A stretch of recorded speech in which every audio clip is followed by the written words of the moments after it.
Panther Nation Podcast. Yeah. Let's go. Yeah. Oh, cut it. Cut right. And I would like to introduce one of the hottest podcasts in Carolina history. Let's go.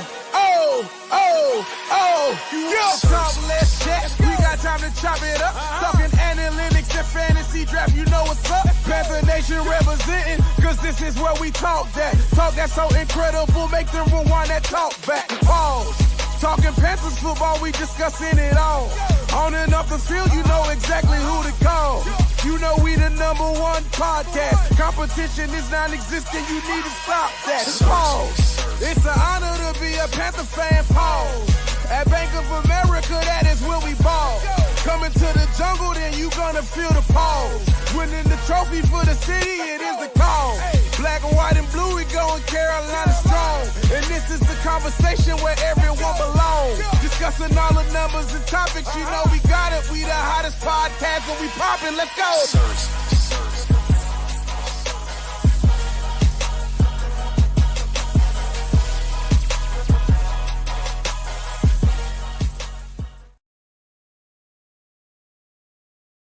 QueenCityPodcastNetwork.com.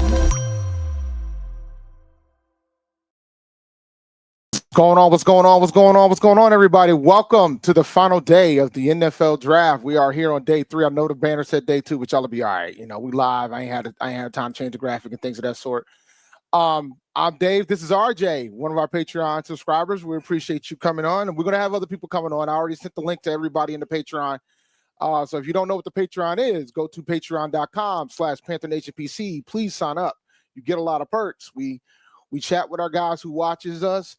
We do some fantasy content occasionally. We do some draft content occasionally. When we interview players and things of that sort, we tend to give those guys the access first before we bring it live. And there's some things that we just keep in the archives. We got some phenomenal interviews out there with some of our former Panther greats like Deshaun Foster, Greg Hardy, Steve Smith Sr., things of that stuff. But the Steve Smith Sr. is open for everybody. You can just check that out on YouTube. But we have some pretty good players that are in the docket. RJ, how are you doing, sir? I'm doing all right, man. I've really enjoyed what the team has been doing over the past 2 days. I can't honestly say I've got any complaints about it, and I'm actually excited to see what kind of stuff they're going to do today. Yeah, so man. Shout out to my man Zach from the Blue Bloods. And Zach, if you want the link, man, let me know and I'll shoot it to you. So an FCS Football Central. So I would like to have an FCS prospect.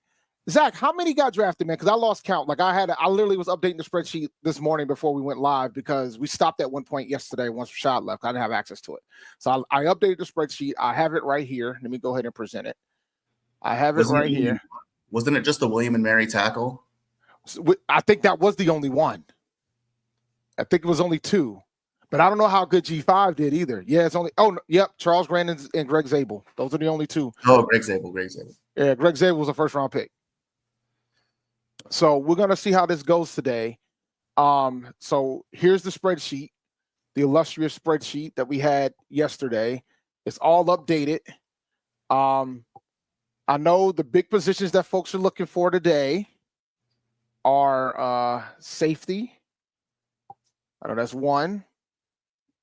What else are we looking for? I think running back might be a target as well today, to be honest with you. And I also think offensive tackle. So swing, yeah. So I'm going to go ahead and put all those up there on the list. Linebackers a possibility as well. I think we're done with edge, and I'll say corner. All right. So here we are. I think these are the positions that we're going to target today. Yeah, I think you're right. I think Bashal Tootin is probably pretty high. I would lose it if Tootin gets drafted by us. I would lose also it. The little scat back out of SMU. He's got some gas to him. Yeah. So I'm drawing a blank on that.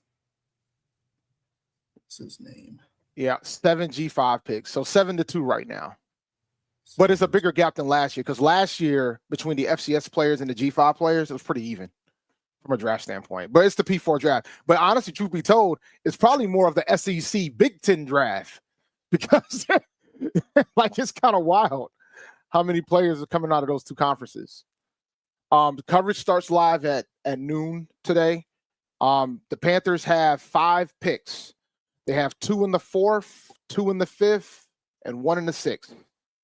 That crazy pick swaps that Denver did got rid of our 7th, but got us a 6th round pick, which worked out pretty well. I don't think tight ends on a priority, man. I can add them, but I don't think we're going to get one. I'll be honest with you, but I'll add them to the list. I think we have 4 picks in the next 60. Yes, we do. It's going to be hot and heavy. Like we're pretty early in the 4th round as well for our first 2 picks. So it's going to be hot and heavy. We're like in the middle of the 4th round. Like we're like I think like the 12th pick because we got 114. 114. Got 114. Let me matter of fact, let me go ahead and pull that up as well. 114, 122. I'm just scrolling the draft, or 140. Yep. Yeah, so we're going to be hot and heavy early in this draft, which is good. But let me go ahead and pull up NFL Network's right there. So I'll pull up ESPN here, which I'm afraid to. Let's see. I want to watch now, man. Can I watch now, please? So I've been doing some investigating on the Shedeur Sanders drop since last night and a lot of this morning. If anybody wants me to speak on it, because I've been trying to figure out what's going on. I look, man. Let's just say there's a lot to it. Yeah. So there's layers to it. So what the common thing is he's not very tall. He's only 6 feet tall, so he doesn't have the height. He refused to run a 40 at either private workouts, the pro days, or the combine. So they're basing it off of tape, and they think he's run somewhere between a high 4.7 and a mid 4.8. So he doesn't have the speed either. And apparently in private workouts, his arm strength didn't test very well. So he doesn't have any of the 3 main physical attributes for a quarterback. And his board work at a lot of places, Todd McShay and Albert Breer both reported that he essentially sandbagged board work for teams that he didn't want to go to. So he essentially bombed his interviews intentionally for teams he didn't want to play for, and they all started talking to each other.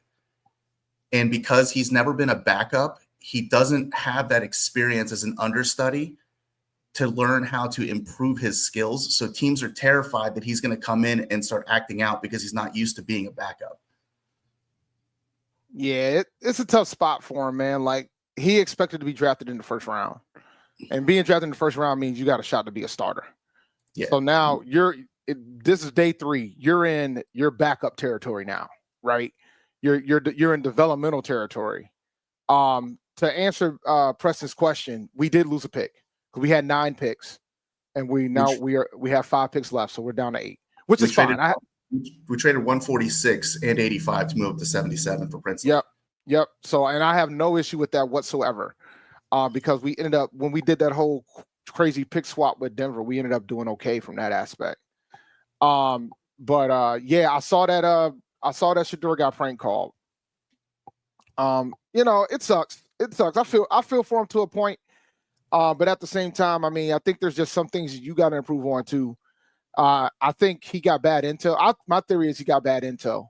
Because sometimes these players, man, they take advice from these agents and these folks, and you get bad intel and you think you're as good. You think that you can get away with not participating at the combine, doing stuff at the Senior Bowl. Like, you think you can get away with that type of stuff because of who you are, and sometimes that can backfire you. And I think this is a prime example of that. I mean, he didn't do nothing. The only thing he pretty much did was the stuff he did at his pro day. He didn't really do anything else outside of that. So then at that point, they're going to leave it to the tape. And sometimes, and tape don't lie. Like tape don't lie. Like, getting tested can lie, but tape don't lie. He has go back and rewatch his tape. He has a bad tendency to play hero ball in situations where he should just throw it away. Well, I will say this, and I'm gonna give Shedeur a little bit of rope, and I'm gonna tell you why. He's never had an offensive line. No. And the best offensive line, the best, and I wouldn't even call it the best offensive line, but the best protection he got was when he was at Jackson State. Oh, absolutely. And the only reason why I'll say that, and I cover HBCU sports too, and the SWAC will probably feel away about what I'm about to say, but back then, There was nobody else in that conference that had the talent that Jackson State had. That's why they went 0-2 in the Celebration Bowl, because they ran into MEAC schools who are known to have bigger offensive linemen and defensive linemen in the trenches. Yeah, it's your area of expertise. I don't know much about those conferences. That I defer to you on that one. No, but so the bottom line is like it's changed. Now it's shifted over the past couple years. Since Jackson State has left, it's shifted where the SWAC teams are now getting more physical up front compared to what they were in the past, because they tended to be more of a finesse conference. They only focused on skill positions, wide receivers, and things of that sort. There were a couple teams that would have some pretty good trench play in the SWAC, like because Alabama A&M has a freaking offensive lineman right now, but they always the Alabama schools tend to have some pretty good folks up front, and they also have some pretty good folks in the secondary as well. But overall, from the standpoint of the trenches, the MEAC was always known for the trench play, and it showed when because at the time I think they've only won the SWAC only won one Celebration Bowl, but that's shifted. The SWAC has won the last two, so that has shifted significantly since Deion has left. Do you think do you think they took the lessons from Jackson State, both with Deion Sanders and Rich Rodriguez there, to realize that they needed to modernize their systems? Yeah, I mean that part, but then there's a lot of other factors too. Right now, you're talking about NIL, and I got to give Jackson State credit on that. They've done a phenomenal job with their NIL collectives, so they've had the ability to try to get some pretty good talent, and they got a hell of a coach down there. TC Taylor can coach, man. Like when Deion left and TC Taylor took over, they lost pretty much 60 or 70 players that they had to freaking resweep because everybody went to Colorado, and they still went 7-4 their first season. And then the whole team. Yeah, then they won the Celebration Bowl this previous season. So I anticipate that they're going to repeat this year. So it has changed significantly. So it'll be fascinating to see. I got a North Carolina A&T post from Tom Pellisario. Yeah, well, Schefter posted it. Great. The GM of the Detroit Lions is Brad Holmes. He's an A&T alumnus. They're gonna wear his jersey today because he's gonna be speaking at A&T's commencement. That's sick. Yeah, he's gonna be speaking at A&T's commencement in May on May 10th, which is really dope. Yeah, it's so sick. Yeah, I didn't realize he went there. Yeah. He was a defensive lineman. He got into a major accident as a student, and they thought he would never be able to play again. And he came back better than ever. Was he there when you all were there? I was in school with him. I literally ran into him 2 years ago at homecoming. The Detroit Lions were on their bye week, and he was there, and I chopped it up with him while we was there. That's so sick. I took a picture with him. I could probably put a picture up at some point. Yeah, I was coming into WVU as Pac-Man Jones was leaving, but I was a freshman in the same freshman class that Pat McAfee was, and he was in the same dorm I was, and man, that guy was a problem. He was a problem causer. That tracks. The draft is on ABC again. Yeah, man. Like it's pouring out. It's pouring where I'm at. So my antenna is not happy today. So I'm probably gonna I won't have ABC on today. It'll be ESPN and NFL Network today. Yeah, I got an NFL Network on. My ABC isn't even coming up. Yeah, like ABC, the antenna's got to be the weather's got to be perfect for ABC to work at my place. So who's going to be the surprise fall for this one? You think Shedeur is going to go in the fifth round, or you think he's going to fall out even again? Hold on, I want to pull something up. I'm going to blow up my spreadsheet real fast because I need to see I need to see what these quarterbacks looking like right now. Let me see here. Let me add quarterback. 2. Dart was taken. Yeah. How did I miss that one? Did Dart went like 26th overall? Yeah. Shad missed that one. It's all right. He went to the Giants, right? Yeah. He went to the Giants in a trade up. Yeah, he went to the Giants trade up. It was 26 or something like that. I just want to get the data in there. All right. Quinn Ewers hasn't been drafted yet. Will Howard hasn't been drafted yet. Where's Shedeur? I have him as second overall remaining prospect behind Alec Ayomanor. Well, I'm wondering where's he at on this list. I'm kind of curious now. It just took him off. It just took him off the shit, man. Or maybe they thought he was going to get drafted. I don't know. All right, let me go ahead and I have to do the full filter now because I got to go ahead and close out all the filters. Oh, didn't you filter for position? I put up the quarterbacks up. So I had it set up so it would let Let me clear this up real fast. That should bring everybody up. Okay. Oh, nah. Yeah, somebody. Yeah, we put the wrong player. He should not be here. Yeah. Okay, that tracks. Yeah. It was 25th or 26th where he was taken, but either way. All right. So let's do this. Filter by values. Clear, just blank. Okay. All right, there he is. So yeah, he should be the next quarterback taken in theory. I mean, we've said that 3 times already, though. Yeah, I know, but if he gets taken over Quinn Ewers, that would be wild. But I can see the Will Howard over him argument. Howard was a monster at Ohio State.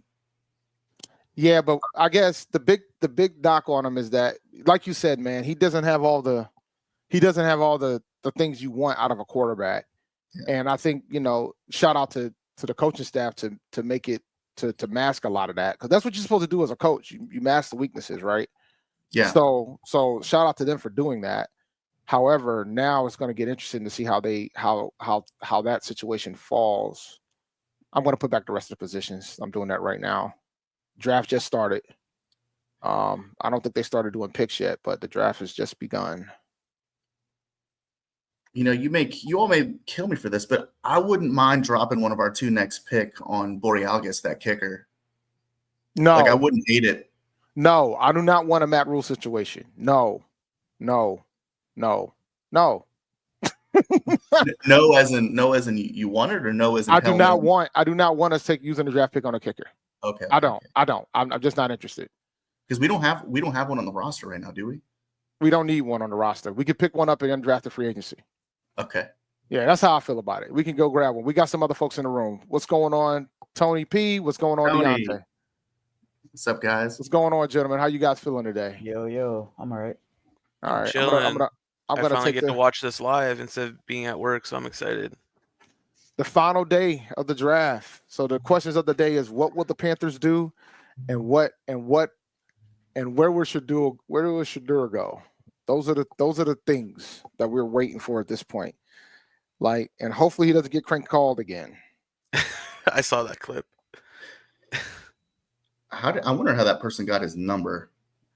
Look, it's man, surprising, man. No, the internet's a powerful tool, bro. I'll be wondering how people get my number every day. The phone calls I'll be getting on my phone. Yeah, like that stuff.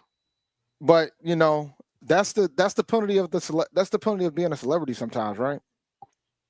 So that's just the penalty of it all. What is going on? There's a marching band on stage at the draft. Not a good one. I mean, not North Carolina A&T. Not North Carolina A&T. Like, it ain't the go marching machine. Like, what are we doing here, guys? I'm just looking like the University of Wisconsin's. It has to be Wisconsin. 100% has to be. But they're not that good of a band. Like, they're not even Ohio State. Like, what are we doing here? I wonder why they haven't done that. Like the Drum Corps International. Why wouldn't they have a competition between They'll never the SWAC bands versus the major college bands? Let me tell you something, bro. They would get murdered. That's why. That is why. I think it'd be hilarious. Like before the Celebration Bowl, they do a Band of the Year competition, and then Honda does the Battle of the Bands.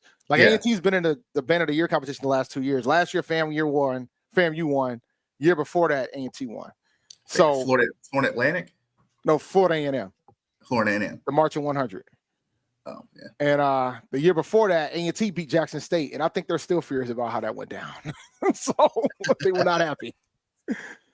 But this year, they didn't even decide to not even compete because they probably was bitter about what happened the year before. And then they get mad because FAMU won. But even it was funny. It was like A&T should have won last year. And I'm like, yeah, we should have won, but I see why. I saw the mistakes. All right, Titans on the clock. Titans are now on the clock. All right. We know they're not going to take a quarterback. But do they need a safety?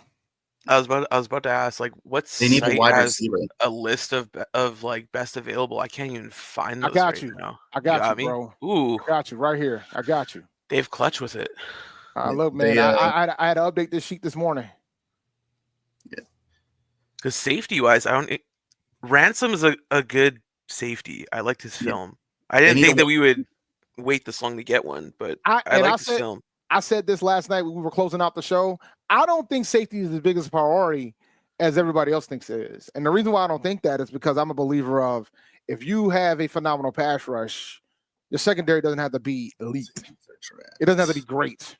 Yeah. Well, that's like against Azure, right? Like his strong front is the secondary, right? Like that's but he hasn't had it. And based on what they've done, it doesn't matter how strong your secondary is if you don't get to the quarterback.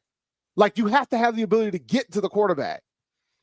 Like no great scheme. Like even when he was in Denver, they had a good front. Like I think we need to not forget that piece. Yeah, he had a good secondary. Hell yeah, he had a good secondary. Yeah, Patrick Surtain absolutely had a good secondary. However, he had a good front. We ain't have none of that. Yeah, like so you can have as good a secondary as you want, but if coverage sacks are rare, man. Coverage sacks are rare. They don't happen often. No, like they're rare. Pick is in. All right, the pick is in. They're not going to name all these picks, so we got to pay. They already drafted Kevin Winston last round, so they do need a wide receiver to replace DeAndre Hopkins. So I think they go Alec Oyamanor here. Oh, that's my guy. You know what I need to do? I think I'm just going to put everybody here. We'll just put everybody. We'll select them all because I want to see everybody. Then I got to fix this again. Let me see. Let's see. Clear. Yeah, their number one need is wide receiver. They do have a need at edge and at linebacker because they did trade Ernest Jones last year as well. Well, they got Jack Sawyer sitting right there with pretty good value if they want to get an edge rusher. Jalen Royals is still out there. I'm shocked he's still there. Alec Oyamanor. I know we're not taking any more wide receivers, guys. Y'all got your fix, all right? Got it in the first round. Hey, you never know. You never know. I don't think we'll double dip at wide receiver. Not even late. You never know. No, we got 7. We already have 7 on the roster. Yeah, we're not double dipping at wide receiver. The double dip happened yesterday with edge. We're not double dipping at wide receiver. And by the way, I think you guys need to prepare because I don't think Klein is going to be on this roster. Nope. I doubt it. I'm going to put that out there. I think he's gone also. Yeah, he's done. Dog, $7.5 million in cap savings. Y'all want a safety, right? Y'all keep saying y'all want a safety. It's true. There's your safety. Justin Blackman. Somebody. All right, 103's out. Oh wow, that's who they took. Who is that? DK. I have no idea who that is. All right, this is where scroll game. This is where I need to do A through Z. Chimray DK. Oh, that's 195. All right, so Titans 103. That might be a reach there, buddy.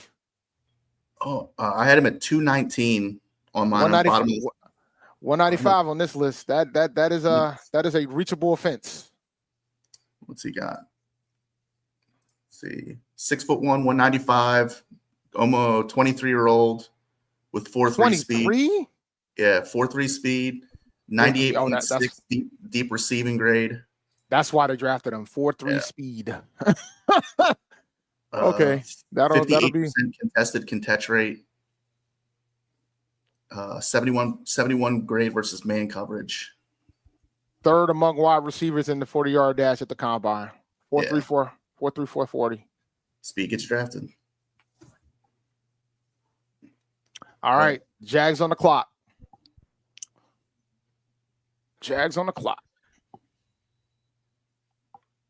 Do you guys think that Dan maybe goes? I don't think this round, but next round probably running back, just for like depth.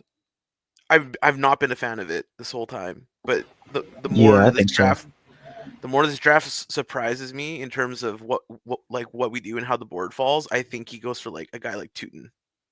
I would love to see you, bro. I want Ollie Gordon. I want Ollie.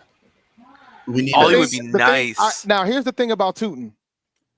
Tootin could replace Blackshear from the standpoint that Blackshear is going to be a return guy because he can return punts, he can return kicks, and he's a dynamic running back. He can catch the ball in the backfield. He's a phenomenal run blocker. I mean, he can pick up blitzes. He can do everything. That's why I'm surprised that he's fallen as far as he has. It's kind of raw. Yeah, they just resigned. They did bring back Blackshear, but if you want to change things up and have competition, Tootin would probably push him. It probably might push him off the roster. I don't know his cap hit, but cutting Blackshear would probably not cost us much. No. So there's that also. But Yep. I know Arroyo's still on the board too, and I Yeah. liked him out of Miami. I That kid can move. The tight end. I don't yeah. think we're gonna be going after a tight end, guys. I'm gonna be honest with you. I think you already drafted one. You just re-signed Trimble. I don't see it. I don't see it. Like I think if we're gonna go somewhere offensively, I could see us taking a running back. I could see us taking an offensive lineman. Kyle Kennard's still on the board. I don't think they'll take another edge rusher though. I don't think they will. That's so crowded. No, it's not. It's a lot. No, it's not. They all got to get some PT, or else. I didn't give you all the ground rules. Oh, Arroyo was drafted by the Seahawks. Yeah. Oh, he was. Oh, snap. Yeah, he was the same round that Scorton was drafted. How did I miss that? Tune's gone. Oh, Speak of it.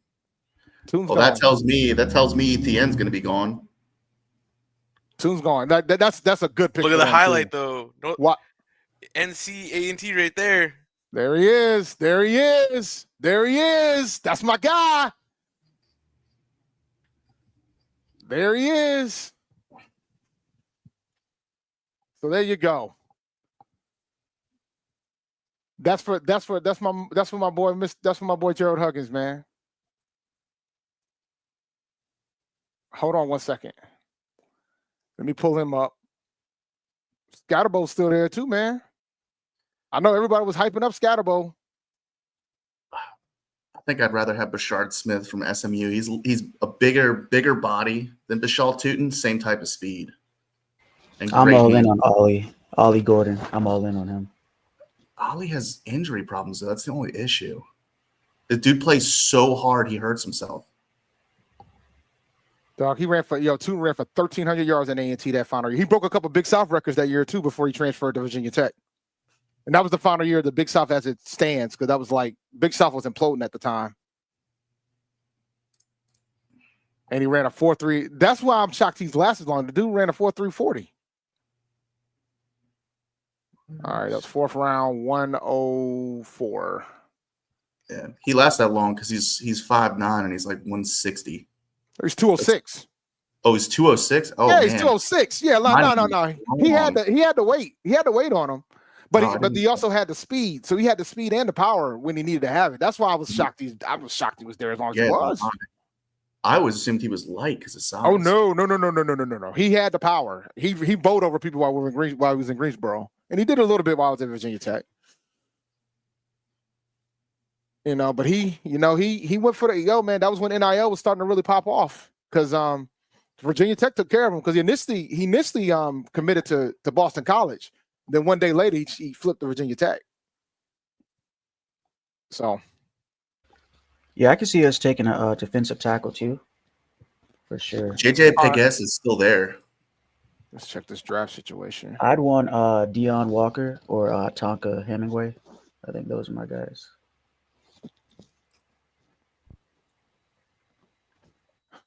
CJ Deion West would still on the board. Be a great nose tackle. What team you said that drafted him? You said the Seahawks drafted him, right? Which prospect? Arroyo. I'm scrolling back right now. I'm checking right now. Yes, round 2, pick 18. All right, put that up right now.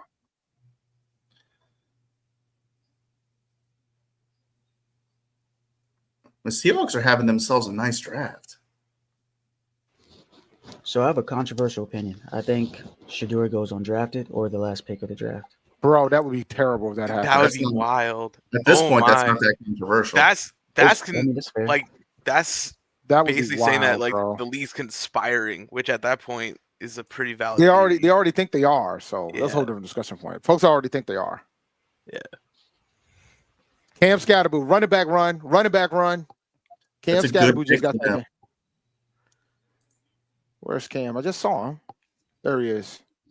That's a good pick for them. It is a good pick for them. The Brandon Jacobs. Yeah. New York is building a solid team if if the quarterback situation comes together. I mean, they got Jameis, Russ, and And Dart. Tyler or Dart. Yeah, Dart. They got Dart. The run is coming. They got Scatterboo. But that's good for us. Like, Yeah. so don't be all dejected, guys. That's good for us.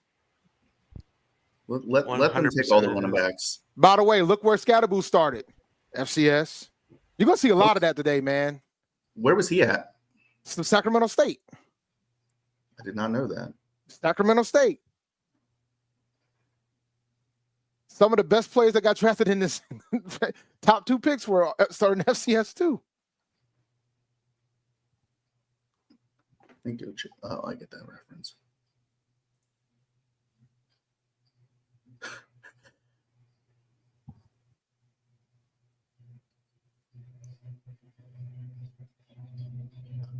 That's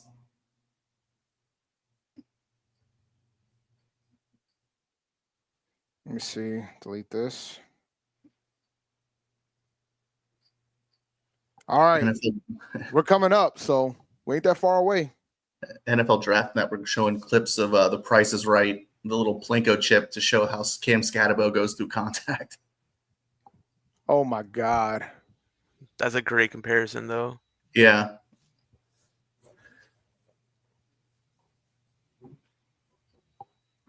Again, they're having a great draft. Darius Alexander, Jackson Dart, Abdul Carter, Cam Scatterbo.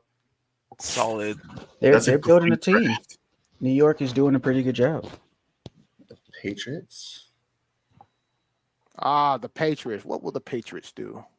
Let's see. What is their need? Their current need: running back, wide receiver, offensive line.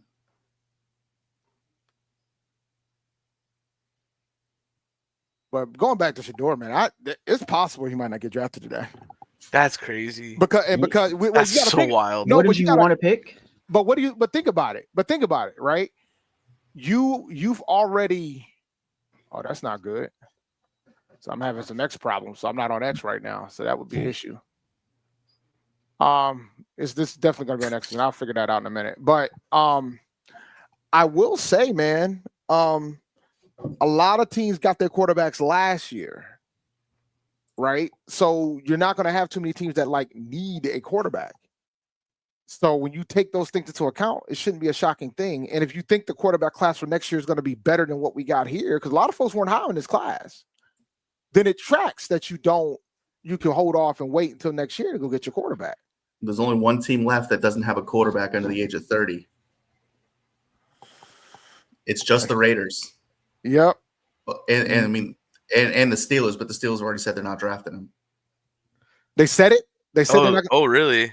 Yeah, they talked to the owner, and the owner said we could have, but instead we're going to get Aaron Rodgers. We're already in the middle of talking to him about a contract.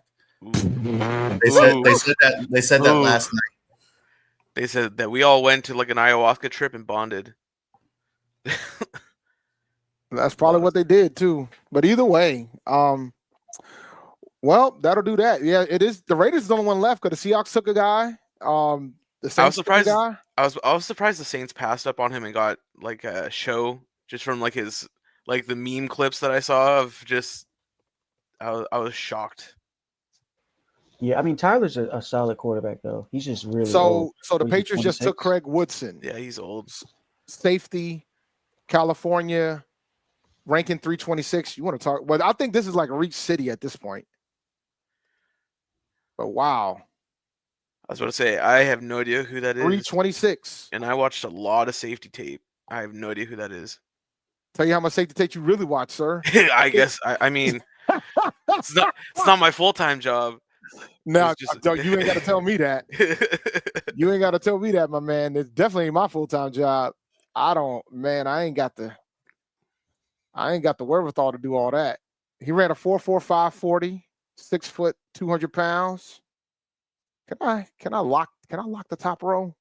His coverage grade's at 88 and his run defense grade's an 85. He forced a 21% incompletion rate with only an 8% missed tackle rate. Oh, Freeze up the road too. Jack's pick is in. Yep, Alright, I agree now- with JM. That's my sentiment. All right, so now I can see what the heck these. So here you go. All right, Jags pick is in. We're almost there, guys. Like this is gonna be fast and furious, which is good.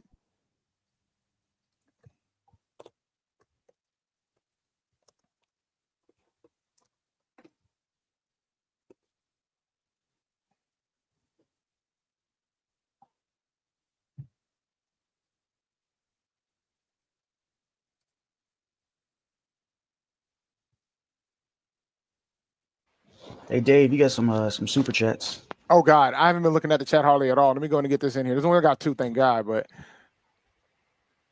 shout out to JM for the super chat. Shedeur being an undrafted free agent is better than getting drafted late at this point. The money isn't that different at this point, and he'll get to choose his team. I will say, if he doesn't get drafted by the 5th round, I would agree with you. I think once you get to the 6th round, then it becomes better to be a UDFA. Right now, you would get more money as a draft pick. Jack Kaiser. It's a great pick. I was about to say he's solid. Hey, Cash, you're going to be live for the rest of the draft. Appreciate the super chat, my man. I plan on it. We're going to see how this goes. We're going to see if my stamina is going to allow it and see if my kids will let me, because my kids are going to, at some point, tell me I need to come back. So we'll see. We'll see. Looks like we're back on Twitter, too. So, all right, Jack Kaiser. I mean, Cash, I could use a second PS5 too. So when I start streaming one day, I need you to support, fam. Look, bro, don't do that. Don't do that. Fake news. Don't do that. 4107. Look, man, I think at this point in the draft, folks are grabbing needs. That's why you're seeing so much disparity within the positions. So, which is more reason why there's a possibility, like, who really needs a quarterback outside of the Raiders? Nobody. Well, the Raiders are on the clock. Speaking of that, and the pick is in. Yep, they have needs at wide receiver, defensive interior, and cornerback. That was real quick. And Elik Ayomari is available. Jalen Royals is available.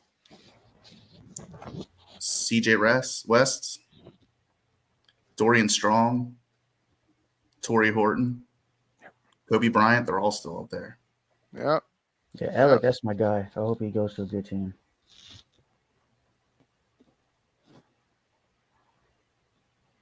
Miles Frazier still's available? What?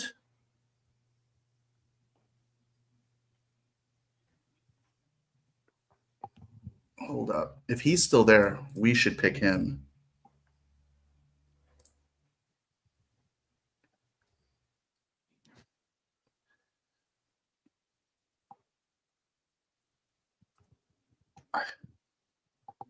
Would y'all be opposed to drafting a guard right now?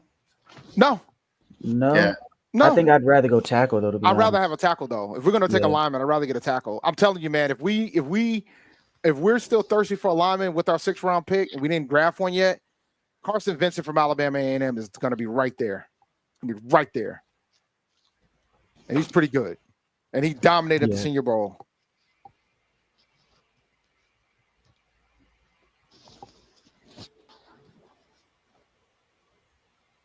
So I don't want Tez Johnson. I see Brooklyn Boy says that. I'm not a fan of Tez Johnson, respectfully. Tez Johnson's small and slow. Yep. What are the Raiders gonna do?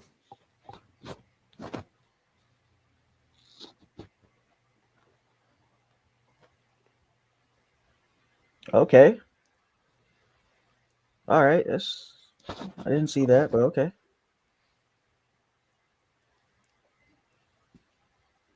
Who? Dante Thornton. Oh. Mm-hmm. He had a little bit of buzz last year, but he kind of fell off this year. So did Luke Lachey. Wow. Last year they were saying he's going to be like a top 10 pick. I don't know if you guys remember that, like early mocks. Luke Lachey super fell off. They were comparing Dante Thornton to Cordero Patterson, but he didn't maintain his production this year. 6'4", 205, 4.340. Yeah. Oh, that's a classic rate. That's a classic Raider draft pick. Al Davis would have drafted him in the 1st round back in the day. He's got Cordero Patterson measurements, but he just kind of didn't do anything with it this past season.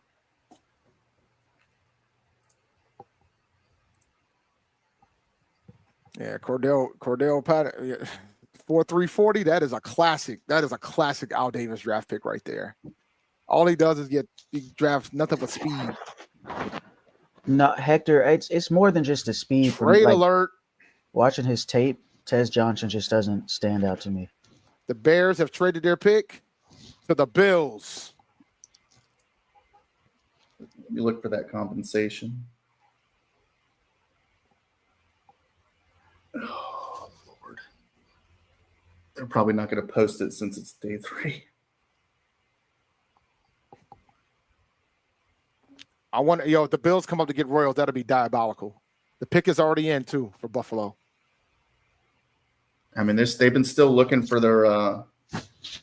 So far, I like what I'm seeing from our standpoint. is. From a Panther standpoint, this is good stuff. 69. This is good stuff. Trade. I think we got some more super chats I'm going to hit. What position do you hope that we fill at 114 and 122? I'm offensive lineman, safety, running back, BPA for me ultimately. To be honest with you, I think I'm happy with what we did the first 2 days so much that I want them to just go ahead and fill the spots that they need. For me, oh my bad, I mean control. No, go ahead. I was going to say, for me, I'm definitely D-line and cornerback. I think a good backup for both of those spots would be solid for the season. Yeah. I really wanted to, man. I'm kind of bummed that the Jags took him, but it is what it is. All right, shout out to Chimera. Shedeur is going to be B9's backup soon. I don't say no, he won't. He already got a backup. His name is We don't want Andy that Dalton. drama. We don't want the drama in this locker room. Nah, I don't see it, man. I don't think we'll draft him. I just don't think we'll draft a quarterback, period, let alone him. Imagine if we beat the Kansas City. That'd be hilarious. That might not be a bad place for him, though, when you sit down and think about it, because he's going to have to be a backup. He ain't got much of a choice. Like, you ain't better than Mahomes. Like he probably needs to go somewhere where there's no question of what you're going to be. That might be a good thing for him. Yeah, doing the old Green Bay sit behind the guy for 5-year plan. Yep. The Mafia. Dude, Bills fans are so crazy. Oh, I've seen it. So I've seen it in crazy. person, guys. I've seen it in person. Dang. I went to when Carolina played Buffalo in Buffalo. I've seen it, guys. They're wild. They're crazy. They're crazy. Nah, they're dope, though. I love them. Deion Walker, defensive tackle from Kentucky. That's one of my a good guys. pick, too. Yeah, That's a great pick. he's good. Is he the guy that had the back injury?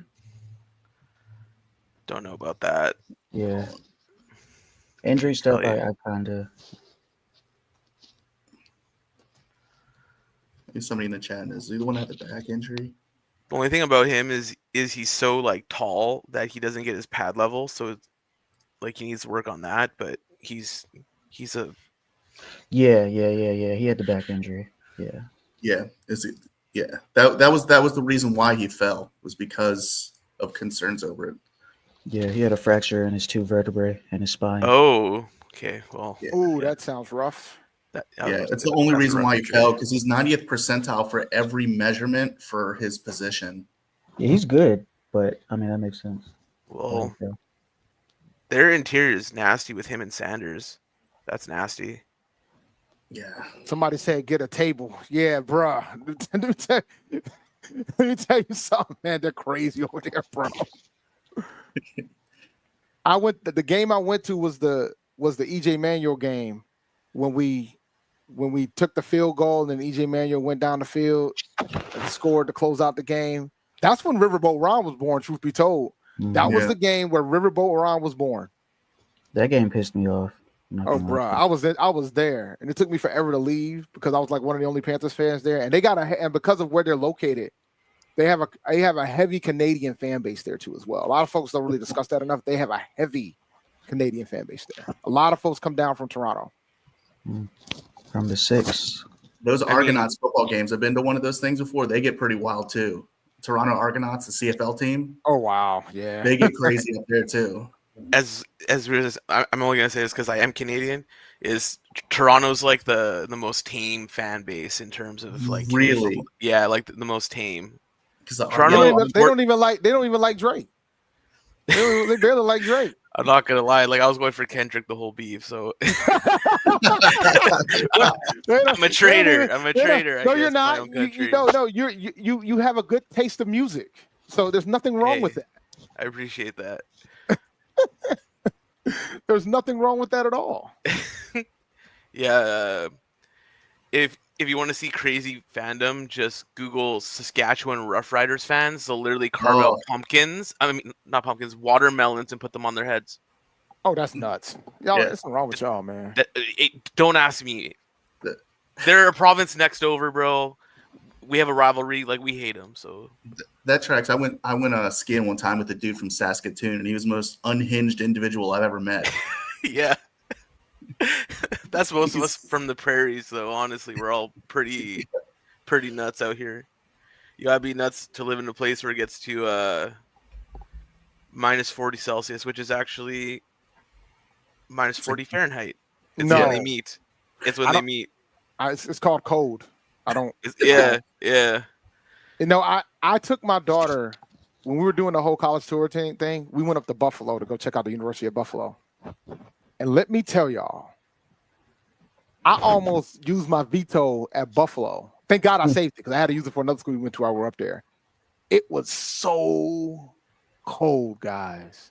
And then she was like, I want to go to Niagara Falls. Imagine going to Niagara Falls in like March. Cold, No thanks. guy. Was it February or March when we drove up there? It don't matter. It's still cold. It was snowing, and on the way, it was snowing in Rhode Island. So on the way, it was snowing. And then we had to leave early enough because we went to SUNY Geneseo while we were up there too, and we had to leave early enough to beat the snowstorm because there was another snowstorm coming. So we did our tour, and then we like skedaddled. We went to SUNY Geneseo, and then we skedaddled to get out of there in time. Yeah, like that. Like East Coast snow is different. Like just the volume of it compared to here is because here Right. it's so dry that it doesn't evaporate. Like we don't get big dumpings of snow. It's just cold. And then and those guys and those folks in Buffalo had the gall to try to convince me that they didn't really get snow like that on the main campus. And I'm like, y'all ain't got to lie to me to try to convince me. I was like, the bigger problem I got is the money right now because you guys are out here not giving my daughter that much money. So, because she really liked University of Buffalo. She really wanted to go. But I was like, yo, the money's got to make sense. But, you know. Post-secondary is not cheap. But I will say the rent was cheap, which was big. Like, I think that's the sleeper when you talk about, like, college nowadays, because a lot of kids tend to go off campus after their first year or two. And now, because of how high the rents have gone, that makes it difficult. So then it kind of changed our perspective about where to go because I was leaning, like, she was leaning toward places where housing was guaranteed all 4 years for the school. That's why that's Hofstra. That was a big factor with her deciding Hofstra, too. Because housing is so expensive, bro. Housing is so, yeah. And they guaranteed housing for all 4 years. You can stay at the same place all 4 years if you don't take a suite. That's crazy. Yeah, all 4 years. It's like pretty awesome. And I said, all right, well, I don't think there's a couple of like, she got into Assumption and Assumption gave her some money and they got guaranteed housing all 4 years too, but there weren't too many schools that were doing that. Buffalo damn sure was not doing that. Arian Smith, Georgia, for the Arian Jets. Smith. All right. Wide receiver. It's the second wide receiver in 3 picks. That's another Yeah. reach too. Yeah, 4.36 40. That's why he got drafted. That is right. But he only weighs 179 pounds. But that goes back to the Tez, just to compare, that like the same size, same weight almost, but he runs 2/10 faster, Yeah. Yeah, Well, I mean, 4.36. which is wild. Or like he's 30 pounds more because Tez was Yeah, like so Tez is like- 155. Yeah. Tez was like middle school sized. Tez is light. I am on the 4th page and I still haven't found this cat. That's why you That's look, wild. let me show you where he's at on ours. All right. He's 252. That's where he's at. 252. I'm in the 300. I still haven't found him. Yeah. Is he not even? I wonder if he doesn't have a draftable grade on mine. Hold on. Let me go this way. Yo, I have him they're- at 3. They are moving quick 43. today, thankfully. All right, He's- Philly. We're almost at our play. Philly's already got their pick in. Oh, and they're already doing it right here. He's Ty Okay. Robinson. Arian Smith is the last draftable wide receiver on my board. Like Oh the my last God. Ty 343. Robinson. So there definitely is a run on wide receivers and defensive tackles right now. Back to back to That's back fine. to back. They ain't cornerbacks or safeties, so we're cool. That's with what we want. This is Yep. good. This is good stuff. All right, so we're 2 picks away. We've got the Saints and the 49ers next. Who's all left for corners? Sorry, Corners? I have So, no for resources. defensive backs in general, we have Lantham Ransom from Ohio State, safety. Dorian Strong, cornerback, Virginia Tech. R.J. Mickens from Clemson. Billy Bowman from Oklahoma. Kobe Bryant from Kansas. Sebastian Castro. Mello Dotson. Jalen Reed from Penn State, who's phenomenal. Jordan Hancock from Ohio State. Robert Longerbeam from Rutgers. Zy Alexander from LSU. I like Zai. I don't know if Belial Cone, who I've heard people say is a lot better than he's being ranked. Elijah Huzzy from North Carolina. Quincy Riley, who I know we visited with from Louisville. That's the first 2 pages. There's a lot. There's a lot of meat on that bone. I think Maybe. if Dan wants to get a potential starter or one that can fill in, just because we're thin, I think he would have to pick one now. Yeah, it would have to be now. But Jalen Reed, the Penn State one, is the highest thing on NFL Draft Network's defensive backs for any position. He's the highest. Let me see here. The Eagles drafted not bad for only having 3 picks so far. All right, let's see. Saints pick is in. I'm over here. Oh, what a trash team, man. Pick Sanders. Pick Sanders. Make them go nuclear. Bruh, I 5 quarterbacks on the roster. Exactly. That make me so happy. I want another chat room video like we got yesterday. They probably be happy with the Sanders clip. pick. That jump was hilarious, man. Made my night.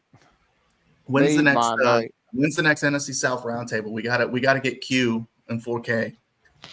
Bro, I invited Q yesterday.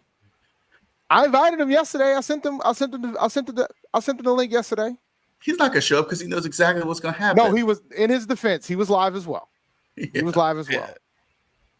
So to give him some defense. That Loomis impression is so good. It's so perfect God. too. It's so perfect.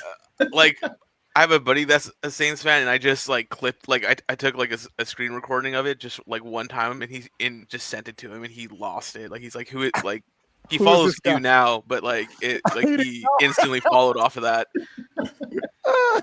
And Q knows, and shout out to Q, man. Big Q knows his shit too, man. He's really good. 100%. He's really smart. good. He's really smart. Really good, man. And he's reasonable too. He's not. He is. He's not. And look, I remember one time we jumped on this show while he was ranting. I was watching the show. He was ranting out because he just lost to us, and he was losing his mind. The crash out was happening. Oh my God, yo! And he is so passionate, bro. I love it. And he's.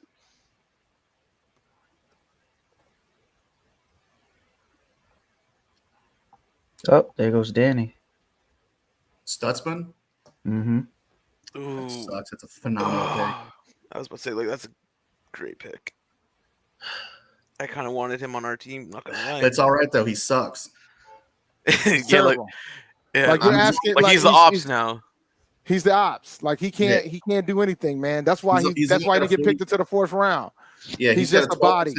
He's got 12% missed tackle rate. He's got a 46% coverage grade. He's nothing. He's just a jag, guys. He's just a jag. Just a guy. Yeah, 4'5", 40. Come on, dog. He ain't even fast like that. You know what I'm saying? He's a liability. Just look at this film that I'm watching right now of him just bull rushing a guard. Trash. Not gonna happen in the pros. Not gonna happen at the pro level.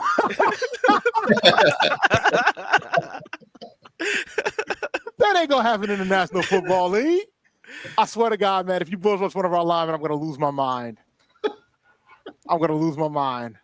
With Hunt and Lewis there, I don't think that's gonna happen. Nah, Michael With Jordan whoever's at- though, he would have. Now, Yeah, if Michael Jordan was still there, we definitely would have. All right, now we're at the home stretch, guys. We got one pick to 4 hours. All right. So what is San Fran's gonna do? Because I'm ready to. I'm gonna go ahead and filter this out with the positions real fast. They need a guard. Like they need a guard. All right. So what we're gonna do? I'm gonna clear this up. Cornerback, defensive back. I don't think we'll go edge, even though there's a pretty good edge out there, man. That we. Kyle Kennard. Yeah. Yeah, he's still sitting there, and I'm like, Braden Swinson's still there too. Triple dip? That'd be crazy. Bro, if you want to fix something, get DJ off my roster. Send him to the Saints. They need people. Yeah, if y'all want to really clean up the line situation, that's a good way to do it. Send him to the Cowboys for another fourth, right? Yo. Oh yeah. Yeah, another fourth. That was robbery. That was a robbery because that was the pick. That was pick 146. That's the pick that we used to move up to get Princely. That worked out now, didn't it? Thank you, Mingo. Thank you. We're on the clock officially because the pick is out for the 49ers. CJ West. Wow. Tackle Indiana. That's a good pick. Our pick is in. Oh, yo, Dan ran to the podium. That was fast. All right, CJ West has went the 49ers. We're on auto draft right now. That's crazy. we got prospects queued up. Oh, the guys from Germany should be announcing this pick. The two Carolina international fans should be announcing this pick. All right. For that spot next year, don't worry. Yeah. Just kidding. You guys got a football team. You guys got a bunch of football teams. That's why you. That's funny. All right, Panthers are on the clock. No comment on CFL football. No comment. And I have friends that play in that league. No comment. Or D-line. Maybe D-line. Let's see. All right, no spoiling, man. I'm gonna turn the comments off. I'm not even on that page. I'm not even looking at them because you guys don't half the time, man. Y'all be snitching. For a cornerback. Snitches get stitches.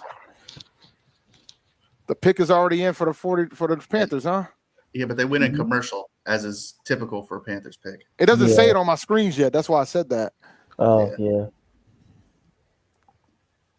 Yeah, the Cards are on the clock. Now it says the pick is in. Yeah. Of course, our pick will happen during commercial. Yep, Harbor Freight, Allstate, typical. Burger King. Yo, hey, look, man, that's what real. Jokic was during the Burger King commercial. Hey, look, man, he might be special. That Whopper commercial. Oh, like y'all got that? Like I got Jack Link's jerky. That's what I'm watching right now. I got That'll probably load the Home Depot. College basketball commercial. Harbor Freight. That's a good point, though. What if we did take a linebacker? We could. I mean, we look at what's available right now. I mean, Barrett Carter's still available. They made a good point. Oh, yeah, y'all really want that Clemson guy so bad. Barrett Carter. Braden said Jack Sawyer. I mean, Chris Paul. He's still there. There's some pretty good edge rushers sitting here, guys. Yeah. I'm sorry. Yeah. Like, there's some pretty good edge rushers sitting here. Y'all go PPA, man. Yeah, outside of Shedeur, because I'm getting some texts about stuff, and David Walker is still here from Central Arkansas. I think he goes undrafted, man.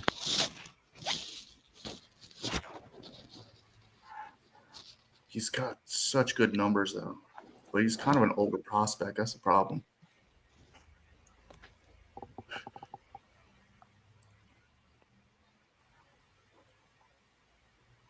I don't know what we do here.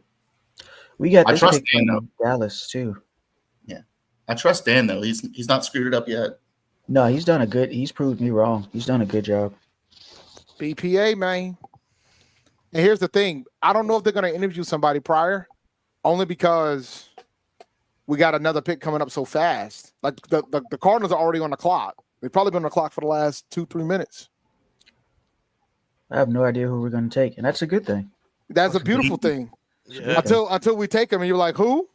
This draft has lived up to the unpredictability that it was projected to have. Yeah. So So I predicted that one HBCU prospect was going to get taken in this draft, and I'm questioning that now. And the reason why I'm questioning that is because how this draft has fallen so far. Do you think it's because like? Oh, we got it picks in. Oh, I don't want to hear it yet, unless they already put it on the ticker. They put it on the ticker. It's Oh. Trevor Etienne. Oh, I like it. I'm with it. I'll take it. I'll take it. No, he's I'll good. take Trevor. They took a running back. I'll take it. He's good. I'm just There it curious is. how this is gonna work. Like not this upcoming year, but the one after that with Brooks coming back. I'm so curious. Different type of running back. Best man plays, man. I get it. True. But Etienne's 5'9". He's a speedster. He's the replacement for Blackshear. There's Blackshear's opponent. But that goes back to me thinking that they were going after Tootin. 4.40. So yeah, Blackshear might have to count his days, guys. that's a good pick. I think Blackshear's gone. I think that's This is going to be a competition at that rate. We'll see at training camp, right? So now, well, no, we won't. We won't see a training camp. There ain't going to be in-person training camp this year. Oh yeah, Yeah. you're right. that kind of killed me because I was wanting to go and make a trip down. So Etienne has caught every single one of his targets for passes except one. No, he's good. Oof. He's one of my guys. He's good. He's gotten 63 targets, and he's caught 62 of them. I wonder why they didn't go with Sampson, though, Samson from Tennessee. 4'4", 4.40, 5'8", 200 pounds, a little heavier than NTN.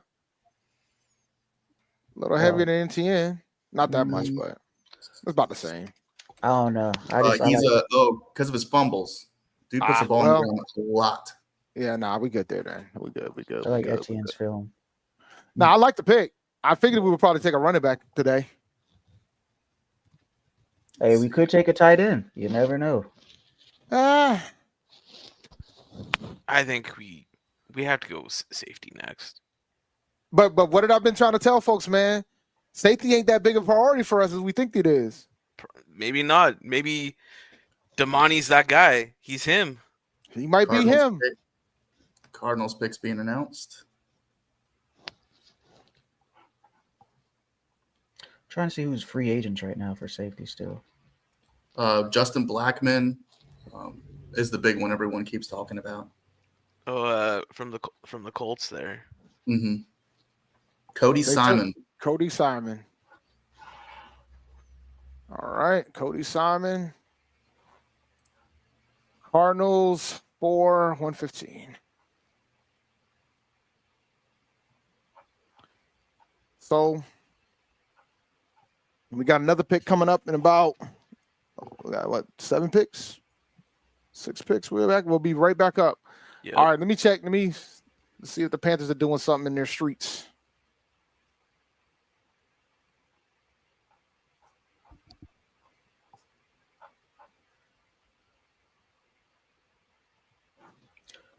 Is he still available?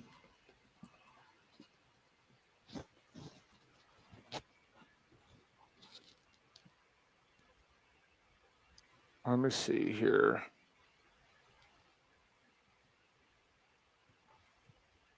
Cody Simon was a good pick. That would have been a great pick for us. Stephon Gilmore's still a free agent, right? Trade. Texans just traded with the Dolphins. Oh. Mm. All right. Texans up next. Do you think they triple dip on wide receiver? No, I'm just kidding. 116. They might. You never know, man. Jalen Royals. Why not? Why not? I'm worried about the status of Tank Dell. Mm.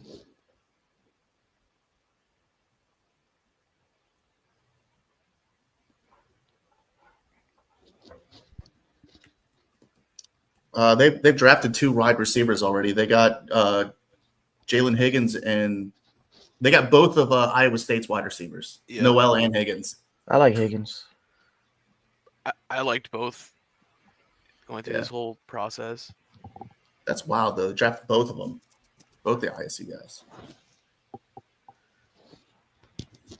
Noel in the slot is going to be nasty.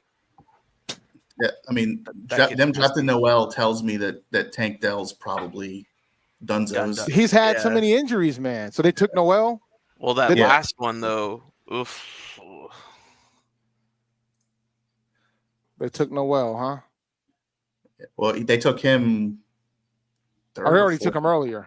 Yeah, 3rd or 4th round. I'm getting confused with Royals. That's my bad. Third round. If they take Royals, whew, you know he's cooked in. Pick is in. Well, they needed 2 because they lost Diggs. So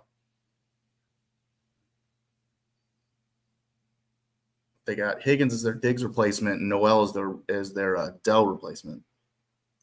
I don't know who else they would need.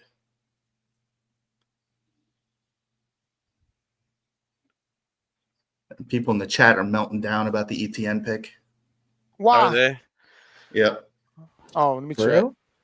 Didn't y'all say y'all wanted running back? Yeah, He's they're good though. He's I was about to say, like, I'm not mad at that. I think I crashed out more with our 8th pick. Shout out to Man, I did Acash. I was over gonna this. get your super chat, man. I'll turn the chat off with these picks because some of you guys don't know how to. Not you, Acash, but some of the other guys don't know how to be quiet about who's getting next. Do whatever you have to do for the rest of the draft so we can get DJJ and Tuttle off this damn. What about Pick Barno? 5 edge. I don't care. Barno I'm with too. you, bro. I'm with you, bro. Tuttle's not an edge though. Tuttle's barely anything. He just kind of stands there and gets in the way. No, like, What do you think our team is playing at linebacker? Look, man, I thought linebacker was a high need, but obviously they don't. Like, I agree that we need some linebacker help, but they obviously don't think it's a priority. Super happy about whoever they just got. Houston is super happy about whoever they just got. How long did we sign Rosaboom for? Like, is it one with like an option, or is it just one deal? I think it's one with an option. I think next draft maybe then. Maybe they're just gonna run with him. Well, Scorton can play both. Scorton can play both. Scorton can go outside and inside. Really? Yeah, because he's shrinking down from his 280 he played at Texas A&M to go back towards the 250 he played at with Purdue. He can play both. That's interesting. That is interesting. Yeah, I like ATN. He can make people miss, and we definitely need that right now. Man, they're still melting down about ETN in the chat. Like, Y'all we need to could stop. use him Fix them. how Canales I mean- was using Tompkins with that whole Guys, motion and stuff. Wait, time out. I got to talk about this running back situation. Guys, folks complained about when we resigned Blackshear. So now you give him some competition and you guys are mad about the fact that we take a running back. We kind of already knew they were going to probably go take a running back at some point. They probably wanted Tootin, and Tootin was gone, so they went with the next guy. Like, I mean, let's not overthink this. A lot of Georgia fans said he's one of the best players on our team for offense. He could be a Swiss Army knife. Like, he could line up wide. Like, he could do a whole bunch of stuff. Rams just traded up to pick 117. Yeah, they gave up their 4th round pick and a 6th round pick of this year's draft. Woody 127 Marks. and 190. Woody Marks, running back. I don't know who that is. Where is he at? Let's see. He's not on my board. He's not on my yeah. board. He is not on Yeah, my he board is. either. 245, Jaquavius Marks. Oh, Jaquavius. Yeah. Did I put He's on my He's 245 with the 232 ADP for me. How you spell Jaquavius? Because I ain't good with this. JO'Qavious. He could be under Woody There Marks he is. too. There he is. Yeah. There he is. I got him. 198. All right, so this is LA. Dave, what'd you say LA trade gave? 127 and 127 and 120 and 190. 6th round pick. So they traded 4th round picks and then they took 190. Yeah. Would the Rams take Shedeur? But I don't know if I would trade up at this point. You might as well wait. Nobody else wants him. Jarquez Hunter from Auburn. That's who they took. Yep, running back from Auburn. It's been a run on running backs this whole round.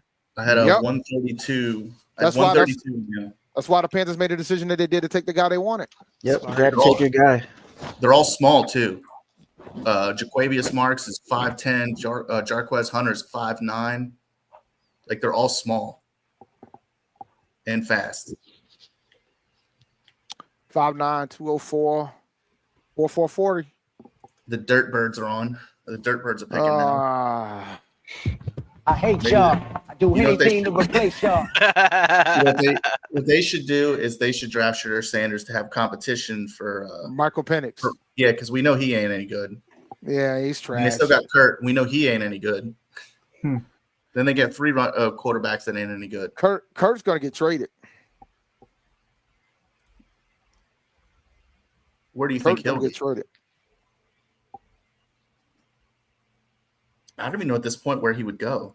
With 4 teams taking quarterbacks at this point, where's the fit? It's gonna be a backup somewhere.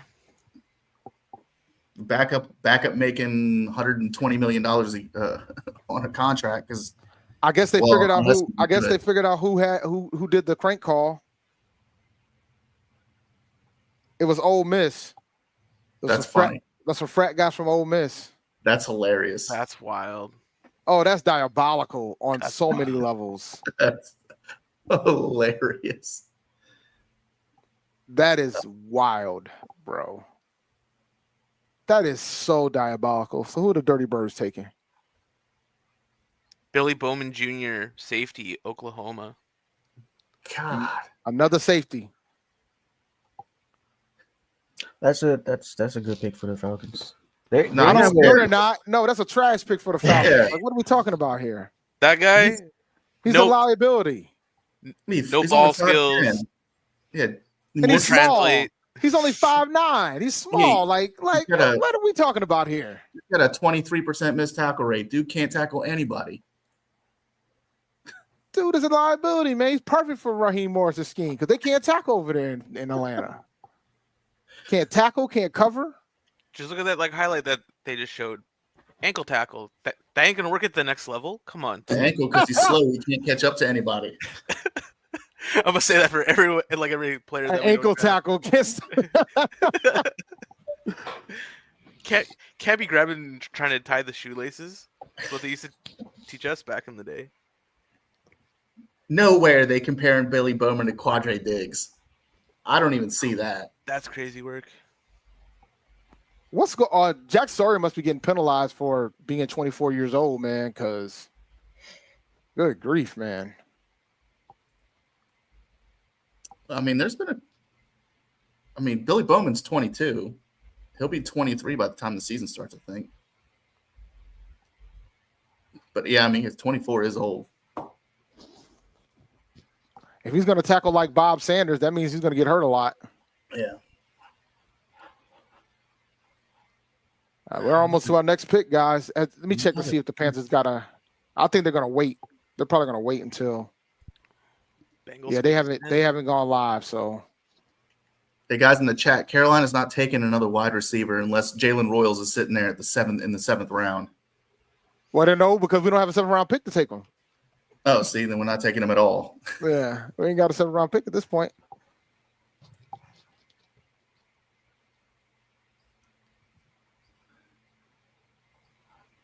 Yeah, Malachi Yeah. Moore is still out there for safety. I'm good on Malachi Moore. Like, nah.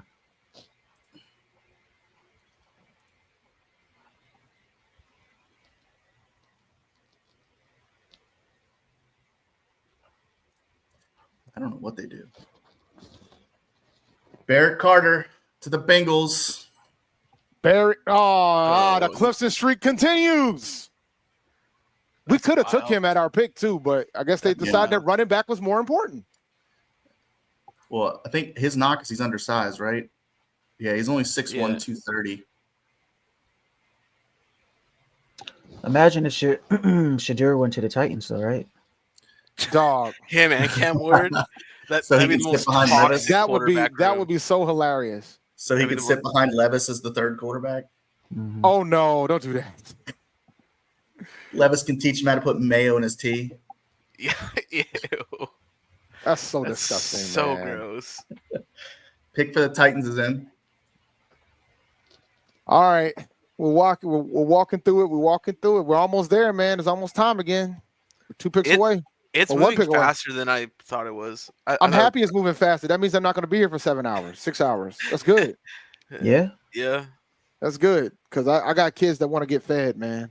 They just went on full commercial now. They I took was the ticker away and everything. I was told it was a requirement when you have children that you have to feed them. That was what I was told. You just do what I do with mine. You teach them how to feed themselves, and then you send them on the way. Then there'll be a fire in my house. I don't want to do that. That's a good point. Now, granted, I don't have a house anymore, but I'm pretty sure there'll probably be some chaos if a portion of the apartment gets burned. I'm pretty sure they'll hit next door. I think we take Jack Sawyer. I think we take a linebacker for sure. We need to take one. I wonder if they're probably concerned about his age, man. Is Sawyer a linebacker or is he a pure edge? I mean, He says linebacker on my chart. I got him as an edge prospect only. No, you're Oh, right. he is an edge. He is an edge. He is an edge. You're right. Yeah, I got him as a 4-3 edge prospect, and that's it. Yeah. You are Swenson's right. still there, though. Swenson is still there. I wonder if they made the decision to go running back because maybe they might triple dip. Y'all so hell bent on getting some of these folks off the roster. Swenson can do the flex. He's 6'4", 250, but he can play. He can do that. I mean, Kyle Kennard's still there. He can stand up. Pick for the Titans is in. Gunner Helm. No, never mind. Hold on. Is it? They keep showing Gunner Helm stuff on my Yeah. screen. Yeah, they took him. Gunner Okay, Helm. it's what Gunner Helm is on. Gunner Helm. Yeah, they took him. They did a fake out. They put his name up there and then started showing highlights of Barrett Carter. Yeah.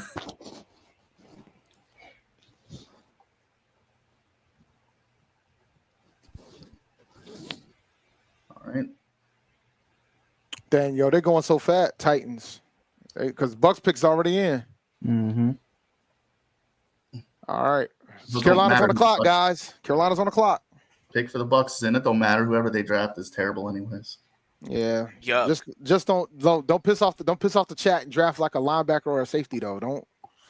They'll lose their minds if that happens. The chat is out here. The chat is out here on everything. And guys, there's over 1,100 people watching. Make sure you guys like and Okay. subscribe to the channel. I see who they took. I see it.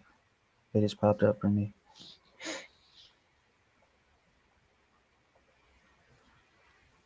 David Walker, Edge, Central Mhm. Arkansas. Oh, FCS. FCS. That's number 3, right? Number 3 player. That's number 3. And he's good That too, sucks. by the way. He's very good. He is very good. Very good. All right, our pick is in. So I want to pick on him, but I know Yo, too much. This field that they're playing And the on is field, bro, wild. the field they have, man, is insane. At least it's not Boise State's field. That I can't watch their games or their tape. Yeah, the colors are It hurts everything my about eyes. it. Yeah. Now he's 25 plus though. That's the other thing, man. He's over 25 years old, bro. Is Yeah. Central Arkansas the one with the I get him gray like field, the right? Walker, bro. Just kidding. Oh, what a hit. Yeah, our pick is To in. do that against North Dakota State.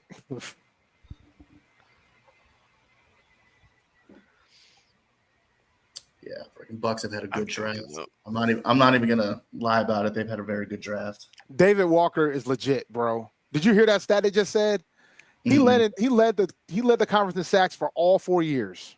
That's Dog, crazy. think That's about wild. that, man. That's Like crazy. y'all gotta have some perspective on this.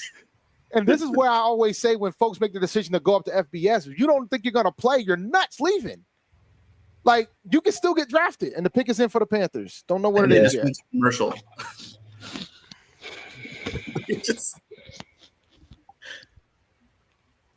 yeah, that's wild as a freshman to come in and lead the conference in sacks and then do it the next 3 years. That's crazy. Bruh.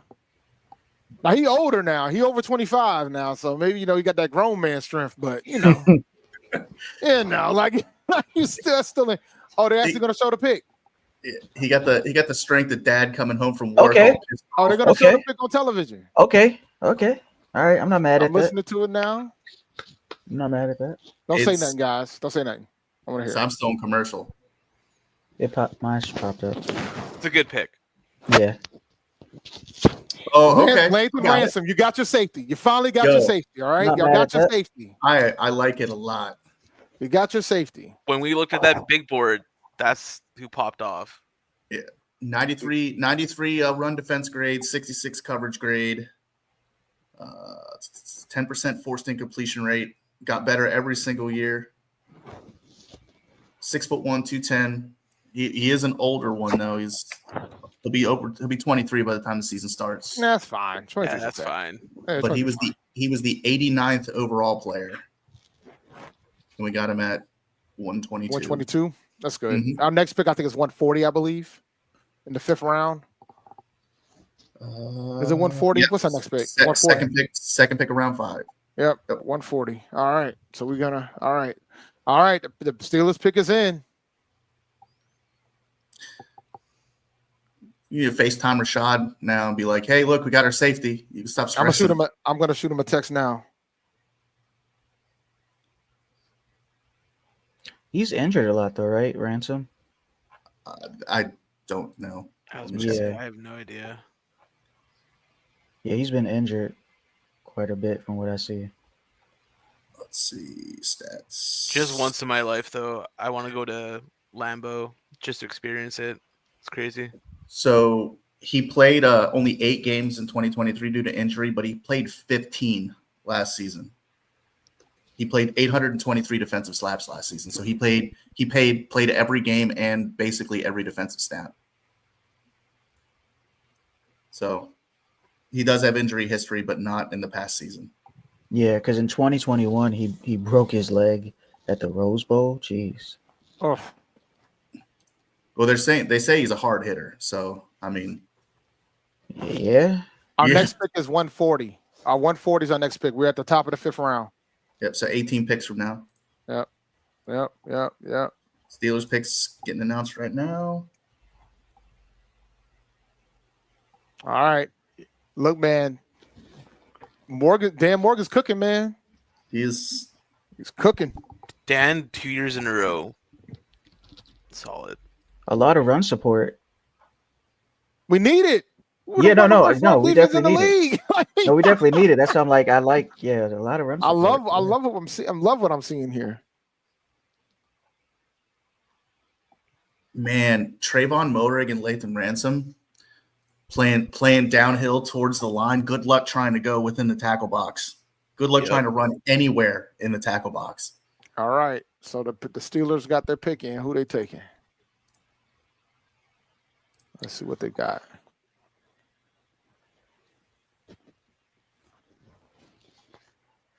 Jack Sawyer. Sawyer. They took the That's a- linebacker. They took an edge rusher. Such a good pick. That's such a Steelers pick too. It is. Yeah, it is. It sounds like a Steelers player, honestly.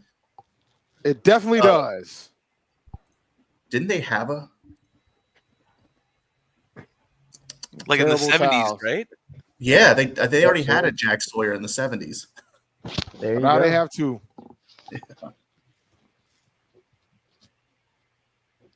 Mm.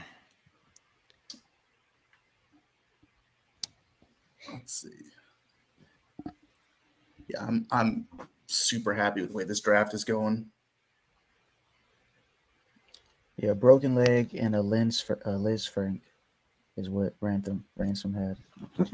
Liz Frank is what Kevin Durant had like years ago. It's that weird like foot fracture, I think it was. Liz Frank is the injury that Greg Olsen had that basically ended his productive NFL career. Mm-hmm. That's tough. Jeez.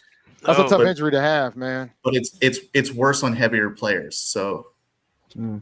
Greg being like almost 60 pounds heavier makes the stress on the foot that much worse. And Greg was also what, in his 30s when that happened? Yeah. Yeah. 9 plus tackles for loss in every season he played. Yeah. Key stat for Sawyer. Let's see, the pick is in. The Pack going to draft a 3rd wide receiver this draft. It could. You know, Matthew Golden They said that he was the first. They were the first. It was the First time they've drafted one since 2002 in the first round. Yeah, and then it was the Saints when they drafted Tyler Show. It was the first quarterback that they drafted in the first or second round since 1971.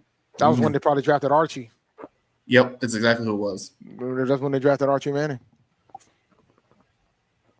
And then you wonder why they never had any good quarterbacks. I mean, that Breeze guy, he was okay. He was okay. No, I'm just saying, but they didn't draft him. They picked him up in free agency. Yeah. And they almost screwed up. Didn't they trade for him from the Chargers when the Chargers traded Eli Manning for Phillip Rivers? No. So what happened with the Drew Brees situation? The Chargers drafted him. He didn't look as good. Then they had the whole swap with Phillip Rivers and it was Phillip Rivers and somebody else. Oh, Eli. It was Eli. Eli, yeah. And then Brees figured it out once Phillip Rivers showed up. And then after that, it was between him and Dante Culpepper. Brees was supposed to go to Miami, and they didn't clear him. So then that's why they went with Dante Culpepper. And then that meant the Saints ended up with Drew Brees. That pretty much killed Nick Saban's coaching career. Yeah, it's super complicated. As a head coach in the NFL, obviously, what I'm talking about, because he was a phenomenal college coach. Yeah. Two places. Oh, what? Oh, look at pick. Well, I mean, because Packers ain't got no owner. Oh, okay. I see what they got. Baron Sorrell. Baron Sorrell. I had him as 109. Good value for the Packers. 132 on this one. Let's see what's he got going for him. Oh, he was in the green room. Oh wow! Oh, dang, he waited a long time, bro. No way. That's why Goodell came out. Props to him for staying. Yeah, I mean that's props to both of them for staying. Yeah, he still gets his moment. That's dope. That's dope. Damn, he waited a long time though, bro. You think that's why Shedeur didn't go? You think he knew? I think he had an idea. Yeah. He had to have an idea. But then again, he didn't have an agent. So there's that. The dude gets his draft moment, though. He gets to go put his hat on in front of the camera. Get the jersey, get the hug. He gets it all. Because he stuck around. Props to him, man.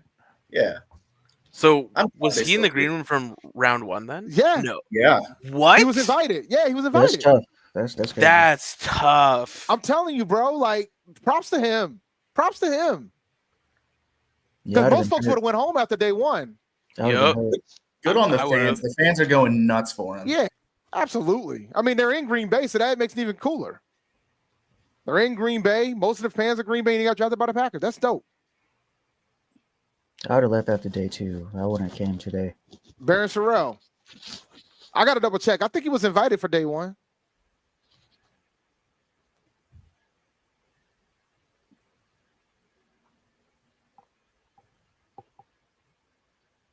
Let me see. Crazy. NFL draft. Good for Baron. 2025 player invites.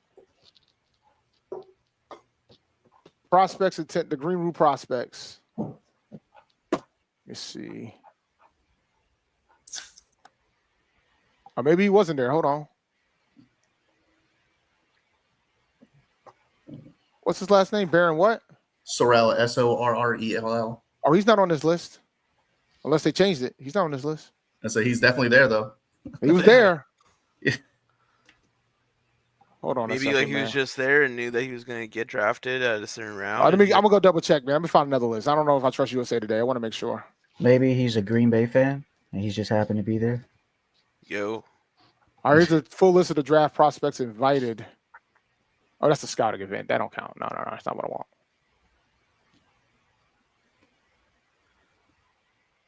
Just going to walk right into the office. Yeah, he wasn't invited. No, he wasn't invited.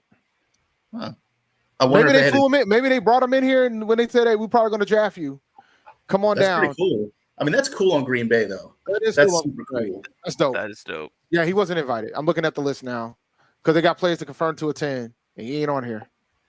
So yeah, they knew they were going to take him. Yeah, that's dope. It's dope that it worked out that way. It's really dope. Oh, NFL Network said he was there. Okay. So it wasn't, the list was inaccurate then. So he was there. Okay. Yeah. Props to him. Props to him for waiting that long. That's a dope moment, man. He still got his moment. Chargers pick is in.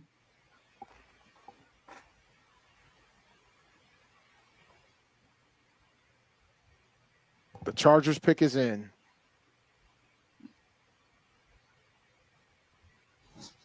I see something, but I gotta believe. I'll believe it when I see it. Actually, you know what? Let me go to Twitter for this one. This might be worth this one. Might be worth the squeeze here.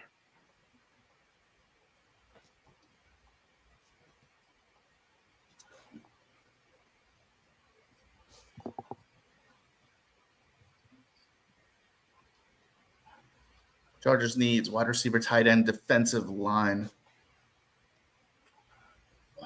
Maybe Kennard. They're running a 4-3 out there, so Oh, that's see a what no-go. their previous picks are Marion Hampton, Trey Harris, and Jamari Caldwell. So yeah, it could be because they've got the defensive interior player. They need a defensive end type player. So I mean, it could be Kennard, but I mean, Jared Ivey's still out there, Braden Swinton's still out there. If they want to double dip at interior, we got JJ Pegas from Mississippi. There's a lot of edge players.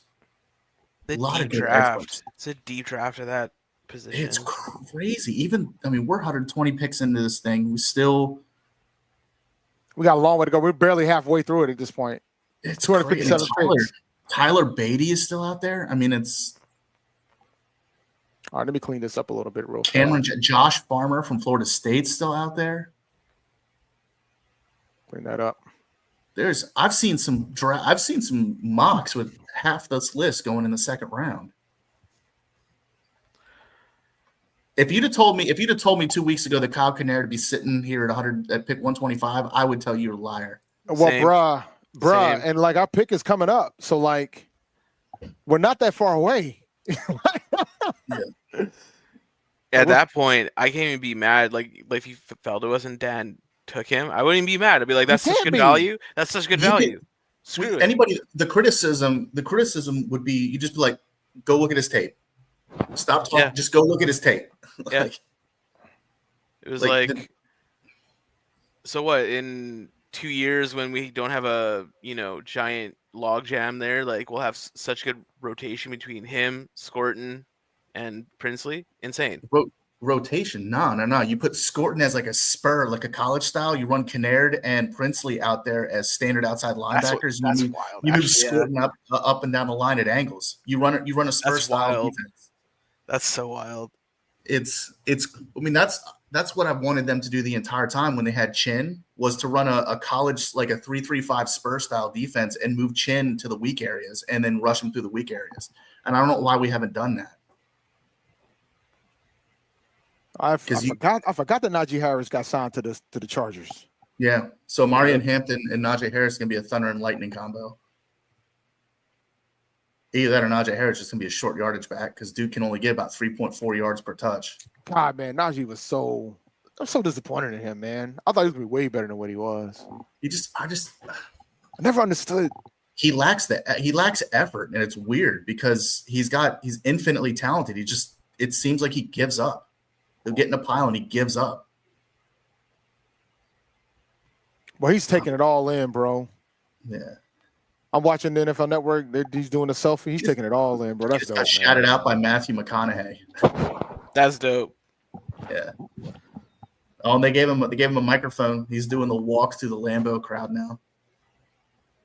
Perks of getting drafted in, Here we go. Chargers Down. selection. Who is this lady that keeps coming out? Is she like the assistant commissioner or something? She's like the chief, like speak of him. Kyle Kennard, South Carolina. That is a phenomenal pick for the Chargers. And kudos to you for calling it. Chargers. 4-1-2-5. We need to have a conversation about how good Cleveland's draft is, by the way. Mason Graham, Carson Schweichinger, Quishon Johnson, Harold Fannin Jr., and Dylan Gabriel. Solid. That's an entirely different team. They're going to have to do it because they're in cap hell for, what, 2 more years? 1 more year? They got – how many more picks they got? They have 3 more picks. but they're all before this. They have 126, 166, and 192. But they've had a good. They dropped back, picked up multiple picks, and then got at least 4 starters out of that. You know what, man? I want to have a conversation. I want to go back to Shedeur for a second because I have an interesting question for y'all. Mm-hmm.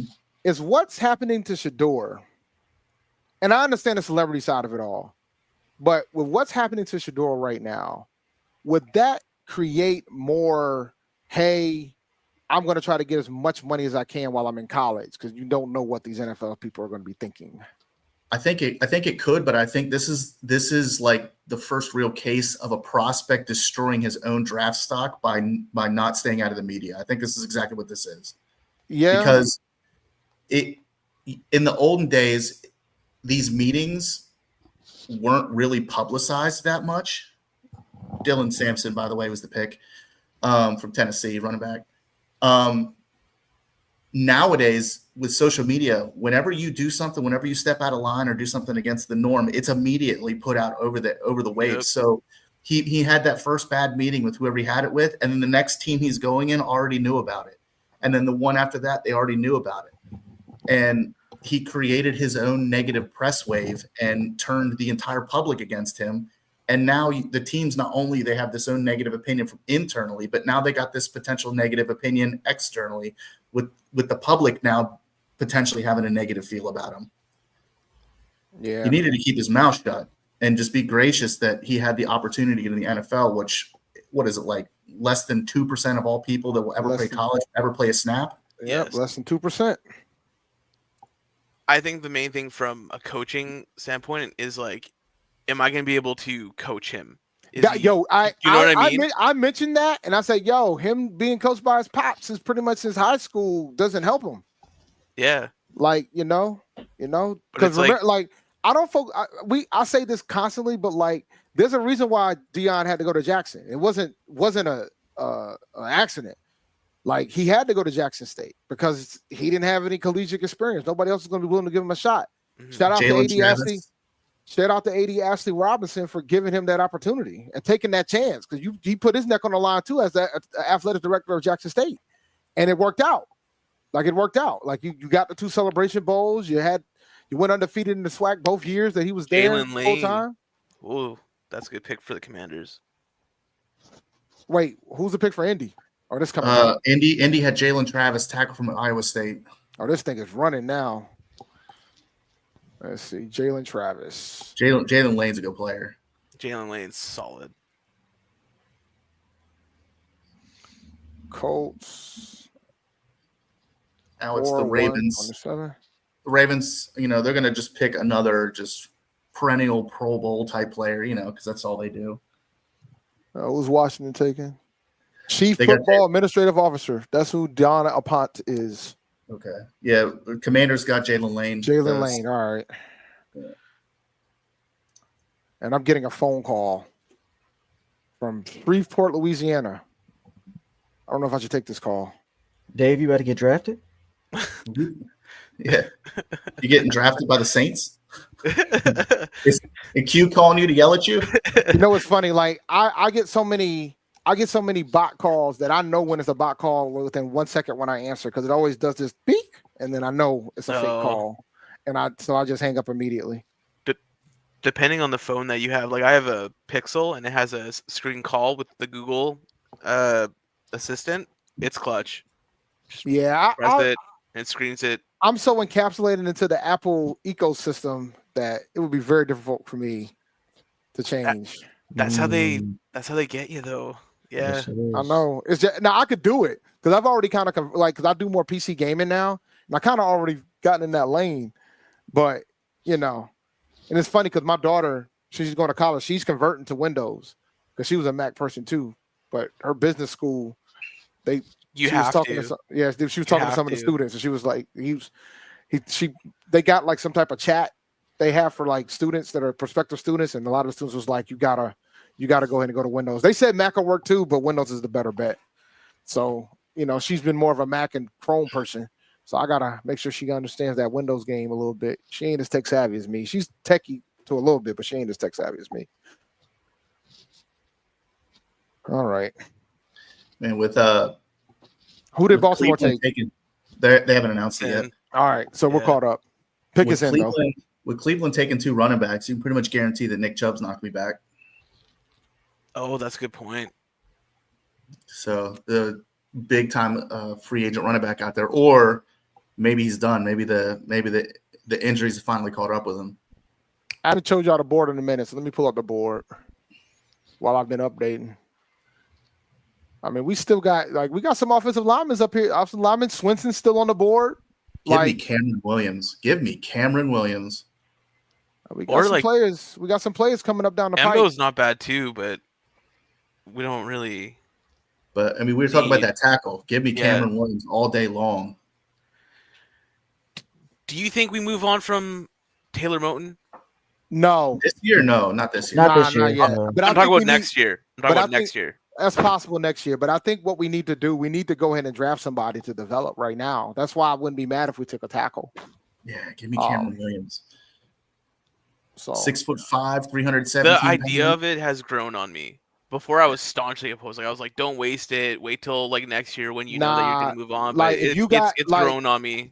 There was a pocket of people that wanted a wide receiver bad, even though we've seen some levels of strides with some of the guys that we have. But I think not continuing to protect Bryce up front that's malpractice. I mean, I wouldn't matter with us taking one. You need to though. You need to have at least a solid front, or else he's not going to thrive. We've seen that. He does not do well with pressure in his face.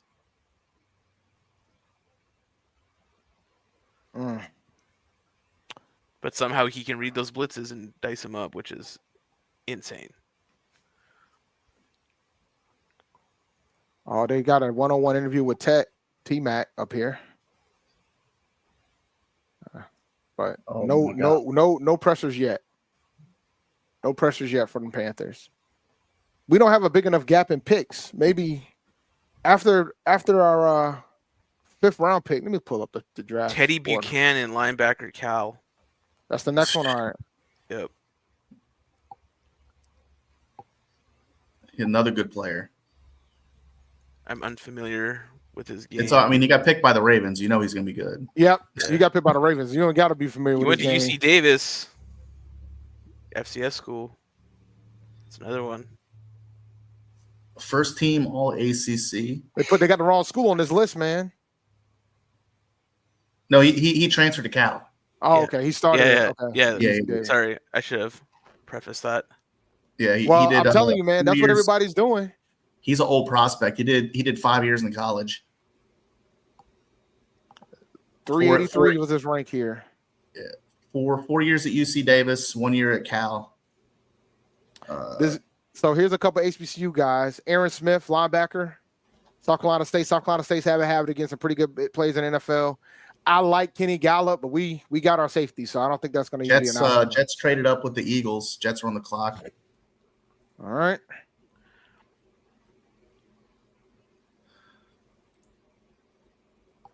What? UC Davis. He was there for 3 years, too. We going to see another Grambling State lineman like we do every single year? Nope, I don't think not this year. If we're going to see a lineman from the SWAC, it's going to be Carson Vincent, the offensive tackle from Alabama A&M. Because he showed out at the Senior Bowl, man. He was dominating P4 guys. So if somebody's going to get drafted, it's going to be him. The other options are Elijah Williams and from Morgan State, who's defensive lineman, and Robert McDaniel, who's a safety from Jackson State. That's a good pick by the Jets. Malachi Moore to the Jets. Malachi Moore. It's all right. I'm much happier with Lathan Ransom than Malachi Moore. Yeah. I agree. Malachi Moore had him at 186. Those Q's team is up. Oh, the Aints? Yeah. They're probably calm by now. Running back, wide receiver, defensive interior is their need. Let's go Jets. You think they're going to take Braden Swinson, the highly rated LSU player, pack his bags out of campus and go right across the city? It would make sense too. It would fit a need. Yep, it definitely would make sense for them because even though I don't want him to be good if he goes over there. I mean, he's not going to be good. He plays for the Saints. Terrible.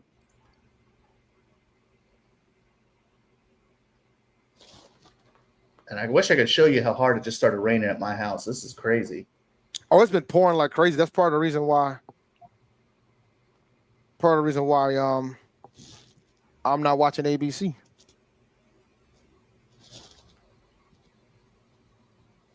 My God. What is going on with the commercials? They trying to pay some bills or something. Bro, Yeah, they probably this is one of their biggest, like the ratings for the draft is higher than some sporting events. Like like World Series and all the other, like the draft, they watch the draft. Careful, the baseball purist will come for your head. Whatever. Ain't nobody want to watch 160 odd games of baseball. I can't do it, bro. Yeah, I watch college occasionally, but that's it. I can't watch one, so better than me. Hold on a second. I gotta catch up on these super chats. What's happening to Sanders is prep work for Archie Manning coming out next year. Remember, the Mannings always try to tell the NFL who they're going to play for. NFL showing them who's in control. Don't worry, bro. I'm here to let you know that if Archie Manning doesn't want his child playing somewhere, his child's not going to be playing somewhere. Yeah. We've already seen it. Yep. We saw it last time. So no, it doesn't matter. Archie's still going to pull his strings. It would not surprise me if the Colts intentionally bomb this year to get the number 1 overall pick to get another Archie, Manning. To get another Manning, because that's going to help their brand. And for life, what do y'all want us to see us do at 140? I think linebacker. I think I wouldn't be mad at it, but at this point, I'm not sure if there's anybody worth. I want Chris Paul. Like linebacker. Oh, Chris Paul Jr. from Mississippi. If he's there, I wouldn't be mad at that. Quincy Riley to the Saints. All right, one more super chat, and I'll update that. I can only see Dallas drafting Shedeur. I thank you for the super chat, Heroes Fab. I don't know if Jerry Jones would have to make that call. I'll leave it at that. So they asked him about him, and Jerry said that they had him highly rated, but then kind of went almost like effusive and dodged the question overall when asked if they would consider picking him in the later rounds. They called Dion for the head coaching job at one point. They had a conversation about the head coaching job before they went with the coach they got. Yeah. According to reports. So if he goes there, who's the coach right now? Brian Callahan, I think, is the coach. Schottenheimer. No, Callahan. Brian Schottenheimer is the coach. His days are numbered if they draft Shedeur. Days are numbered. No question in my mind. Who did the Saints take again? Quincy Wiley? Quincy Wiley from the cornerback from Louisville. There we go. All right. The one that we had a fair number of visits with. They out here taking our intel, man. That's why he ain't gonna be good. I mean, they need it because they're terrible. Yeah, they are. They need everything. They ain't got no cap space. The Bears on the clock. They definitely do not. They have no cap space, man. It's kind of wild. Bears running back. By the way, Swinson is still there, guys. I just want you to remind y'all of this. We're not that far away. At this point, just take him. I've seen some mocks with Swinton in the first round. At this point, just take him. That's what you take it and figure it out later. As bad as it sounds, just Jalen Royals just sitting there is just like so tempting. I just like to stay a lot. We can't take another wide receiver. I know we can't, but just like can't. Yeah, I can't allow it. All right, we already took 2 consecutive first round wide receivers. If the sixth round comes around and Jalen Royals is sitting there though, like I don't think I could. At that point, you might have to do it. Okay. Yeah, I don't think I could be mad about it. I mean, the tape don't. Jalen Royals is very good. I don't understand why he's still here. There's got to be some underlying thing that teams found out. The Shedeur Sanders Rico just dropped. Yeah, he must have been in the same car that Mike Green was in when they were trolling around campus in Virginia. That doesn't make any sense for him not to be there or for him to be here still. There's a lot of things that don't make sense, man. Yeah, we got a prospect that's 26 that's still here, and we're about to be in the 5th round. 26. That's the ranking. That's the rank. Sanders. Yeah. Oh. Yeah. I mean, Like I Elliott said, is still there. That's crazy. We all know what happened. We all know. Actually, there's a whole 3-minute spill about what the hell happened, but I'll probably listen to that in a minute. Bears selection. Who did the Bears take? It don't matter. They're going to finish 5-12 and go last in their division anyways. The Bears are Ruben trash, man. Hippolyte, linebacker out of Maryland. What's I have his no idea. what's his last name? Hippolyte. Hypolite. HYPPOLITE. I don't even know that player on my board. What's his first name? Makes it easier. Ruben. RUBEN. I don't even have that player on my list. Ruben. Yeah, I'm gonna wait and see. I don't think he's on my list either. Let me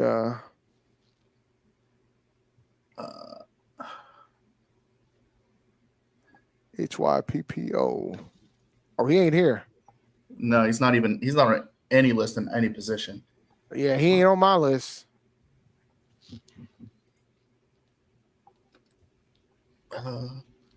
Guess I'll just place hold and put him a punter right now.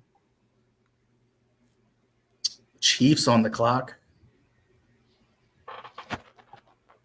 Chiefs need guard, tackle, defensive line. Yeah, he ain't on here, man. He ain't in the cut. So Chiefs that's an automatic reach. Offensive line here, I think.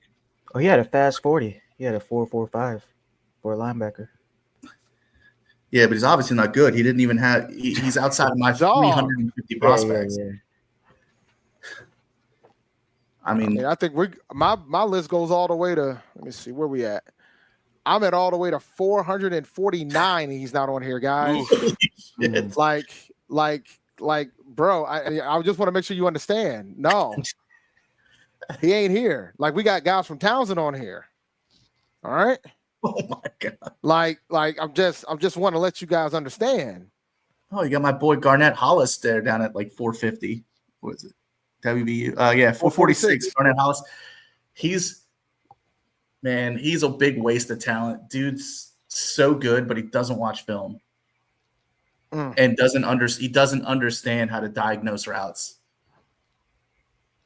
Like, I'm looking at some of these schools that I see on here, and I'm like, and this man went to Maryland. He got drafted, not even on the list. But it's a friendly reminder, man. Like, a lot of these teams, they're looking for certain things. And sometimes it might not necessarily be. It's about the fit, too. Yeah. I wonder if they went to a Maryland Pro Day looking for somebody else and saw him. That happens a lot. That's how Siobhan Rebel got picked up by ECU. By the way, if this guy's sitting in the 6th round and we don't take an offensive lineman, we need to pull the trigger. I'm telling you guys. Just take him anyways. Take 2. Yo, 6'7"? 6'7", 314. Dog. I need you guys. Look, man.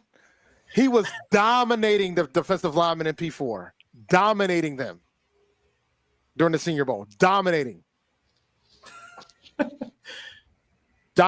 Like, I'm telling you, if he's sitting there, we ain't take a lineman at there.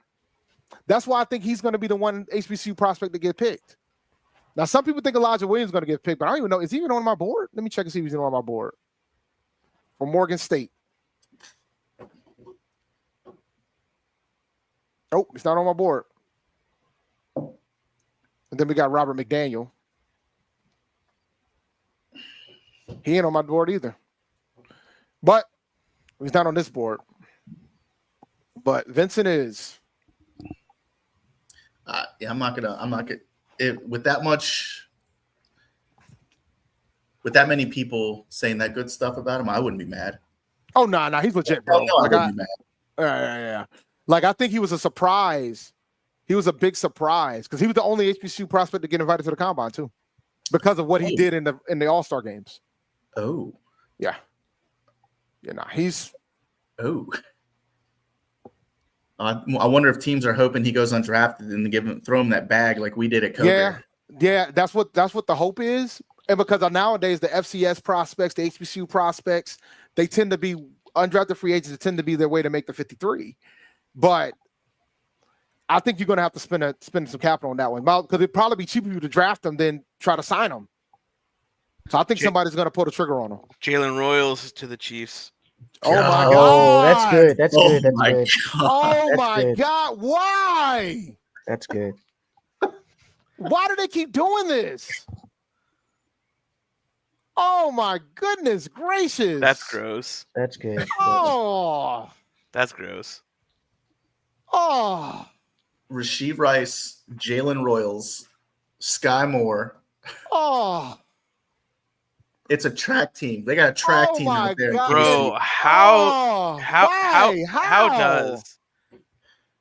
how do they keep getting these players just dropping to them? Them and the Eagles. Because you can only take one guy. Like you can only take Wild. one. Oh my God. Oh my God. Oh my goodness gracious. At least we know that they have a crappy offensive line. Well, we go in and see. Well, we'll see him in the Super Bowl again, guys. Like, God, at least they're not in the NFC.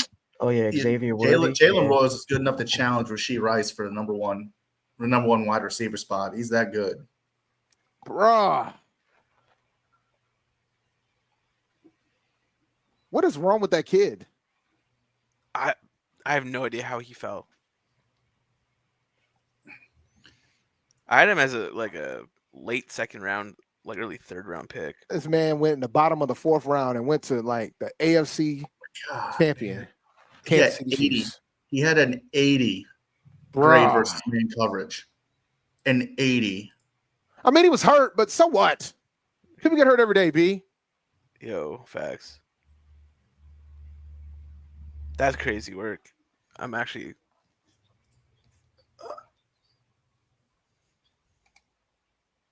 And they still got his. Forget about Worthy. Don't forget they got Worthy too. Like they. Mhm. Yeah. It's a track team. Oh my Yeah. God, man.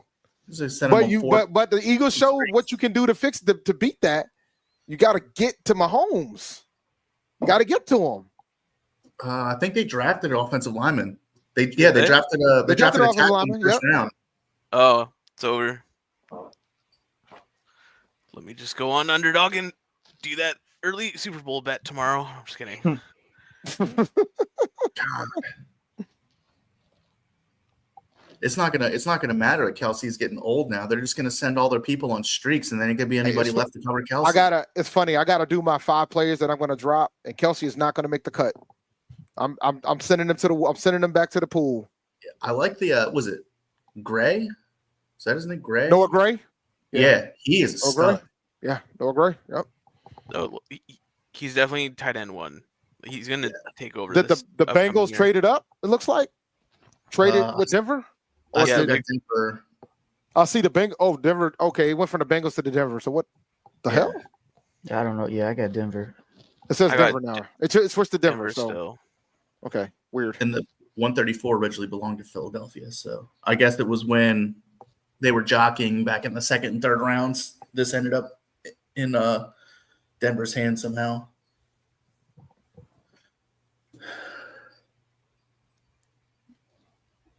Bro, I've been happy about our draft. You ain't got to tell me Oh. nothing. I've been thrilled with what we've been doing.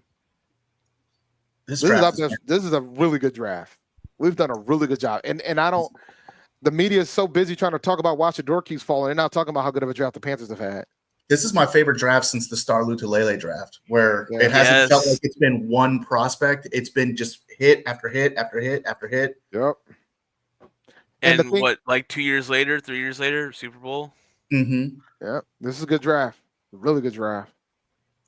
More super chats. If Dallas drafts Shedeur, Shotty's going to be the first coach to be fired before coaching the game.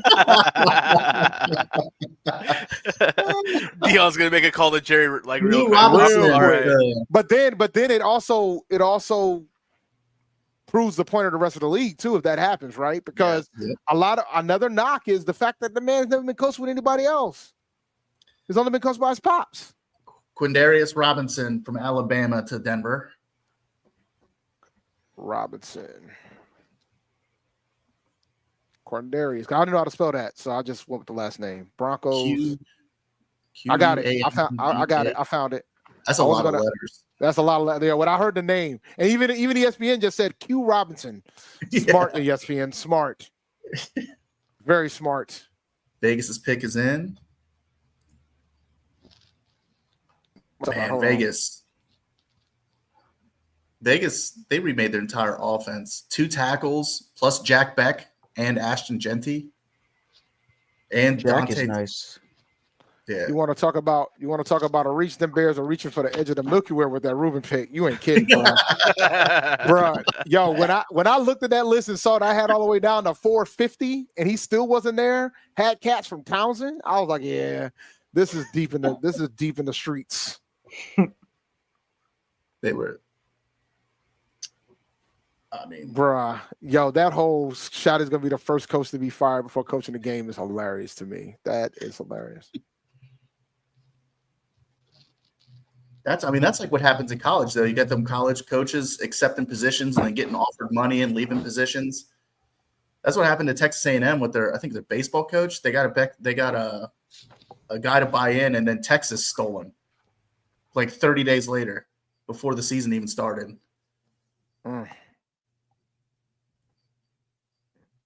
They never give the Panthers credit. That might be the way we need to be, man. Tonka Hemingway, DT. That's a South good pick. Carolina. He's good. Yeah. That's Yeah, one of my he's good. guys. What's his name again? Let me pull him up. Tonka Hemingway. Hemingway. Oh yeah, USC or South Carolina. The USC, not that fake the one from over USC. the West Coast. Yeah. Raiders, right? Raiders Yep, Raiders. for 135. We're almost there, man. I can see it. 5 I picks can away. see it. I seen it. We're really close. Tonka Hemingway's pass rush win rate is all the way as far right as you can go on my slider. It is almost pegged out. But his run stop rate is all the way to the other direction. So third down situational player. Yeah, he's a defensive interior guy, so obvious passing situations, he's gonna be money, but if they run at him, he's probably gonna get pushed out of the way.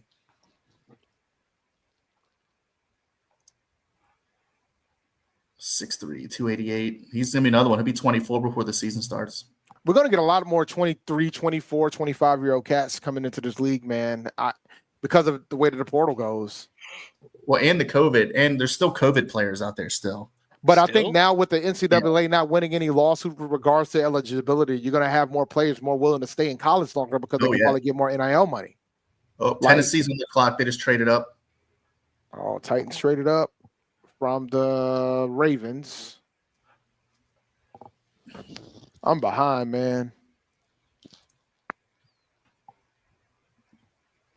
I'm streaming it on my phone, and I'm surprisingly not too far behind. I'm going to see if my antenna works. Let me see. Take off NFL Network. Let's see here. You know, after I'm not actually excited about the Titans draft. The Titans needed so many things, though. Yeah, but I don't like their draft. I mean, Cam Ward's okay, but this wasn't a good quarterback draft. The Oladejo pick, I'm a huge fan of, but I mean, they got Winston and Shamir Dyke and Gunnar Helm. Like, whatever. I liked Winston Jr. I just didn't think that he would go as high as he did. Just by the way that the board fell, I thought that he would for sure be beginning of the fourth. Oh, yeah, the rain is not being kind. Let me see if I can get lucky over here.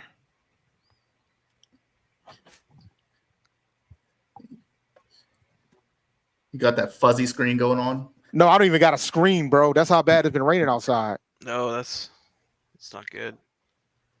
I ain't got a screen. It goes in and out. And I don't want to. All right, Miss Thang is out putting her. All right, we're done here. We'll put it back in NFL Network.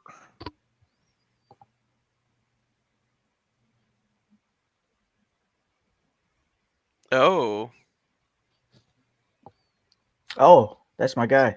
I was about to say, that's your guy right there. Who did Yes, the Titans sir. take? Iowa. Yes, sir. That's who? I mean, he's Alec Iomenor, Oh God, the These white names. receiver at Stanford. Look, he's right Alec- there. where? Oh, he's up there. Yeah, pick 60. Adam is All the the way up. 35th Oh, best prospect. Alec. Got it. Okay. Yeah, he's good. Titans. There's the new wide receiver one there.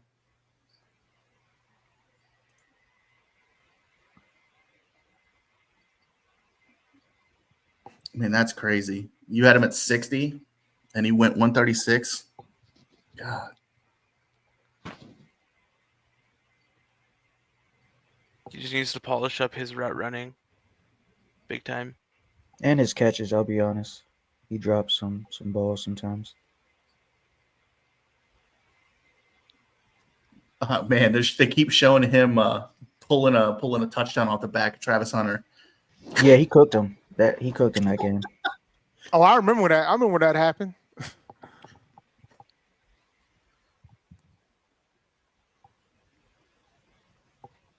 New England traded up with Seattle. Okay, New England's on the clock now. Yep.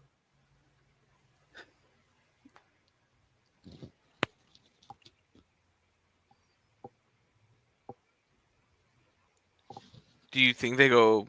I don't know what they would do here. Let's see. I'm gonna go ahead and resend the link and get in the Discord so you get some more folks in here. But I mean, it's Saturday, man, because folks ain't really. You mean? Oh, it is. I'm tripping, bro. It feels It's like definitely a Sunday. Saturday. Trust. I'm tripping. It feels like a Sunday, bro. Yo, today's my Friday. Like, this is my last day of work, and then I'm off for 2. So I'm Nice. happy about that. Yeah, today is my Friday was yesterday, and I'm working more hours. I'm trying to try to build my leave back up. We got deferred resignations happening at my job right now, so we're closing that out. Deferred resignations? Yeah, so the federal government, they did deferred resignations. They did a first one about a month ago. They're doing another one right now. Seattle trade, they picked New England. Yep. So, a lot of the names came out, and I got to do meetings next week to make sure everybody understands how it's going to work, and people are going to start leaving on the 1st. They're going to get paid until September 30th, and then after that, they're done.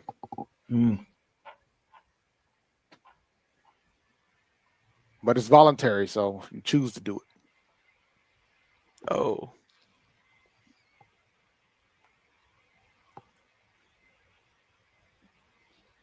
Patriots have had themselves a decent draft too. They have, man.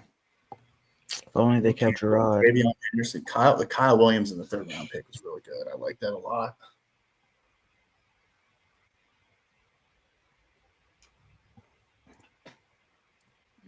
All right, so now that we're really close, we're pretty much at the home stretch here. Let's look at some of the guys that are available.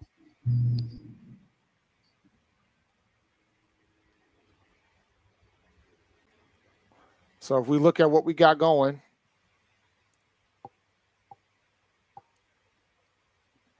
Swinson is still there, guys. Swinson is still there. Chris Paul Jr. is still there. Yeah. Jared Ivey is still there.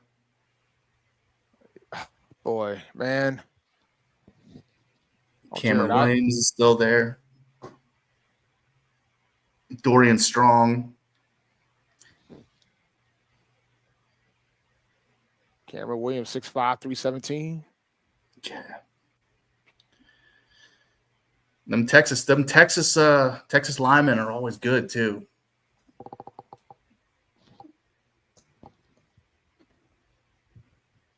So I don't want to draft him, but I'm surprised Isaiah Bond is still there too, honestly. I don't think he gets drafted at all. Really? His off the field stuff is terrible.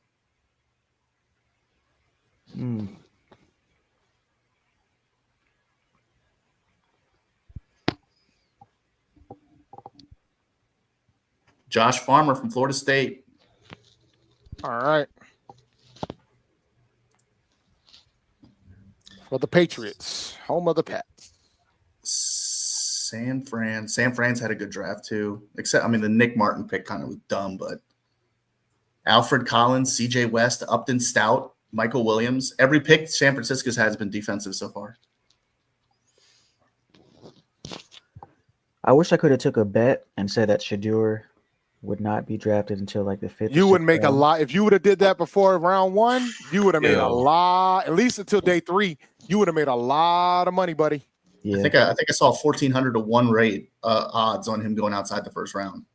Oh, you I would have wish made a lot. I wish of I looked money. at that.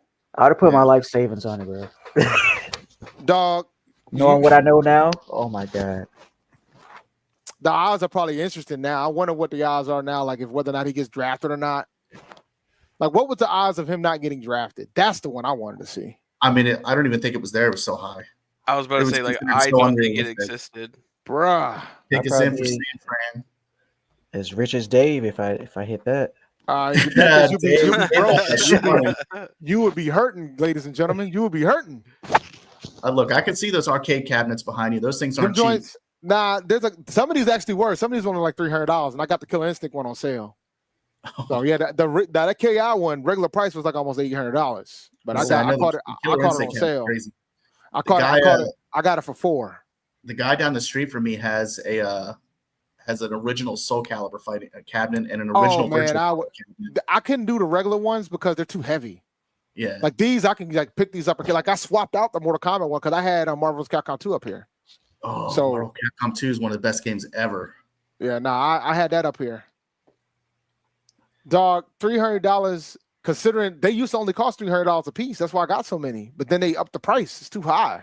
It's like the cheapest ones now are like $600-700. But I'm done buying them. I think there's only like one. Like if they did a Soul Calibur one, I might consider it. And if they do a Third Strike one, I might consider it. But I'm done trying to buy them joints now. I ain't got the space for it. I'm about to downsize to a 1-bedroom. I ain't got the space for that. The pick, we're up after Minnesota. We're about to come up. We got the second pick in the 5th round, 140. And 49ers pick is in. So we're pretty much we're there, bro. Like there's some edge rushers up here. Linebacker. We got options here. Jordan Watkins, wide receiver, Ole Miss. Jordan Watkins. Another 4-3. Wow, that's pretty. 392 is on the ranking, man. That's kind of diabolical. 4-3-40. That'll do it. That's all you need to know. 4-3-40s means you're getting drafted, buddy. We don't care about anything else but your speed. I don't 5'11", 196, 4.37 40. I have him. 392. Yeah. My lowest rated wide receiver is Musa Muhammad III. Which means Hey, he might come here undrafted. Hey. You get a kicker. You get the South Carolina kicker. Look, man. 392. I didn't think. Go ahead, man. I didn't think we'd be talking about prospects in this range. That's why I didn't go down that far. Look, man. I'm looking at this guy here.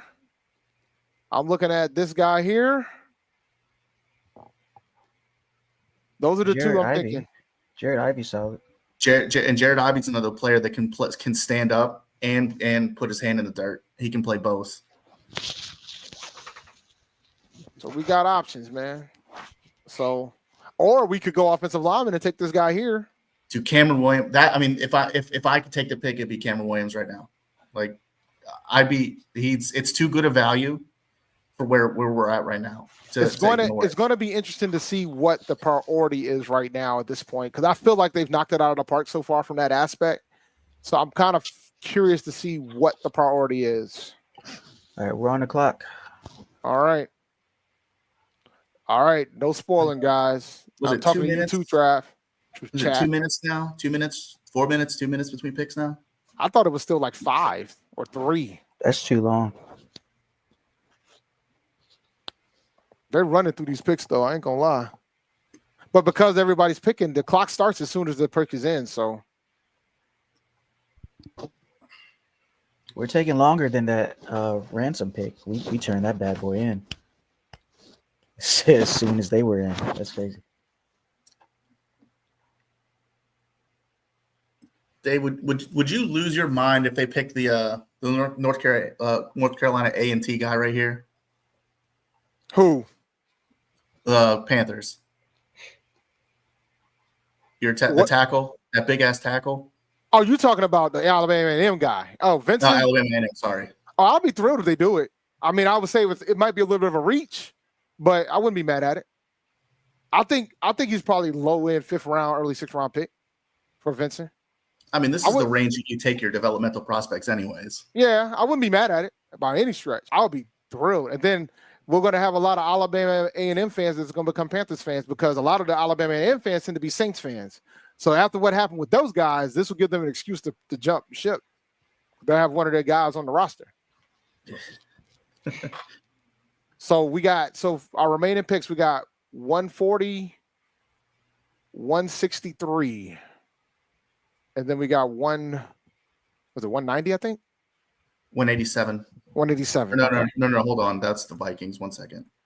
I'm going. I went to 208. Oh, that's a big gap. 208. That's round 7. That ain't it. That ain't right. Yeah, it is. It's 208 round 6. We don't have a 6. No, we traded out of that one. Yeah. We're the 32nd pick of round 6. Yeah. We get the last one around 6. You remember the comp picks skew it. It's not 32 anymore. No, I got you.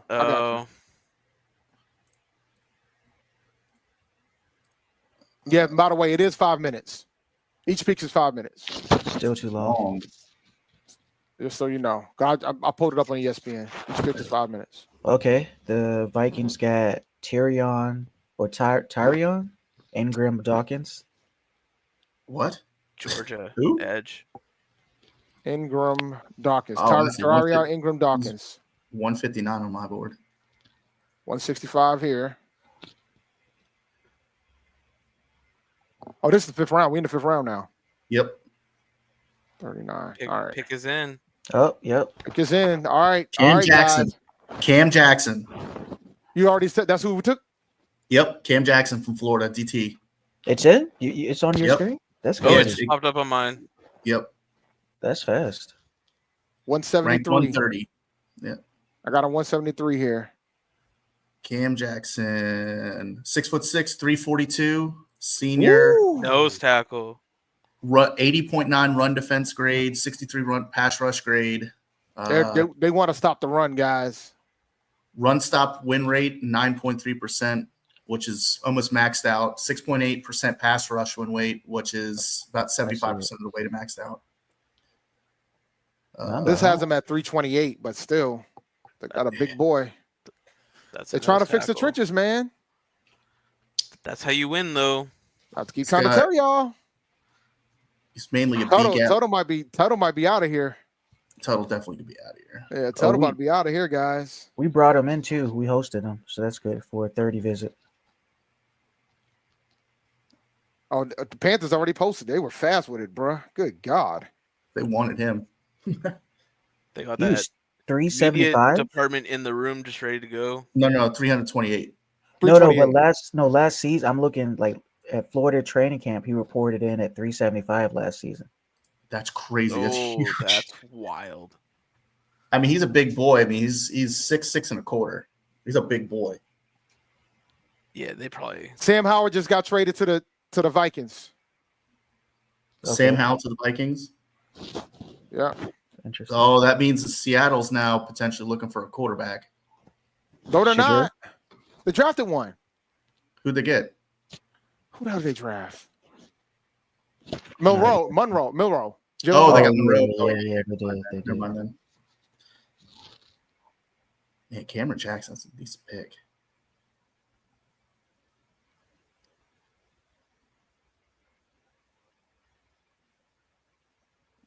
$13 quarterback hurries last year, 2 sacks, 2 batted passes, 382 overall defensive snaps. It's a big man. He's a huge dude.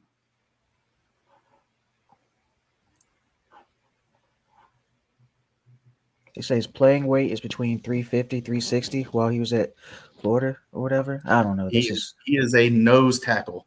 That is, you could draft a nose tackle, that would be a nose tackle. 100%. Yeah. So he's behind Bobby Brown. So he'll sit there behind Bobby Brown until Bobby Brown leaves. Bobby Brown's on what, 2-year contract? I think it's 2. I think it's a 2-year. It's a 2-year.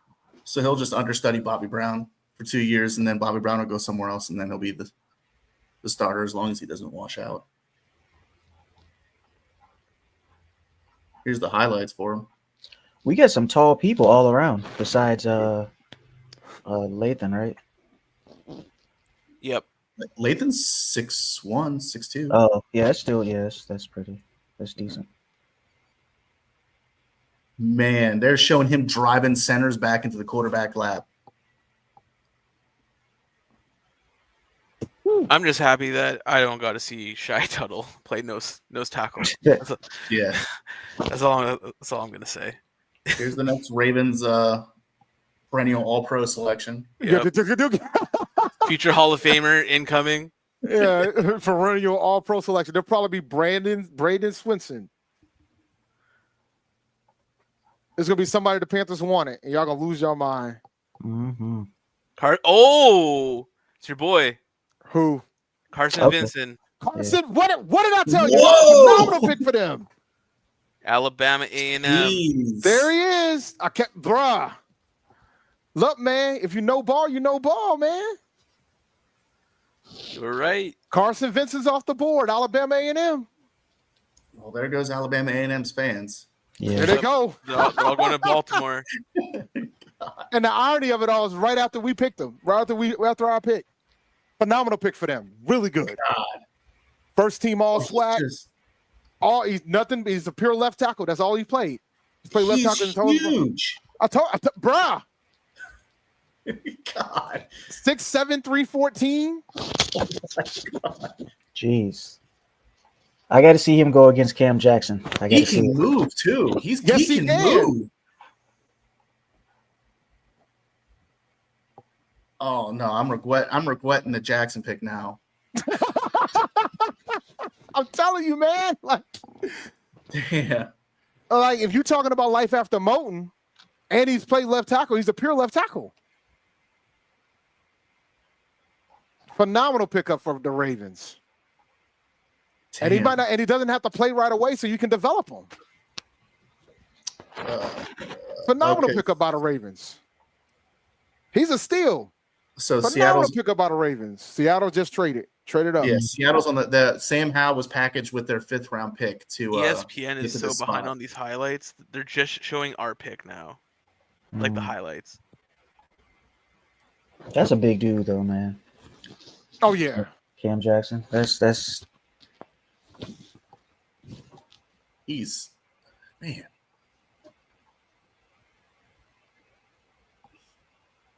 And who's their left tackle right now? Is it Orlando Brown still? No, he's on the Chiefs, right? Yeah, I think he went to the Chiefs. They traded him a few years ago, I think, if I remember correctly.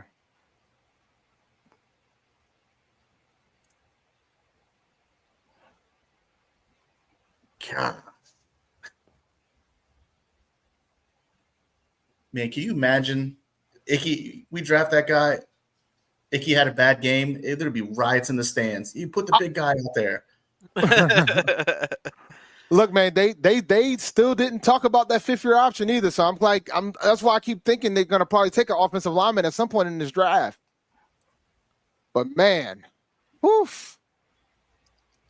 That's crazy. I was encouraged by the way that like Icky played. No, I thought he last played well year, last though. year. I thought he played well last year. I just a lot the better. fact that they haven't been fully committal on that is terrifying.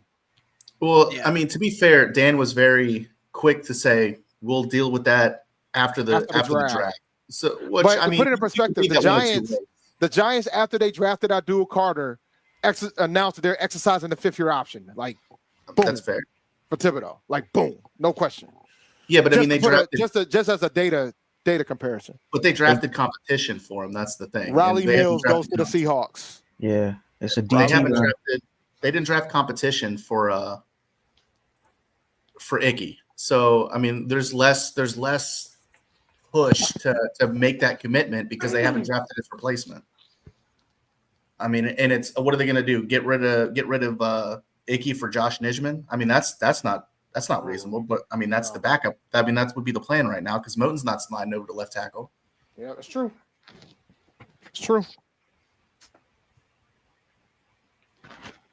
Oh, how are you going to get this guy gets drafted? You're going to show him on crutches. What are you going to do with him? Come on now, NFL Network. Yeah, he was injured. You include the guy getting injured in your highlight tape. That's nasty. Oh, that sucks. I'm just looking at it now. Wow. Well, this guy looks great in crutches. He'd be great on the sideline.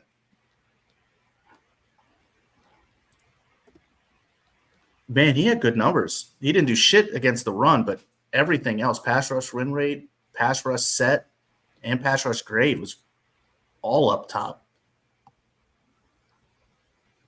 Jordan Phillips, DT, Maryland to the Dolphins. That's a good guy. It's So 94 DT run. You know what I'm happy about? I've noticed that this year we're like in front of the run and not like behind. Mm-hmm. No Yep. reactionary picks at all. Yeah. Yeah, they're running through these picks, though. I will say, Jordan Phillips to the Dolphins. You probably already just said that. Yep. Yeah, because I The was responding to somebody on Twitter.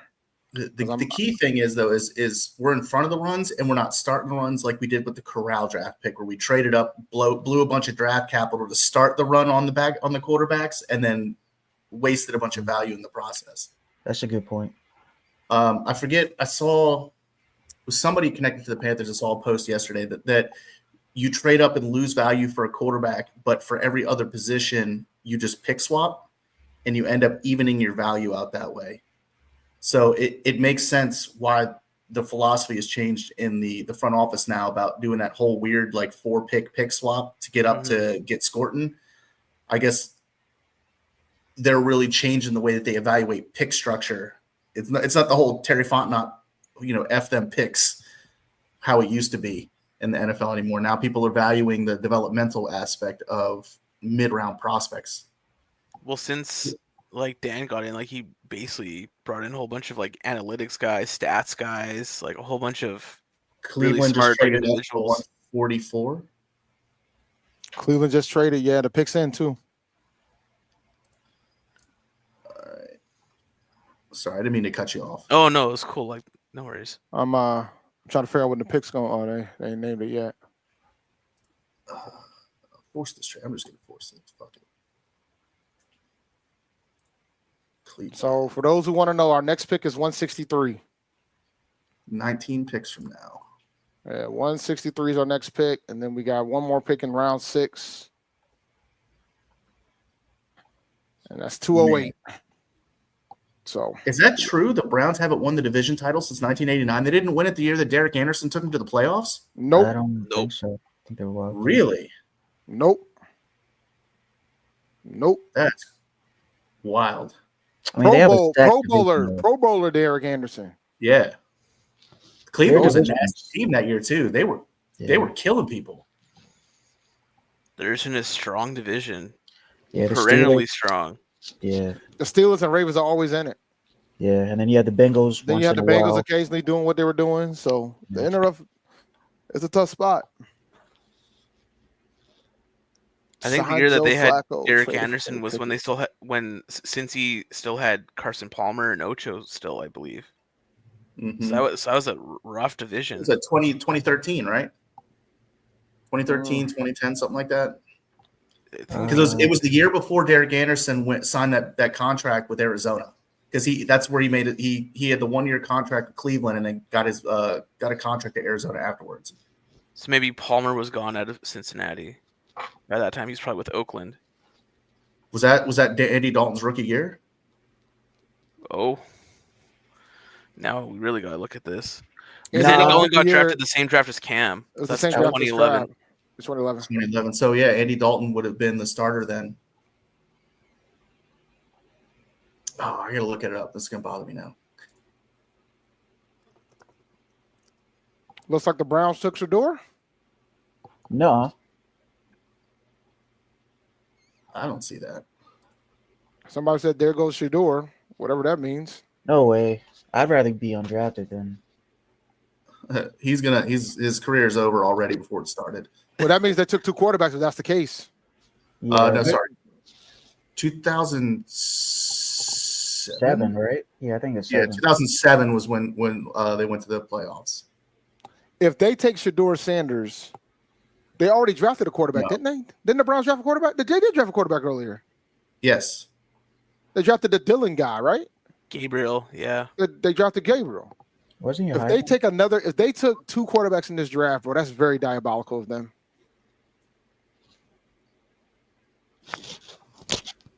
No. Why would you draft the Camp Baliurdi though earlier? That makes 0 sense. It's the Browns. It never makes sense. Never mind. You're right. You are correct. What is If the Browns draft, that would be so diabolical, bro. There's no way. drafted Dylan Gabriel's backup? Oh no, they drafted Joe Flacco's backup to the backup. Well, no, yeah. Because Kenny Joe Pickett, Flacco's- you got Joe Flacco, Kenny Pickett, Yeah. Dylan Gabriel, and Shedeur Sanders. That is wild. There's no way. And Dylan That's drafted. what they're saying. They're on commercial. Drafted. I ain't got NFL Network on, but they might. Might take. Oh, she's at the podium right now. I'm watching it on ESPN. Yeah, ESPN. I'm still in commercial. That would be some of the most scandalous shit that's ever happened in draft. Wow. They did take him. That's insane. Oh, he went In the 6th round. fifth round. To be Now, the this is- 4th quarterback on that Yeah. roster. Yeah, That's wild. they waited. They could have took that man multiple times, and they traded down. They could have took that man multiple The times. whole thing is why did they take Gabriel though? They could have got like. Oh They yeah, they could have got so many other pieces to the puzzle. What is And the thing is, you know what? Deion said he didn't want his kid going there too. That's the hilarious part of it all. You think that they just did to piss Dion off? Talk junk about him. There's a level of wow. It's cold up there too, guys. Man. Hey, he has a chance to be one of the greatest quarterbacks in their history, though, if he succeeds. no. You don't think so? No. People don't realize it. Cleveland before the Well, yeah, Otto Graham. I give you that. I mean, like Cleveland's had some really good quarterbacks in their history, but I don't know. From 3 to I'm dumbfounded 144. about this. Would Kosar be like the last truly good one? Yeah, Bernie Kosar was legitimately a really good quarterback. Wow. Phenomenal value. Phenomenal. Oh, here Getting, they're tearing Shedeur Sanders apart on the NFL Network now. What are they saying? He takes horrible sacks. He drifts through coverages. I mean, he does take bad sacks. Like he holds onto the ball for So that means ESPN is going to slob him. Yeah. probably. They got a turn it big. up. They got a crazy pitcher joint for him because they thought he was going to go in the first round. Like, oh, we can use our stuff now. And they showing Jackson State at least. I mean, honestly, his Jackson State tape looked better than his Colorado tape. Like you're right. They're blazing him hard right now. Yeah. Oh yeah. Mel is going, I don't understand it. I don't know how he dropped this long. Typical Mel Kiper. I mean, the rule is you just draft the opposite of whatever Mel Kiper says, and usually you're pretty successful. Yes. Was it He's Jim Harbaugh? keep this guy. Jim Harbaugh in the 90s or whatever. He's like, I don't know who this guy is when like he was talking junk about him. By the way, guys, I find it fascinating that NFL Network is being critical of him, considering that there was a guy that used to work at NFL Network for a long time. Yep. I find that fascinating. Mac McWilliams to the Eagles. All right, let me go ahead and get Shedeur off my board now. He's been sitting there in a very uncomfortable spot for a very long time. UCF. It's NFL Network just put up the depth chart for the Browns too. And had Shedeur as number 5. As he should be. I mean, that He tracks, is. right? He That's is. crazy. You know what that means? You know, they got him fit. They can cut him for minimal. Yes. Minimum If he doesn't, damage to the if they can find out what he is, and if everything they've been talking about him in the news reports are true, they'll let him go because they don't need him. Most teams keep 3. Some only keep 2 quarterbacks. Yeah, like us. So, I mean, you know, they but I can't find it hilarious that Carson Vincent got drafted before him. That's amazing. I find that wild because part of the reason why the moves happened for Deion to head over to Colorado was because of a lot of reasons, because to get his son drafted. So I find it, it's a poetic justice in that for me.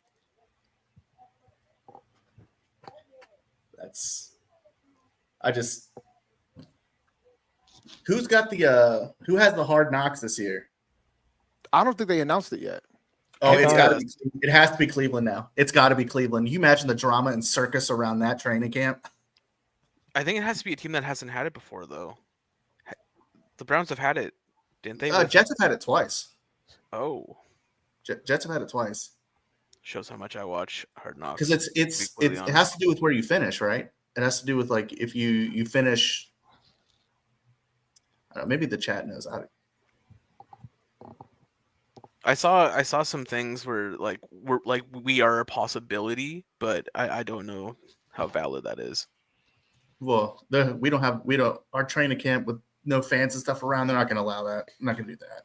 I mean, so 2 Austin, years of no Hard Knocks. Austin, I hate to inform you, he's not getting drafted. Yeah, I just want Shiloh you to know is that. not good. Shiloh is not getting drafted. Shiloh was a liability when he was at Jackson State. He was a liability when he was at Colorado. He's going to be a liability in the NFL. Shiloh misses more tackles going like 100 miles an hour than Xavier Woods did for us. The only reason he even made it to college football is because of his last name and who his dad is, to be totally fair. Yeah. Every game that I watched of Colorado, I would just see him just run as fast as he can and just whiff on a tackle all the time. So the Patriots pick is in. Yeah, Cleveland's gonna be fascinating. They're not gonna be any good. The team's gonna be terrible, but yeah, it's gonna be fascinating to see how it all turns out. Because what if everyone's wrong about Shedeur and he actually does have this football brain that the people that are glazing him say he does have, like, and then he tears it up. Then how dumb is Cleveland going to look for trading for Kenny Pickett and signing Flacco and then trading Gabriel, or trading up to get Shedeur? They traded up to get Shedeur. Yeah. No, but the wild thing for me is that I don't get trading up because who's going to draft him? Who else was going to draft him? The Rams had a legitimate reason to draft that man. You got to have life after Matthew Stafford. Stafford ain't young. Like the Raiders made sense. The Rams made sense. Those were possibilities. The Jets. The Jets maybe made sense. Well, Jets got Justin Fields. Yeah. Shedeur right now is QB5 on that roster. Unless they're gonna make the decision to have Dylan and Shedeur compete, and then the loser leaves town. Yeah. Shedeur's behind Joe Flacco, Deshaun Watson, Kenny Pickett, Dylan Gabriel. Yeah. Like that's why he's got to fight. That's why he's got to fight through. I mean, not that Deshaun Watson's going to pose any sort of Patriots took Bradley Switson. It's a good pick for them. Phenomenal pick for them.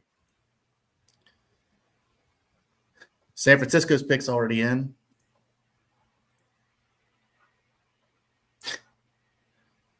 Yeah, can you imagine how toxic that the locker room's going to be with Deshaun Watson and Shedeur Sanders? Not just them. What about freaking Dylan? Like, you took two quarterbacks. Hold on, let me pull this up. Watson's not going to be in the building, bro. No, he's not going to be in the building. He won't be. Yeah. But you took Dylan Gabriel at 94, then 50 picks later, you take another quarterback. It's Browning. Like, what? That's insane. I'm so happy that I'm not a Browns fan. Let's just put it that way. And the thing is they drafted a young quarterback. Was it last year or 2 years ago? When did they draft DTR Robin? Yeah, but he's gone. And then they just traded him to the Eagles, right? Yes. Yeah, they drafted him last year, right? Yeah, because that's how they got Kenny Pickett. So they're still showing this Shedeur Sanders highlights. They just ruined quarterbacks. Jordan James, running back, Oregon, to the 49ers. Yeah, they are just DTR having for a Charlotte. full-on convo about Shedeur and this whole situation that's still going. This thing, the fallout from this is going to be hilarious. And I'm- and you know what? The funniest thing is, I'm glad it's nowhere near us. I'm glad it's not us. I'm curious to see like what this circus is going to be like with. Never with them. forget, man. We did draft a guy that was seen as a distraction or seen as somebody that's too big of a image, and that was Cam, and it worked out. Yeah. So you know, it worked out, and I thought he did phenomenal. So we'll see, man. I'm fascinated to see how this pans out for Shedeur. The thing I find weird though, and like Cam did have some of the same things about how, you know, big personality, the cockiness, but Sam also came off of 2 consecutive national championships, Yeah. one at Glenn, one at Auburn. It ain't the same. Heisman winner. But Yeah. the thing is, NFL teams tend to be annoyed when it comes to distractions, right? Like there was Yeah. legitimate conversations of taking Blaine Gabbert over that man. I remember that. Like, That's so which was wild. So it's funny because an SI story came out years later talking about the Rams the traded run. up, they're on the clock. To run. They traded what? The Rams are on the clock. Oh, okay. The thing that's wild to me is that was a debate, and I think if it wasn't for Ron Rivera putting his hand at the table, we probably would have took Blaine because I don't think folks above him wanted to go with Cam because of that shit. Yeah. Like, I think if it wasn't for Ron Rivera, like, why do you really not want this guy? Like, come on. Yep. Like, and so I know folks sometimes have a love-hate relationship with Ron, but Ron is always fired up about certain things because he believes if you can ball, you can ball.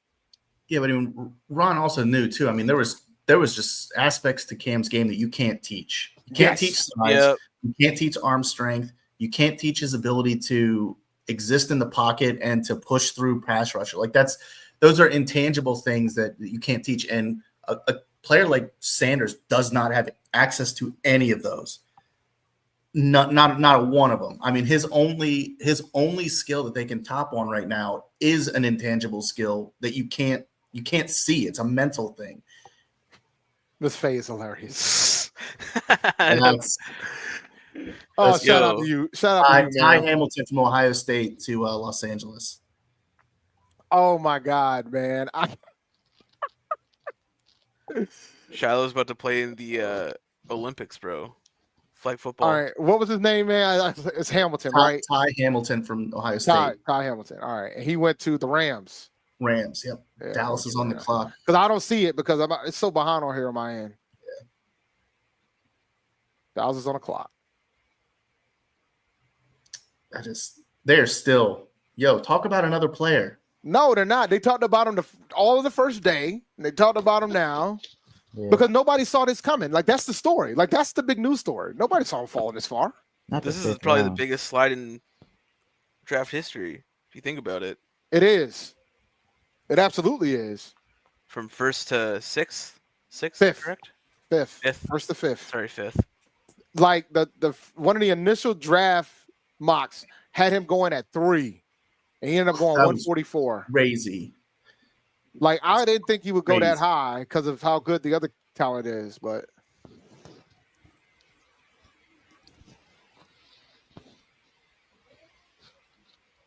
They said it's funny. I have a note here that says that the 49ers would have originally picked in this position, but they forfeited their pick. there was a tampering thing that happened, if I remember correctly. There was something that happened. Yeah. It doesn't mention anything. It just says they forfeited their pick. The Cowboys pick is in.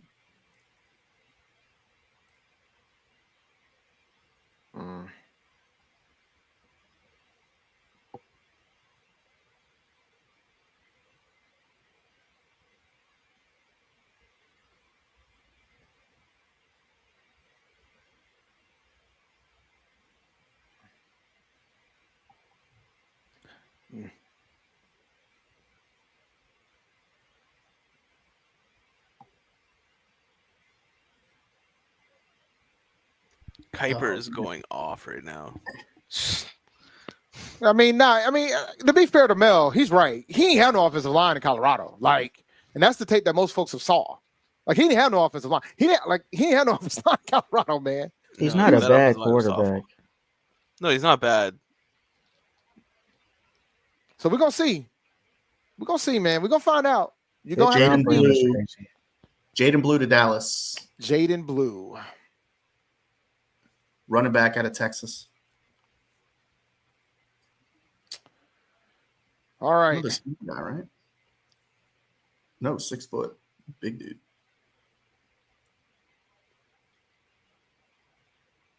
A lot of reaches, but that's expected in these rounds. So yeah. Lots of teams just go off in like potential at this point. Jaden was 6 foot. 113.1 elusive rating. nah, I don't think he did that. He took the pick. So don't big stuff up, Heroes Pap. Appreciate the super chat though. Yeah. Jaden Blue forced 37 missed tackles last year. Sanders ain't on the board no more. Shout out to A-Cash for the super chat.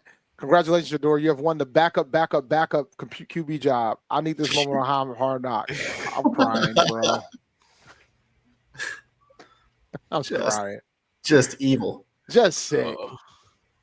There was a video that I did see about Deion talking about there's certain teams that I don't want my son going to. Well, Things like that. You don't have no agent. Yeah. Like you can't do stuff like that, man. You got to have good representation. But he got drafted, so we'll see what happens.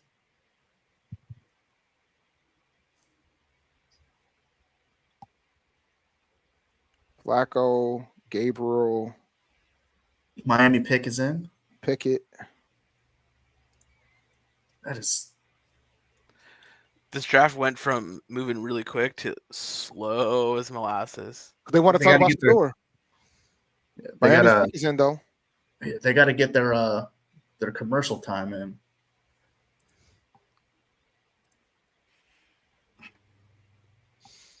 Got to get that media money. Why? I wonder why Jared Ivey is still sitting out there. I wonder what the deal is with him. Oh, I forgot that he's still on the board.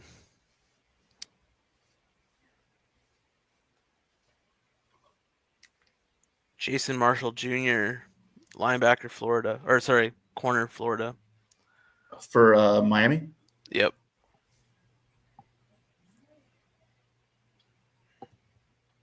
Oh, how far do I got to scroll down for this?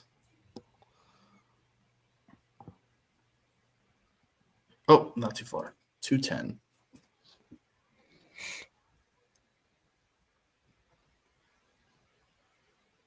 Oh, you got Leggett. That's what's up, Wes. That's what's up, bro.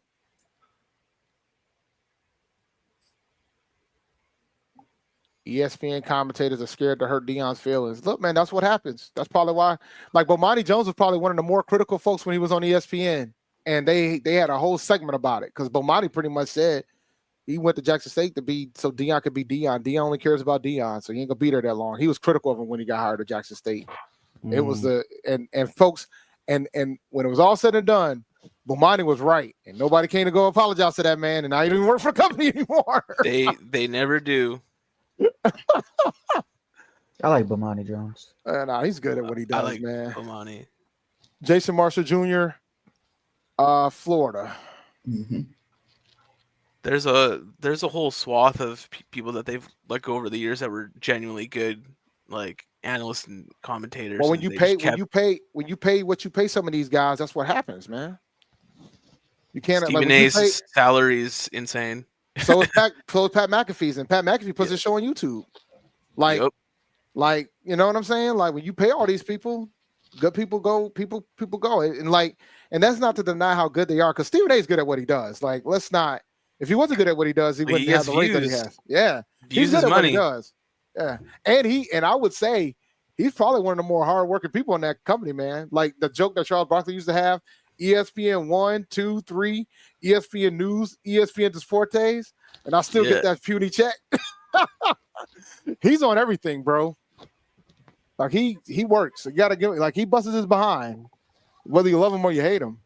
mean, they're trying to find the right formula since Stuart Scott died. I mean, that was their dude. Stuart Scott was the Yep. guy. R.I.P. Yeah. Yeah, that's true. I remember like just because we don't get like ESPN up here. It's the whole story, but back in the day, we would still get top tens, and it was him and Rich Eisen, Mm-hmm. and that Ooh, was the Eisen. best. Rich Eisen and Mhm. Stuart Scott. That was a great duo. And when Eisen pivoted to do NFL Network, that was the end of an era, bro. That was the end of an era. But it was smart on his end because he knew, like Rich knew. He was like, look, man, NFL's the king. They're about to be the kings of the castle. Now I think he just does his show on Roku. I think it is. No, he still does NFL Network stuff. Does he? Like I don't He have pops cable in. no more. So Yeah, he pops in. He still does NFL Network stuff. DJ He's on that Giddings draft. to Indianapolis. DJ Manning, Giddings, DJ Giddings. Let me see. running back, Kansas State. Yep, I- there he is. I haven't had cable in like a solid 10 years. Wow, so, that's impressive. It's impressive, right? Yeah. I'm cable's about to go by the wayside for me soon. I turned it on for March Madness and I'm about to reduce my streaming services. Like I kept Peacock for WrestleMania. I don't need that no more. I'll turn it all on when football season starts. I still gotta haven't get- watched night 2 of like WrestleMania. I keep passing out like after work. I'm gonna be honest with you, man. Night 2 had its moments, but I think night 1 was probably better. I think night one Night definitely had 1 the was best main good. event. Night Night 1 1 was had the best good. main event. Dallas So- just Yeah. traded up. Dallas was traded up to 152. Yeah. We're close, man. We're getting close. I see us on the ticker.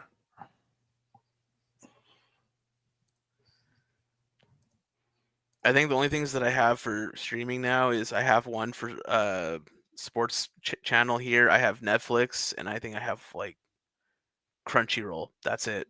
3. Crunchyroll. And I've had Hey, that that's for clutch. 7+ years for sure. I don't watch that much television, man. That's part of my problem. This is probably the most TV I'll probably watch. Like live television, this is probably the most TV I'll watch in like a while. Because I watch a lot of gaming matches and stuff like that. Shamar James, Shamar James. linebacker, Florida. You guys are ahead of me now. I used to be ahead of you, but man, you guys popped Oh. up. Oh, don't worry. They're still talking about Shedeur Shedeur. Sanders on my screen. Yeah. Yeah, they're definitely on NFL Network. But they've been talking about him for a minute. Mm-hmm. Yeah. You guys realize This is there've been like 10 picks since 152. then, right? They traded with Arizona. Yep. Bengals should be on the clock now. Yep, Bengals are on the clock. Let me pull up the chart for you guys so you get an idea of what we're looking at right now since we're close to the game. Since we're almost out of storage. I don't need all that. So here we are. Cameron Williams is still sitting there, guys. I need him. At this point, I need him. I think you have to. You have to Chris pull that Paul's trigger. there too. Chris Paul's there too. There's so like genuinely, there's really good prospects here that I thought would not be this late. I know this guy from UCLA got taken. I don't remember by who, but I know he got taken. Who? Oh yeah, Yeah, he got, Oladejo? yeah, he got taken. I don't remember by who, but I know he got taken. Was it Cleveland? Actually, you might be right. It might have been Cleveland. No. No, it's Let me see. no, it was Tennessee. It's Tennessee. With the Titans. Yep. Yeah, it's the Titans. I had my former mother-in-law, well, I still call her mother-in-law even though I'm not married anymore. She just sent me a text. What's going on with Shedeur Sanders being drafted so late? So Good question. that's for the folks who said last night that folks ain't paying attention about who Shedeur Sanders is. Because she's the Patriots fan through and through and she knew who she was. So folks know. Good That's question. why they keep talking about him. but like you have to remember that like this is not to devalue him, but who his father is and how much he transcended culture. Mm-hmm. Like I was born in 93, so the most I got to see of Deion Sanders was like the last like 3 years of his career, maybe when I started watching. I But think I here's still the- knew who he was though, just by Like, culture and I think folks got to understand, man. Like the '90s and the '80s were different, bro. Like there was some things that are amazing. Like you know how everybody hypes up Otani yep. because he can play, he pitches and he can hit. You know what I'm saying? He's out here, he pitches, he hits, he plays in the like when you think about like somebody like a Bo Jackson that was out here playing baseball and football at high levels. Like he Yeah, wasn't Bo. a scrub in neither one. Dion played in a Super Bowl in the World Series. Mhm. Yep. Like It's different. just different. Like it was just different. And then on top of that, you had Jordan in the NBA. Yeah. Like you had Yeah, like you Yeah. gotta think about like it was so, going against Looney Tunes, like he was killing yeah, it. it was so different back then, man. Jalen Like Rivers. so that's Miami why Florida. that's why when you have somebody like a Travis Hunter in the league, like you don't see stuff like that anymore. No. It's been Like a you just while. don't. And then like there was a period after that when they kind of made people pick with Devin Hester. Devin Hester. Hester got drafted as a Jalen cornerback. Jalen Rivers to the Bengals. Hester's number was 23 because he Woodson got also, drafted. right? Like he played both ways. Rod Woodson or Charles? Charles, right? Michigan. Or Charles somebody like a forget. Charlie Ward, right? Yeah. Played in the NBA, won the Heisman Trophy at Florida State. Yeah. Like, what? Like, and now he's the head basketball coach for Florida A&M. So, like, you don't get that anymore. What pick was that? Because the bar, it definitely went away. I got a bar rescue commercial. There it is. All right, Jalen 153. Rivers pick 153. Yep, 153. All right, got it. Embo just went to the Giants. All right, Giants. Embo. Yep. Marcus Embo. It should be Miami again, right? Yeah. Miami's next. Yeah, Miami's on the clock. All right, the pick is in for them. For who, Miami? Yeah, pick is in. Oh, God, man. Let's go. Let's speed this up. I was about to say, I want to see this last pick before I have to leave for work. Yeah, let's speed this up.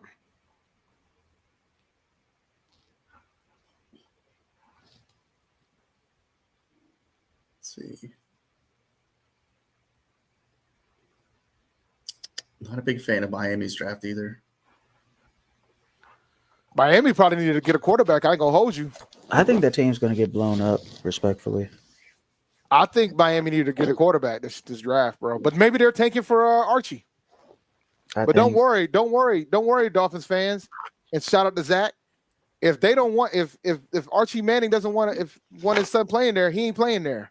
I can promise you that. Y'all can take that to the bank.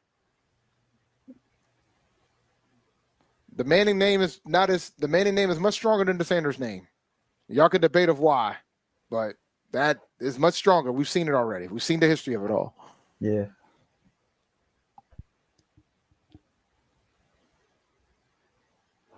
This is funny. Giants having a solid draft outside of Dart. I mean, that's pretty important. You know, the quarterback is pretty important. It's facts, though. Their draft has been. They're having a pretty good draft, though. I mean, if Dart comes in, takes a hold of the start. Well, he's not going to start over Russ. They've already said it. But if he comes in and puts stuff out on the field, Giants aren't going to really care. Yep. Like, I mean, at the end of the day, Giants just want to win. If he produces, it doesn't really matter. And the coach and GM are for their jobs this year for sure. So the pressure is on always around.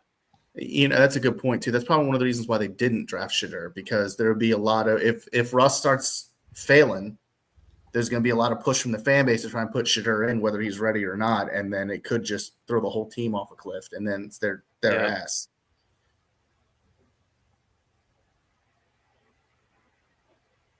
Pick for Miami is in.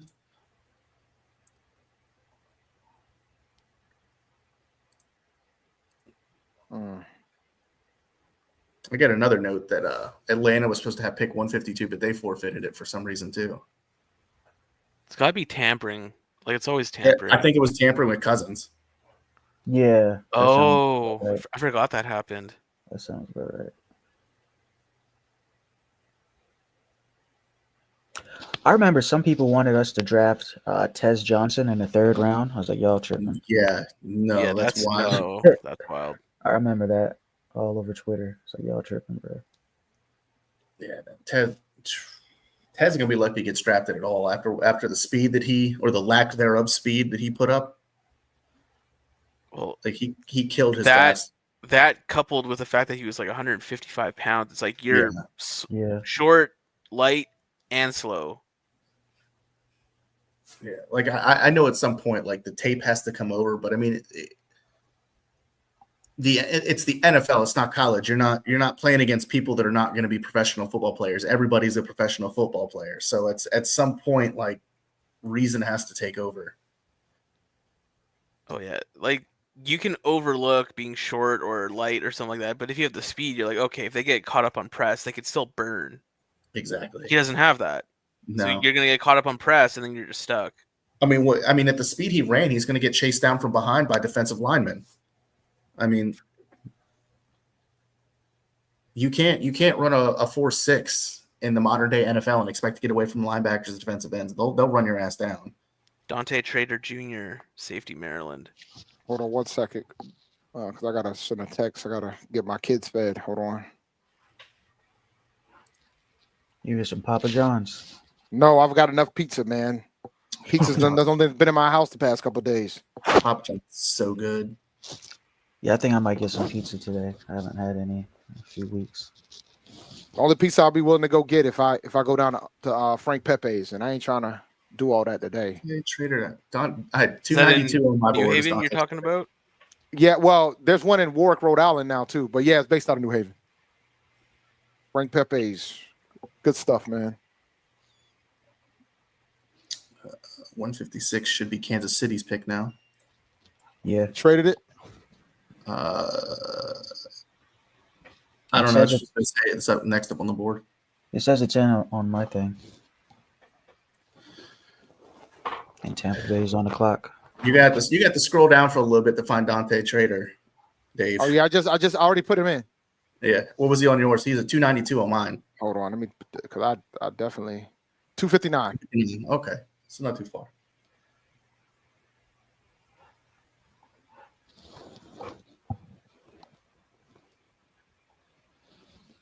You know what I forget about? Oh, What you forget about? No, they were giving props for your jersey. What you forget about? Appreciate it. Nah, you know how crazy, like, at this part of the draft, like, it's cool, but, like, the real buzz right now is the UDFAs. Like, Yep. Yeah, like, I forget we're at all that. about, We're at that. After the 5th round, we're at that territory, in my opinion. yeah, We start discussing it because I think if you don't get traded, if you don't get drafted after the 5th, you might as well be a UDFA. yeah. But some of Like them you- get some big bags. Oh, yeah. Coker got a bag. Coker got Yeah. a bag. Coker was a godsend. The fact that he didn't get drafted was a mistake that everybody. That was the wild. Yo, It I was didn't. crazy. I didn't understand it, man. But no, I didn't. Then you remember how they draft FCS prospects. That's just Like Jeffrey Bassa from Oregon, linebacker. He's Hold on. decent. He's kind of Bassa? a tweener. Yep. Yeah, but I mean, again, it's another defensive prospect for for Kansas City Yeah, he's that's decent. there he is. to go Kind with Omar Norman Lott, Ashton Gillot, Noel Williams. Yeah, like he kind of reminds me of Jeremy Chin, and the fact that he moved from like safety to linebacker, or you know what I Yeah. mean? Like I was asked to filter out just the corners, so I'm going to do that real fast. Pick is in for Tampa. Mhm. Kobe Bryant is the top corner available right now from Kansas, but he's old. Damn, he's over 26 years Yeah, old. I'm good Yeah. on Kobe. Yeah.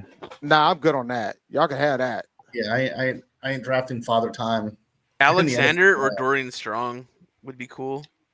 Maybe Dorian. No, I want Cameron Williams. Like I want that tackle from Texas. Like, He's at this still there, point, bro. Like he's I just- still there. Gotta have him at this point. The value plus need is like off the charts at this point. Like I'm looking at Cameron Williams. I'm looking at Chris Paul Jr. still there, man. Hey, I'm not gonna lie to you. I take Mitchell Evans out of Notre Dame, the tight end. I'm not gonna lie to you. He's pretty solid. Man, I don't know what Carolina's going to be thinking at this point. Gosh, Like, I just don't. It's been a surprise the whole draft. Elijah who? Elijah Roberts from Southern Methodist. Oh, he's an SMU. edge. Yeah. Oh, he's gonna be trash. I mean, he's going to the Bucs, so he ain't gonna be worth much. You know what I'm saying? Chargers He can't be out here. He's Like- out here going to SMU. I don't really like the Chargers draft either. If you told me that we could have gotten T-Mac, Scorton, and Princely with 3 picks, I know, right? I would have never guessed. No. I would have never guessed. It's been a whole surprise, and I'm like Deontay knows this from the chat. I'm not the biggest fan of Tet. Yeah, no. T-Mac. I'm not Mac, either. sorry, habit. Respectfully. Nalo boy. Yeah, and it's not like I was like, oh, like he's awful, but I thought personally I had Golden higher than him just because Golden's route running is insane to me, but can't teach size. Kid looks pause, but I mean, he was. I never thought he was bad. Oh, my bad, Dave. You go ahead. My issue with Golden is my issue with Golden is his 18.8% TPRR is the lowest of all draftable wide receiver prospects in the entire draft, and that is, it tells you that. For all of us that don't know what it is, it's targets per route run. It means that when he's running routes, regardless whether he's open or not, he's getting less than 20%, which means he's either not getting open or the quarterback doesn't trust him to throw the ball. And for me, that's very indicative of either one, he's not the guy, or he's not trustworthy. And I understand he's fast and he got good yak numbers, but if the quarterback doesn't trust you, how can anybody else? How much is that his scheme, though? Would you say? Hey, y'all want to do some interviews? There's a couple interviews that have happened. Sure. Yeah, I'm down. All right, let's do some. At least kill us some time. So we got. Let me. Oh yeah. What do we got? Like 8 picks before us? Something. Yeah, I'll keep you up to date on the picks. I'll stop this screen for now, and I'll do this one. 6 picks before we get to us. Okay. Yeah, we could probably at least get one in. And I'll catch up later. This is more important to me. Green Bay's on the clock. All right, we'll do let's see what we got going. Hold on. We want to do NTN first, I'm guessing. Let's do NTN first. Make sure to get a booster seat for him.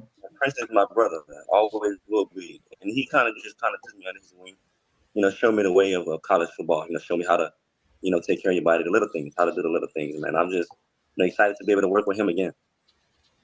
Hey, thanks a lot. Good luck. Yes, sir. Thank you. Hey, Trevor. Mike Hay from the Charlotte Observer. Nice to meet you. Congrats. Yes, sir, how did your, obviously having a brother who's gone through this experience and done everything like that, what was like the best advice he gave you during this kind of process? And what have you learned about the NFL from him?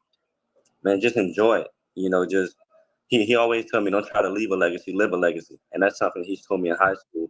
And, I carry it through life. And what I've learned from him is how much, you have to become a pro. How much you have to, really, lock in and become a student of the game and just take care of your body. And so I learned so much, man. It's where words can't explain it. Was he able to celebrate with you today? Oh, yes, sir. He's here.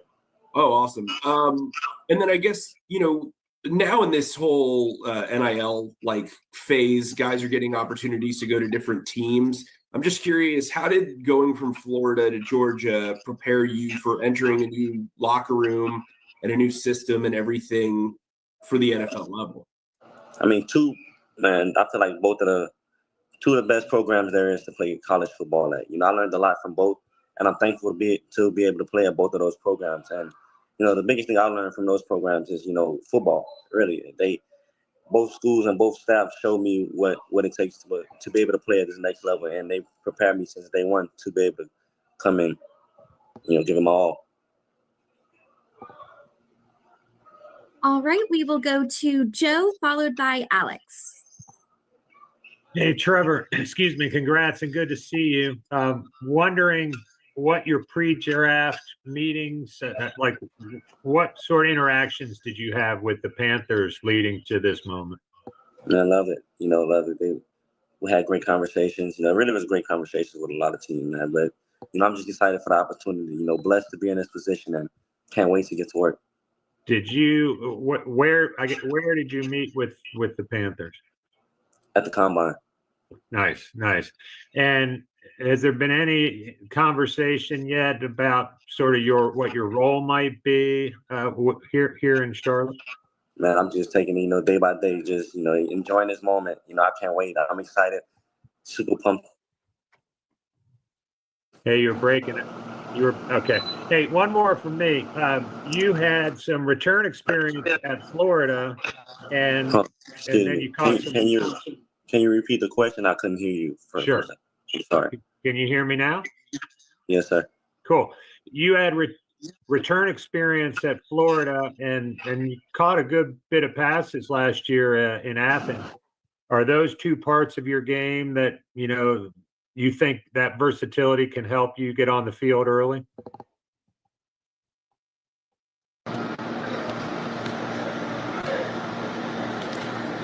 Hello?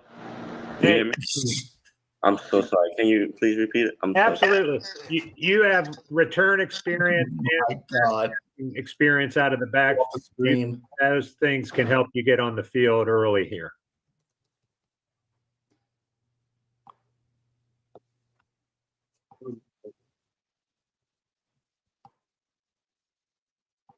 I think he's still on. I think his screen just went dark. So give him My phone, it keeps going and you keep going in and out. I'm so sorry. No, you are all good. I'll try it again. Hey, the third time has to work. Yeah, right, man. Your return experience and your pass catching skills, do you think those things, along with your running, could help you get on the field pretty early here? I mean, whatever the team needs, whatever it takes, I'm willing to do, anything to help the team, help the Panthers organization, help my team in any way that I can. Thank you. Yes, sir. Hi, Trevor. Alex Zetlow with the Charlotte Observer as well. I am also going to ask about your return game. So hopefully the Zoom isn't allergic to return questions. Are you aware of how aware are you of the new NFL kickoff rule? And I don't know, have you studied it at all? What do you think about it?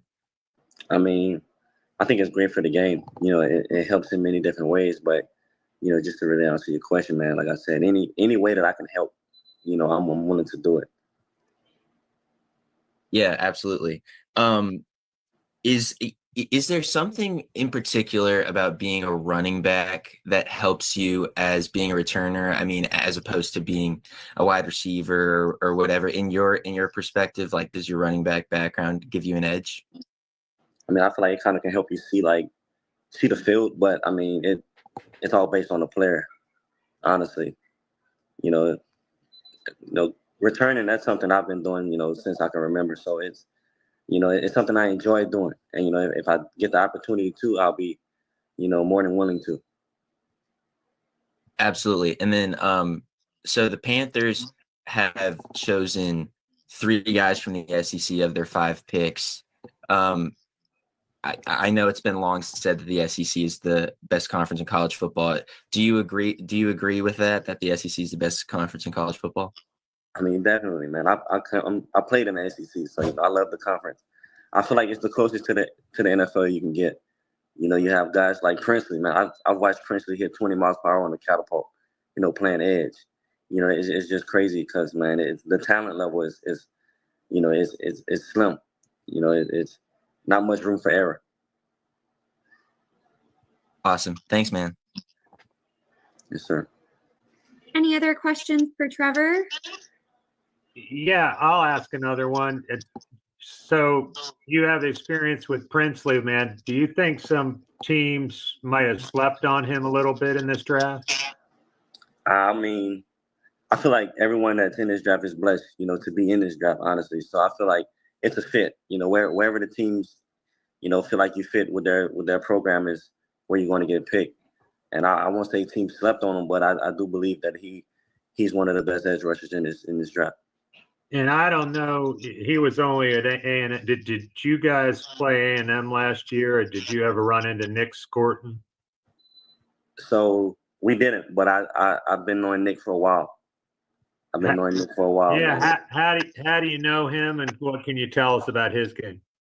So we met at a camp in high school, and been like friends since then. And man, just one thing I've noticed about him is he's a hard worker. He comes in. You know, we trained together for the draft. Also, you know, he came, you know, doesn't complain. Someone that's gonna give it their all. Where'd you train? We trained in Dallas at Exos. Awesome, thanks. Yes, sir. All right, and we will finish off with Mike K and David Newton. Hey, Trevor, I'm back. Question for you. How often did you have to practice against Princely in pass pro? And what is that like as a running back who might have to chip or, you know, take on a block against a guy like that with that speed and power? I mean, man, it gets you ready. You know, iron sharpens iron. And then being able to go against someone, you know, of that caliber, man, it just made me better. You know, I was excited going against Princely every day, man. We talk so much noise to each other. And like I said, man, I'm excited to get to work with him again. Hey, Trevor, David Newton, ESPN.com. Sorry about the noise in the room I'm in. You mentioned, you know, having a relationship with Princely and Scourton. What characteristic you feel like the three of you guys all share that will make you successful in NFL? Man, we're passionate. We love the game. I feel like we don't just love it, we're in love with it. And that's just going to drive us to be our best selves daily. All right. Our pick is in. Our pick is coming up. The Jets and Nets I updated the spreadsheet already. So I'll bring this back up and we'll do ransom after the pick. Those questions. Bruh. Some good, but no. Listen, man. We have some of the dumbest team reporters out there. Nah, I mean, some of them are decent. Oh, of Yeah. course, my computer's acting off. Of course, my web browsers want to act flaky now of all times.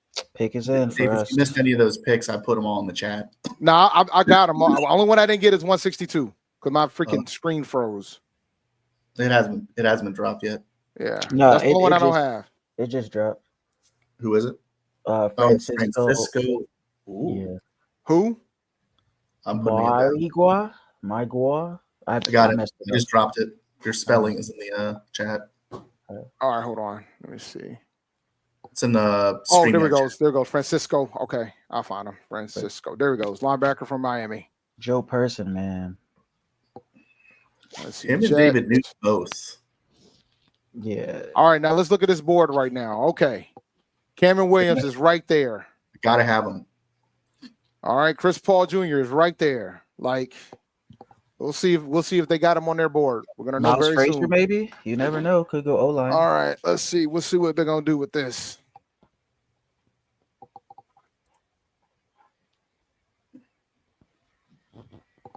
Damn, who the hell is this guy? Well, maybe Zaw Frazier. I don't know. Do I even have Francisco Mauigua on my? He's on mine. He ain't on mine.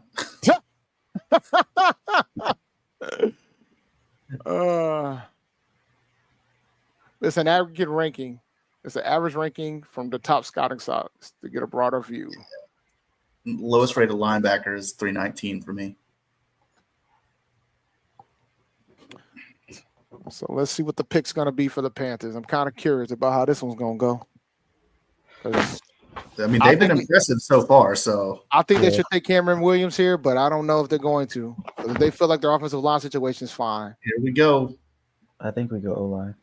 Let's see. Just give me Cameron Williams, please.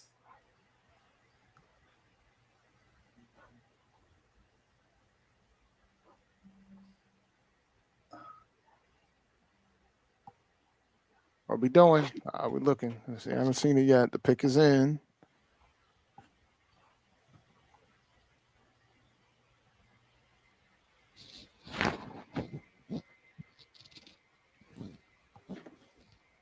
Can we stop talking about Cleveland? No, because there's going to be a dumpster fire. They do need to be. That needs to be Hard Knocks. 5 quarterbacks is crazy. That's Hard Knocks, bro. That's like Ratings Incorporated. I mean, he's the 5th quarterback chosen too, so he's QB5 on the team as well as being the 5th quarterback in the draft chosen. Yeah. They showed a video of him when he got drafted by Cleveland. He was excited. So The whole crowd, his whole crowd was, they were hyped. Which I'm happy for that. But or maybe we go Joe Huber. I don't know. I'm just saying names. Oh, I called it. Who we took? Mitchell Evans, tight end. Oh, you got a tight end. I told yep. Is that the guy from Notre Dame? Yeah. Yeah, he's solid. I think he was injured a lot though. Towards ACL and MCL in 2023. So I have a question for you guys. Now I can question this pick. Yep. Because here's my thing. We already got a guy that's coming off of a major injury. So why? You know what I'm saying? Like no, that's why? a good question. Not why. Like I when you got Cameron Williams sitting there, when you got Chris Paul sitting there, why go with a tight end here? You know what I'm saying? But that's a good question. So now we got 2 Notre Dame tight ends on the roster. Yeah. Well, they're I think this is a blocking tight end move to replace Ian, to be totally honest, because they're saying he's good at slowing down speed edge rushers and moving linebackers out of the play. So I think this is more. Yeah, but he's not fast. No, he's the blocking tight end. He's the Ian Thomas, is what I'm hearing. When you guys in the future look at his highlights, remember this. He could catch. He's more so like, I'm not saying he is Greg Olsen, but you know how Greg wasn't fast, but he just got into the zone and caught passes. That's what I think he'll be. Yeah. Because he has hands. I mean, Notre Dame does have a good history with tight ends, so I'm willing to give it a chance. Oh yeah, I'm willing. I'm open. Yeah, he can catch now. He has hands. I just feel like that there was better talent available that. Oh, infinitely. Like tight end's not that big of a need comparatively, in my opinion. I mean, we needed to draft one unless you wanted that basketball player to be get a jersey on game days. We only had 2. You never know. Dan, I can't say his last name, but he played. Chisena? Yeah. No, he's way too light to be a tight end. He's like 215 pounds. No. But I'm saying like the fact that he played, you never know who could play. Oh yeah. I didn't see him playing last year. That was crazy. Steelers pick is in. Or Steelers. Yeah. I wish Alex was here. He's a big Notre Dame's guy. Yeah. Oh, like in the Patreon chat, like he's breaking it down right now. Oh, okay. Yeah. Oh, somebody in the Patreon's breaking it down? Yeah, Alex. Like Alex knows all about Notre Dame.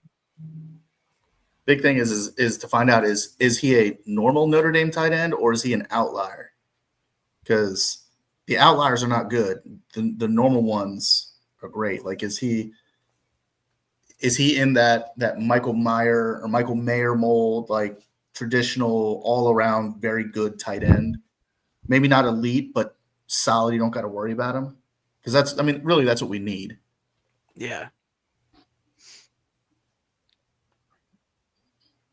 How big is he? We got a long way He's until 6'5", next pick. 260, so he's big. Yeah, no, he's a big guy.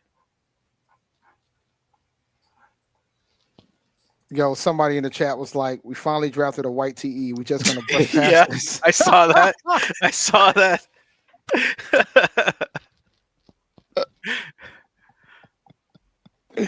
The irony of it all is that the last great tight end we had was definitely white. Like even though we had a rap career, but that's a whole different discussion. Oh, he absolutely had a rap career. Like Alex just put his highlight tape in the Discord. No, Tony he's got it. he's good, bro. He has hands. I'm trying to tell y'all. Our next pick isn't until when? What, 208? Yep. All right, Larry, we can do the next interview right now. All right, let's do the next one. Give me one I'm gonna second. head on out though. I have to leave for work and go sleep away Wow. for 8 hours. So All right, well, you have fun at work. appreciate You it. you have a good one. See I'm you gonna guys. pull up the. Yep, have a good. Appreciate you coming, man. Appreciate it. Thank you. Yeah. So let me go ahead and pull up the next one, which is Ransom. Oh, welcome to Carolina. Congratulations again. We're excited to have you. Thank you for having me. Of course. And if anyone has any questions, go ahead and raise your hand and introduce yourself as well. All right, we will start off with Mike K. Hey, Lathan, congratulations. I'm Mike K from the Charlotte Observer. Welcome. You're known for your physicality. I mean, 6 forced fumbles and 3.5 sacks at the safety position. What is it about you and your mindset on defense that makes you different maybe than the rest of the crew at safety coming out of college? I just feel that I'm an enforcer and a tone setter. Every time I go out there and step on the field, I play with an extremely big chip on my shoulder, man, and just, try to set the tone every chance I get. This was a rough run defense last year. You're probably going to be asked to obviously help in that. What's your approach to tackling, and how do you balance the aggression versus the technique? Yeah, man. My approach to tackling is something I try to critique myself extremely hard at and get better at every day. I'm extremely physical, and when I get a chance to make a big hit, I'm gonna take that big hit. But then sometimes you just gotta make the open field tackle and get the ball on the ground, and just knowing your angles, knowing where your help is, knowing where your leverage is, all things I think about when going into tackle. I mean, this last year has been a pretty special one for you. I mean, the championship and then getting drafted. How has this road been the last, several months and getting here, and what has this not necessarily a conclusion, but the conclusion of the draft process meant to you? Yeah, man, it's just it's been an emotional time, man. A lot of ups, a lot of downs. I'm just so blessed and so thankful that the Panthers took opportunity on me. Man, it was emotional, last 20 minutes, 30 minutes, but I'm so excited, man. I can't wait to get there and just get to work. Thanks. All right, we will go with David, followed by Alex and Joe. Hey, Lathan, David Newton, ESPN.com. Congratulations on being drafted by the Panthers. They really draft a lot of young, good defensive players to go with some already young defensive players. What's it feel like? I know you may be a part of something that's just like with all you guys kind of growing as a unit together. Yeah, man. I think first I just want to go in there and just be a locker room guy. Do everything I can to help the team and help the guys around me get better. And I'm excited for opportunity to go there and make an impact with some younger guys and just go in there and just compete. Do you like that challenge of like having to be maybe one of the young leaders on a defense right away? Yes, sir. I mean, first of all, I'm just going there, man, just to do my job. And with if the opportunity comes, I'll be excited, to do that. But right now I'm just putting my head down and grinding. That's what I do. Appreciate it. Thanks a lot.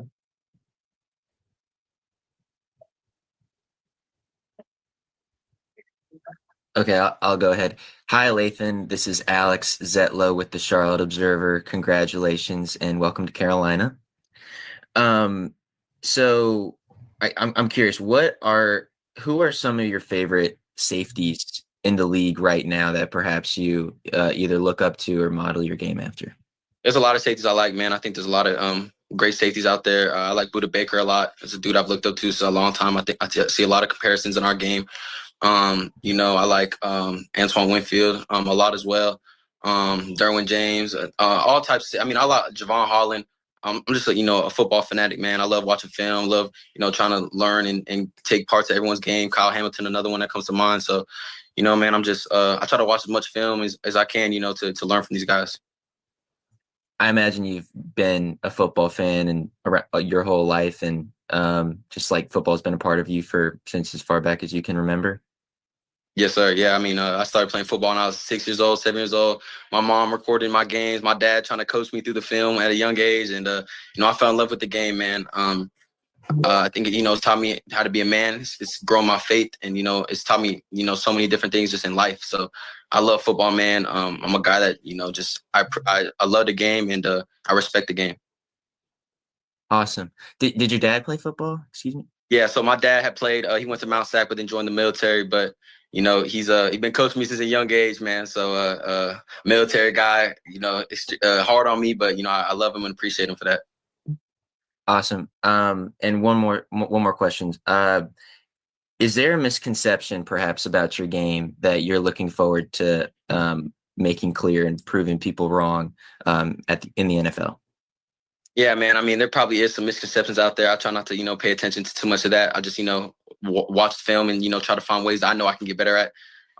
One thing is, I play with a huge chip on my shoulder, and, I'm going to continue to do that because, I got a lot of fuel. Heck yeah. Awesome. Thanks, man.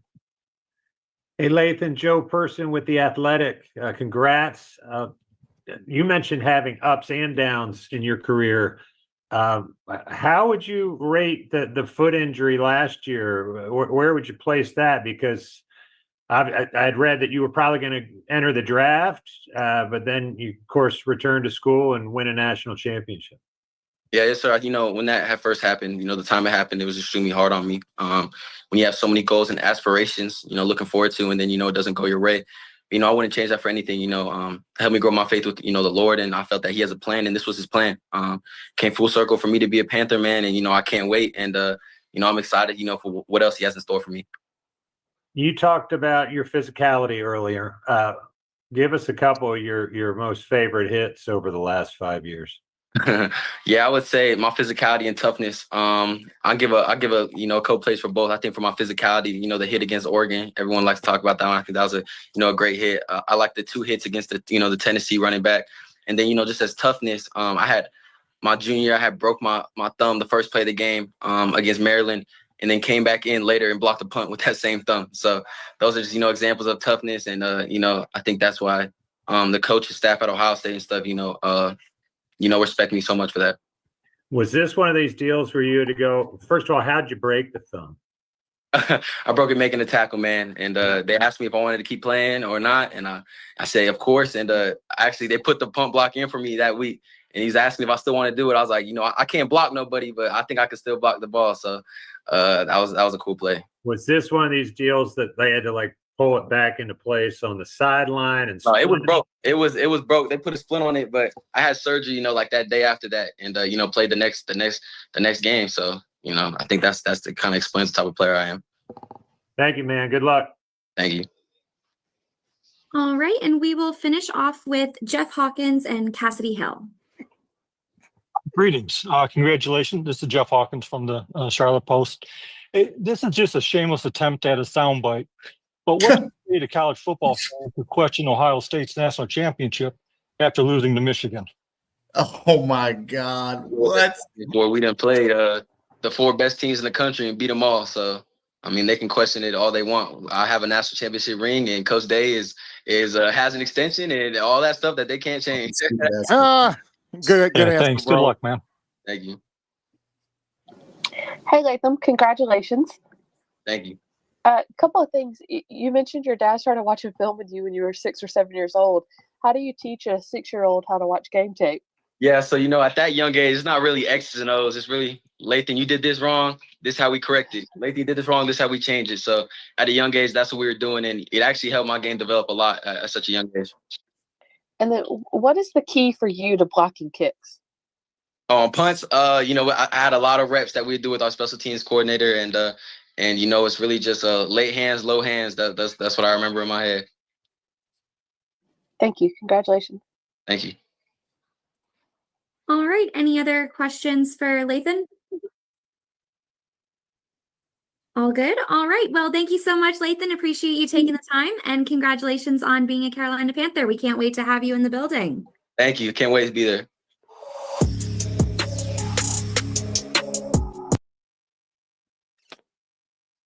All right. Solid. Not mad at it. He's tough. There's no question about that. All right, let me see here. I'm updating the picks now. I got them all now. Yah Black from Iowa was taken by the Not on my list. 7.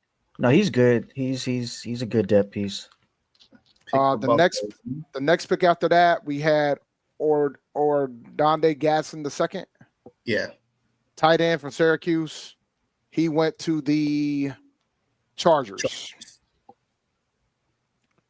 Let's see here. I'm doing it as I go. If you haven't figured that out yet, we got Tony Horton.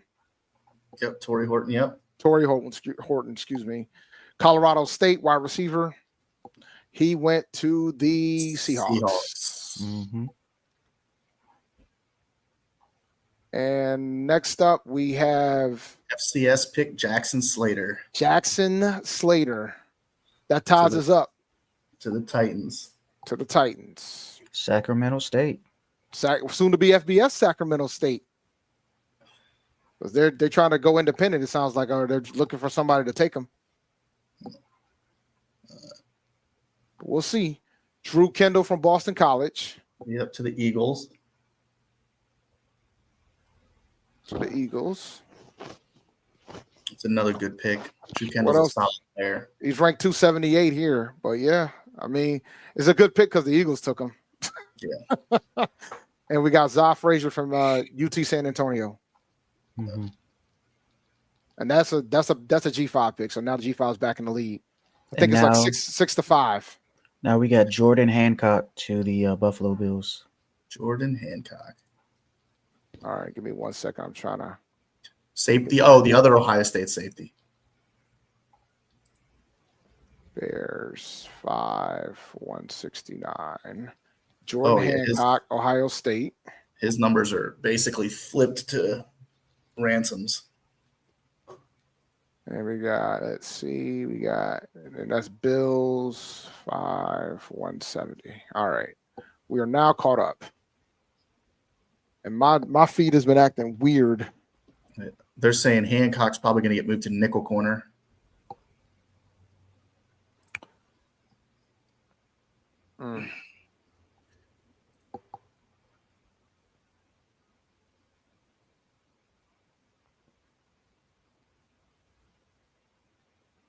All right.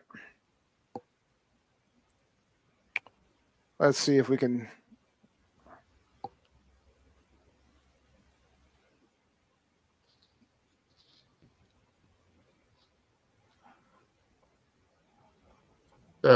Chat's asking us to show the spreadsheet again. I'm about to pull it up. Okay. I got it. I gotta get rid of the video and then pull it up. I'm pulling it up right now. I got you guys, man. Stand by. Here we go.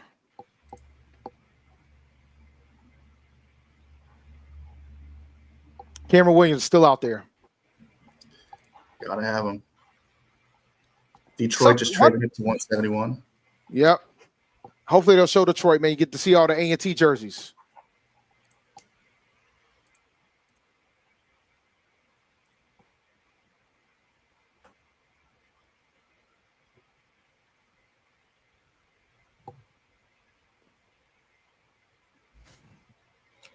So Evans, our tight end, he tied the quickest 10-yard split among all tight ends at the combine. Oh, okay. So he's quick but not fast. Cool with that. We need our tight ends to be more the intermediate range anyways. By the way, man, what are your thoughts with one pick remaining? What are your thoughts? Regarding what we should do with this pick. And what will your thoughts be if we don't take an offensive lineman or a linebacker in this draft?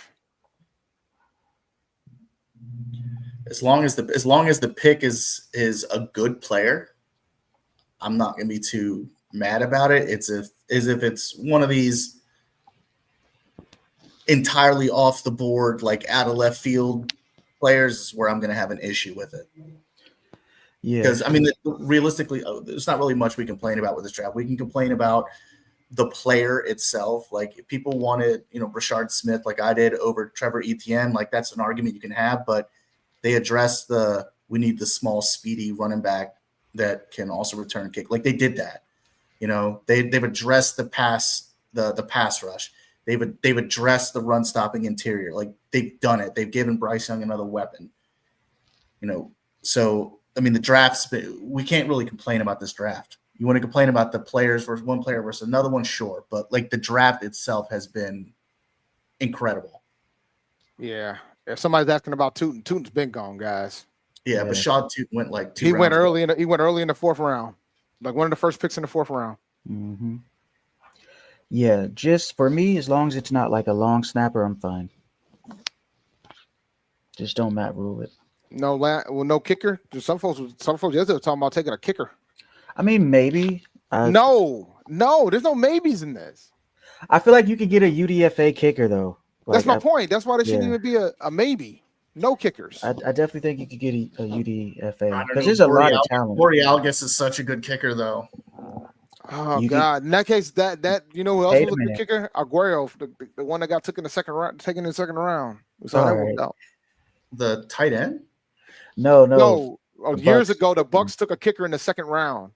Yeah. Oh, okay. Years ago. Yeah. Not good. Yeah, he was terrible. He was good enough for where they drafted him. That's for sure. Yeah, but I mean, we're talking about pick 208. We're not talking about pick like 45. Fair enough. I'm still traumatized by Fletcher. Remember, wasn't Jankowski a 1st-round pick? Sebastian Jankowski? Didn't the Raiders pick him in the 1st round? Did they? He was 1st round. Yeah, I thought Sebastian Jankowski was like a 1st-round pick. Hold on, I got you. Oh, y'all saying Kobe Bryant ain't that old? How old is Kobe Bryant? I mean, remember, man, I didn't make this chart, so just so you know. I still don't want him. Sebastian Jankowski was taken with the 17th overall pick. 23. All right. Legendary kicker. Yep. I mean, so sometimes for the next 20 years, they didn't have to worry about a kicker. I mean, yeah. I take him over Jimmy Clausen. Second person, but Lions selection is up. Yeah, we definitely need a kicker. I just think we could get a UDFA kicker. Just give him a bag. For sure. But I just don't want to be dealing with these kickers that can't kick it deep and also can't kick in the clutch. Like, oh yeah. You got to be able to do one or the other. You can't be like Eddie and not be able to do either. Oh, there's Miles Frazier. He's gone. To the Lions. That's solid. Yep. The Rams are on the clock. Miles Frazier. One more pick. And we're getting there quick. If they'd stop fucking talking and go into commercial and stuff. I mean, it's rolling. I've already concluded it after I pick. I'll wait a little bit to see if Dan and company come up here. Oh, you know they will. I hope they're done, but we'll see. They might not be done. You never know. I mean, if they trade Clowney. There it goes. It's showing the room in the NFL Network with all the A&T jersey up there. It's so cool. That's Brad Holmes jersey. Oh, I appreciate it, Ricky. Bando Stone. I'm a huge Gambino fan. That's my guy.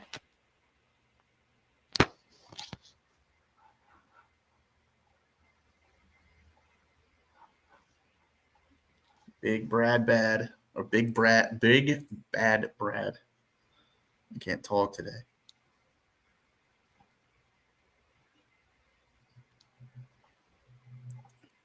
Yes. No, we did not draft a kicker. My bad. I didn't mean to cut you off. No, I say the Rams only picked 4 people.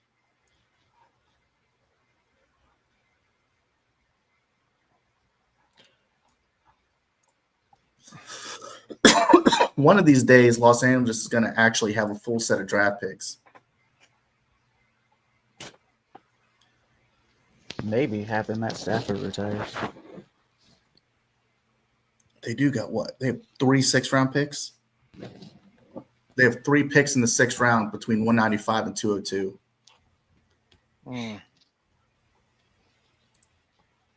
And with the way talent's falling, they're going to get good players with every single one of them. Chris Paul Jr. to Los Angeles. The dream is dead. So everybody's retweeting Deion Sanders' tweet from 2018. I love what the Browns have done this offseason, but if I'm a young QB, ain't no way I'm going to Cleveland. I would pull the Eli Manning if possible. This is from March. Now, to be fair, this is from March 13th, 2018. I guess it's not possible, huh? Guess it's not possible. Yeah. Chris Paul Jr. just got taken, huh? Yep. By the Rams. Okay. Yep. That's a good pick. Well, could have been us. Pick is in for the Bills. Compensatory 173. Yep. I'm gonna step out and use the restroom real fast. I'll be right back, guys. Yep. All right, Gucci. I'm surprised RJ Mickens is still on the board. The safety from Clemson. I thought he'd be drafted by now.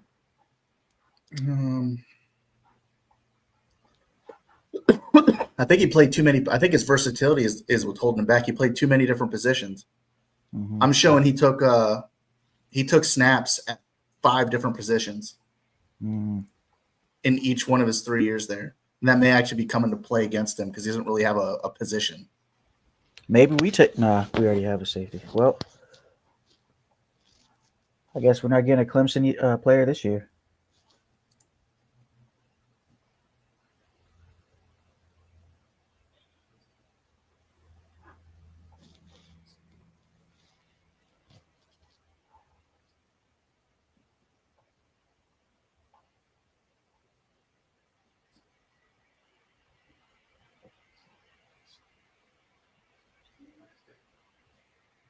What, man? Enough with the commercials. They got to pay those bills, bro. You know, Roger Goodell need that bonus. Yeah. But I've seen the same Peyton Manning commercial 6 times already. Yeah, they could have mixed it up more. Yeah, it's enough. It's almost as bad as that Whopper Burger King commercial. You see that oh my God, bro, like 2 years ago.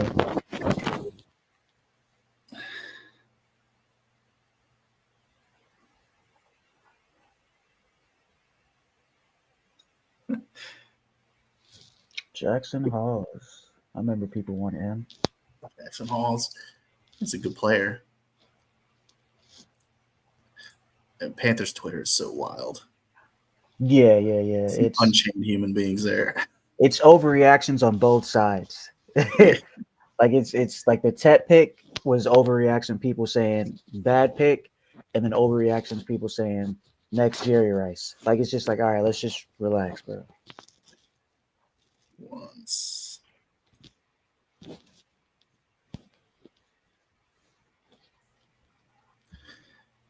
Oh, damn, Cardinals pick is already in.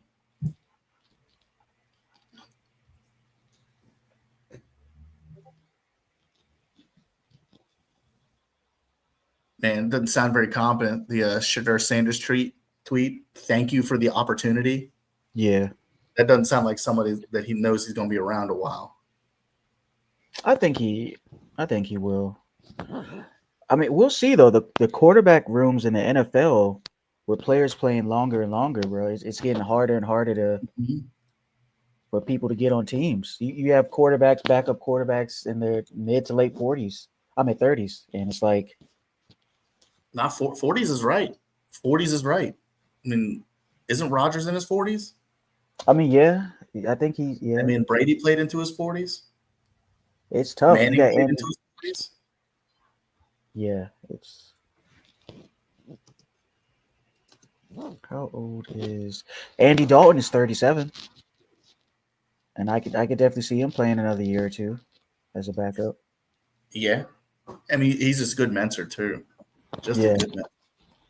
So with the old guys sticking around, it's not that many spots for a lot of the new quarterbacks get drafted every year. So damn. Denzel Burke, that's a good pick. He went to the Seahawks. Oh yeah, that's solid. Oh, he went to Arizona. Yeah, Arizona. He's a little small dude, but he's a player.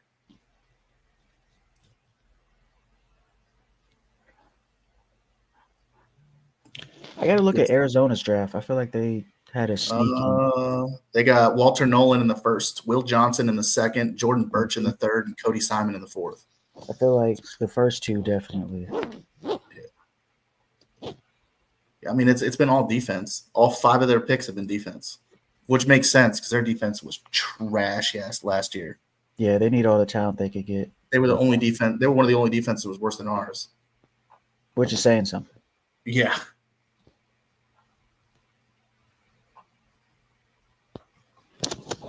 All right. Denzel Burt at 174. So I didn't miss too many picks, it seems. Nope. Jackson Hall is at 173.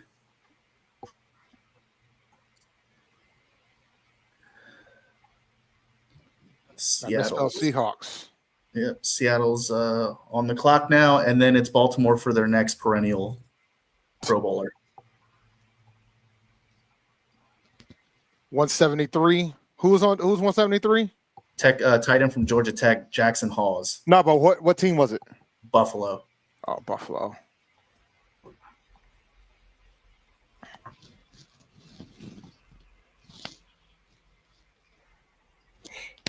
Yeah, it's going to be a lot of quarterbacks getting CDLs, unfortunately. Yeah. Pick is in for Seattle.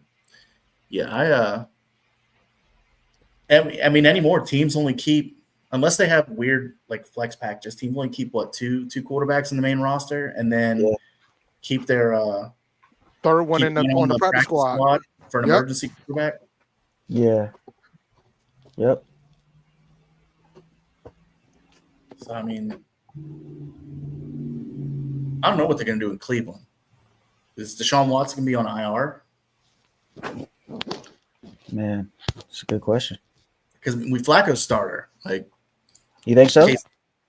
Flacco's going to be the starter. There's nobody on that roster that's going to compete with him.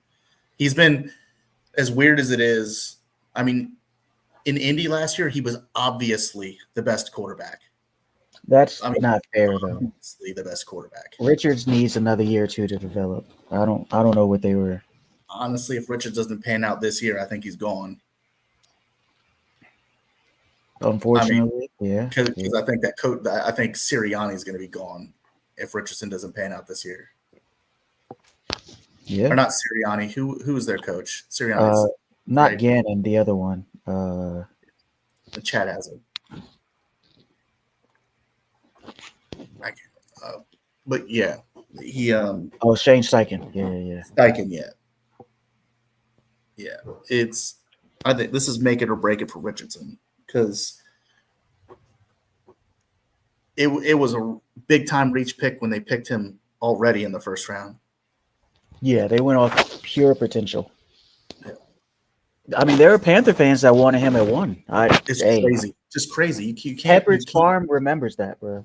I remember. You cannot pick a quarterback that only has 13 starts since senior year of high school in the first round of the NFL draft. You cannot do that. That's crazy.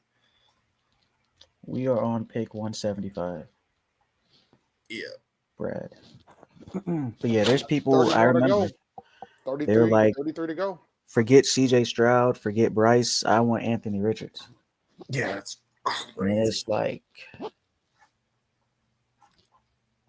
I mean, I think Richardson could stick in the NFL. Yeah. As like a tight end.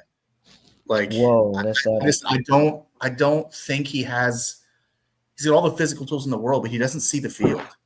Like, he does not see the field. I think he just needs time to develop in the right system. I don't know. Maybe I'm being too nice. I think he could definitely still be in the NFL. Robbie Outs, tight end from Alabama to Seattle. He needs. Damn, it's not even the tight end from Alabama that I've got on my list. What the hell? That's funny.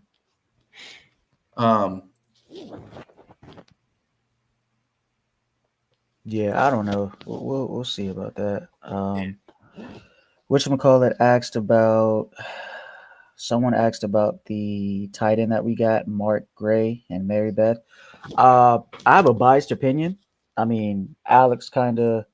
Jets traded with Baltimore. Oh, for real? Are they traded up? Yeah. Jets are on the clock now.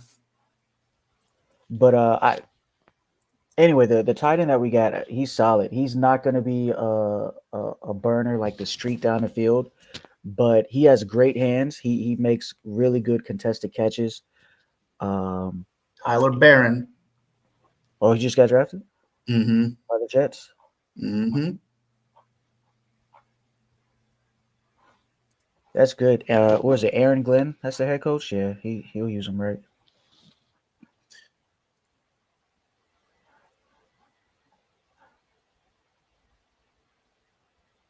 Quentin, we're not going to take Isaiah Bond. Get over it. Isaiah Bond is undraftable as a prospect.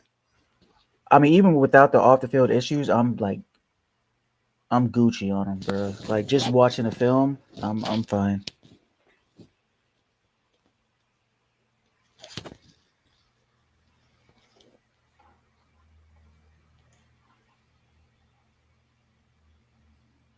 There's no spot for JJ Pegas. We with Cam Jackson on the roster, we have already maxed out for nose tackles. Yeah. That's facts. And then Shy Tuttle, he took a reduced whatchamacallit, right, to stay. Yeah, he's gonna. I mean, to be a backup, he's gonna have to be flexed because he's too small to be a nose tackle, and he's not the right build to be an end. So yeah. I mean, hopefully we can get a linebacker. That's kind of linebacker or corner. That's the only thing I really would be like, hey, let's try to get somebody from there. Bryant's.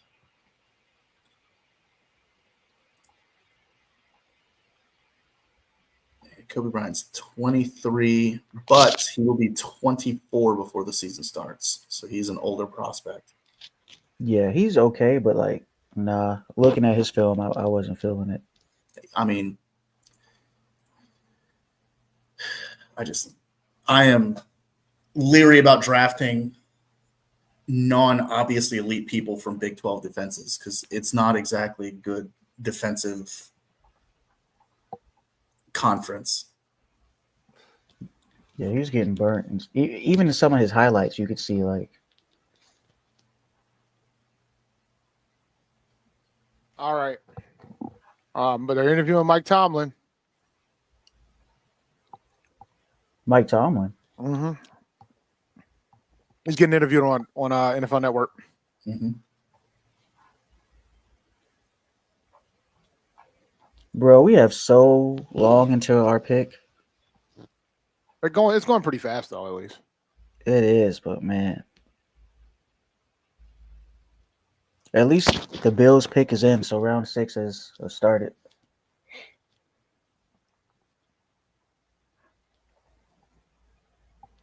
Oh, they're talking about Derek Harmon's mom passing away. Yeah, it's sad. But at least you got to see him get drafted.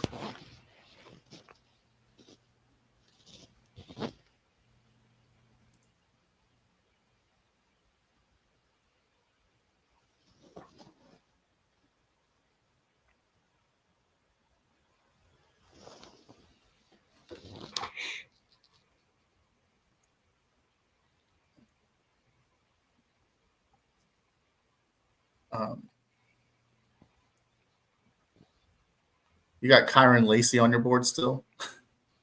He has a different red flag than what you have listed for him. Really? Yeah, his red flag is he's no longer alive. Oh, I didn't know that. Yeah. Hey, girl, dang. Oh yeah, he did just. That just happened recently, right? Yeah, April 12th. My daughter's birthday. That's tough. Yeah. Oh, his funeral's today. Mm-hmm. Oh.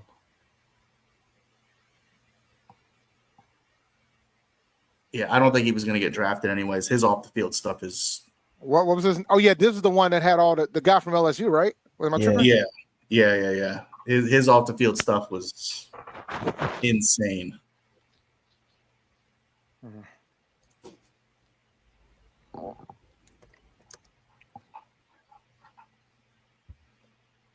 Kyron Lacey, yeah. Well, it said character issues, but yeah, he did pass away.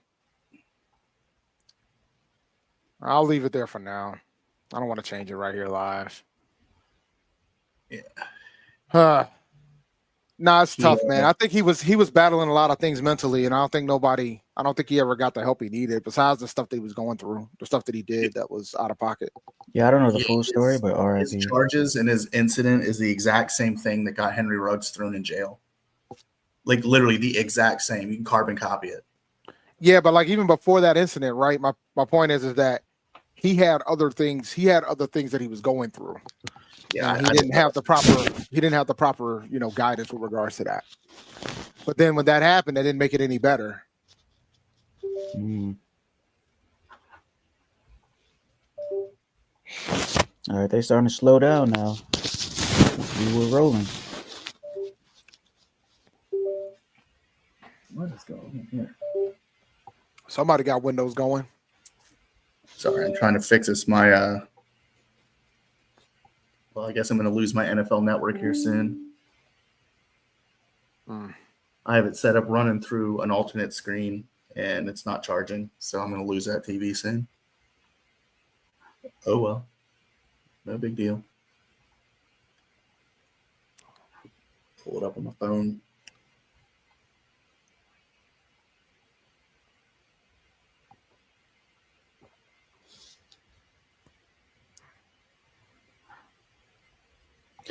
So Ryan, I don't know the dates of it, but we do have like rookie minicamp and OTAs are before training camp. So you'll get sprinkled in a little bit of stuff here and there. But yeah.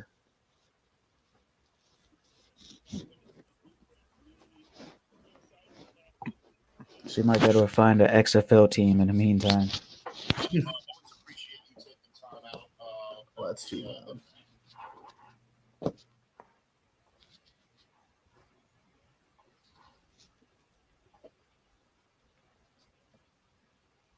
Oh wow, the draft's gonna be in Pittsburgh next year. That's gonna be cold. Oh, in April it shouldn't be that bad. I need Charlotte to host it one year.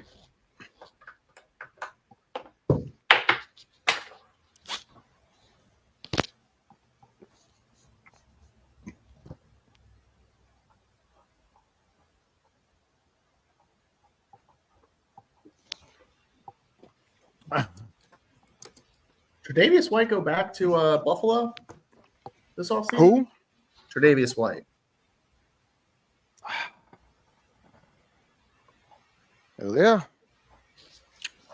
So I have Dorian Strong.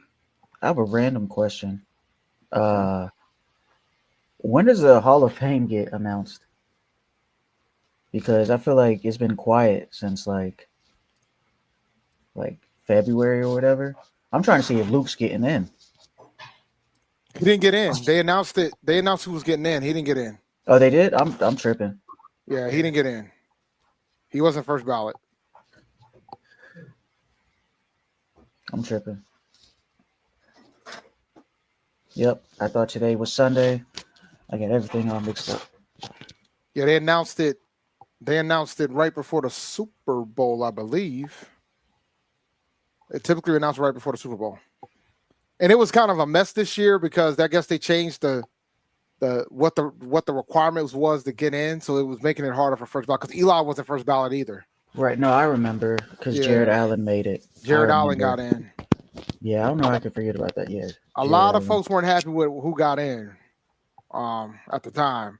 I was happy that Eli didn't get in because he didn't deserve to be first ballot. So some people don't even think he's an Hall of Famer, but that's a whole different discussion point.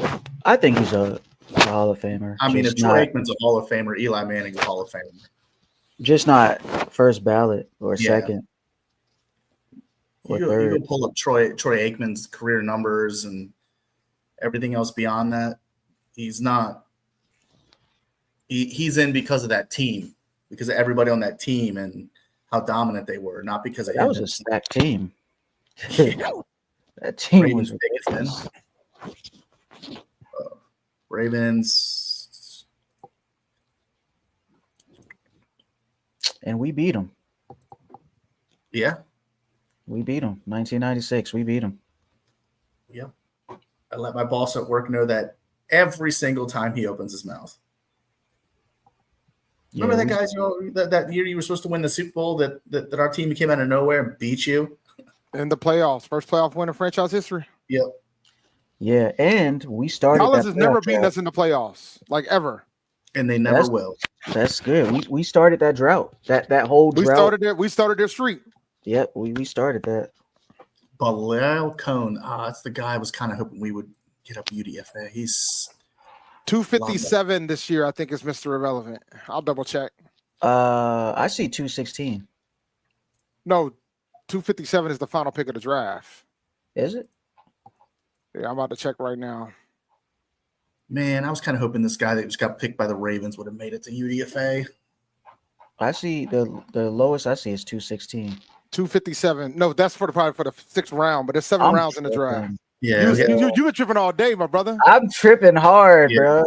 Yeah, 257. The Chiefs got the final pick of the draft. I haven't eaten anything all day, and I've been just fasting. Yeah, I'm tripping. Hey, I'll probably need to get something to eat in a little bit. Another Bilal Kone. He's. I wanted him to be UDFA because I wanted us to pull him in. He is very good. Very good. Let me see if no, probably not yet.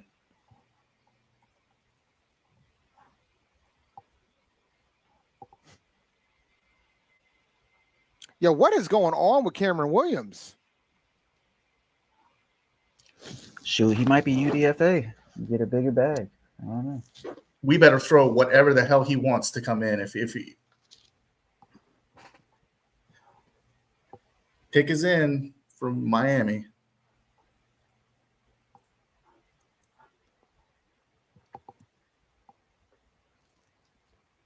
Yeah, Coker, Mike Long. I think Coker definitely gets a lot of playing time this year. Let me look at the see if they got the call in for Cam Jackson. That's up, but I don't think they interviewed him yet. I'm checking right now.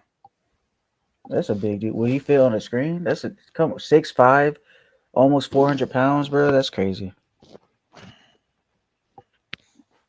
Yeah, I don't see an interview yet for him. Cam Jackson's an old Dave Gettleman style pick. The old hog molly. Yeah.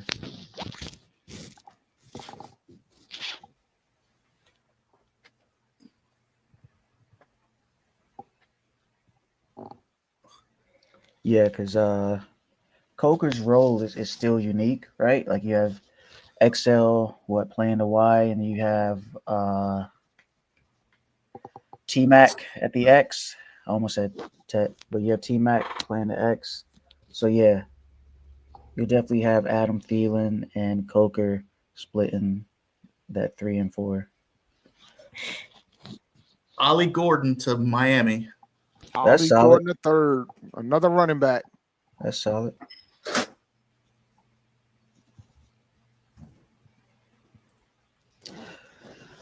I don't know. I think we need a linebacker too. That's just me. I mean, I still got 3 players inside the top 100 overall, or 4 players inside the top 100 overall players. Like I still got Jared Ivey and I still got Cameron Williams. Jared Ivey solid. I cannot figure out why he's fallen. There's got to be something. Something's going on, man. Like some of these guys. Raiders pick is in. Ryan in the chat says Cameron Williams has a bad knee injury. Ooh, that would probably be why. Yeah.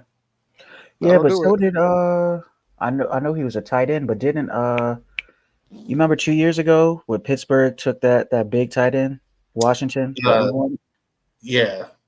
Yeah, he had the Georgia guy. Yeah.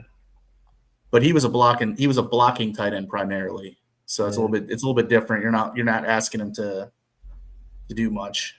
Yeah. That's facts. JJ Pegues to the Raiders. Yes. It's a good pick for them. There he is right there, too. Philly on the clock. Boy, we got a long way to go, man. But at least the picks are moving. It's moving, but that 5th round, that was really moving, bro. Like that, That's why I'm trying to find a video or something. Maybe we can get this thing rocking, man. Let's get something else to watch. I mean, we can show the calls. There's a bunch of calls. They got the call for when there's only like a minute.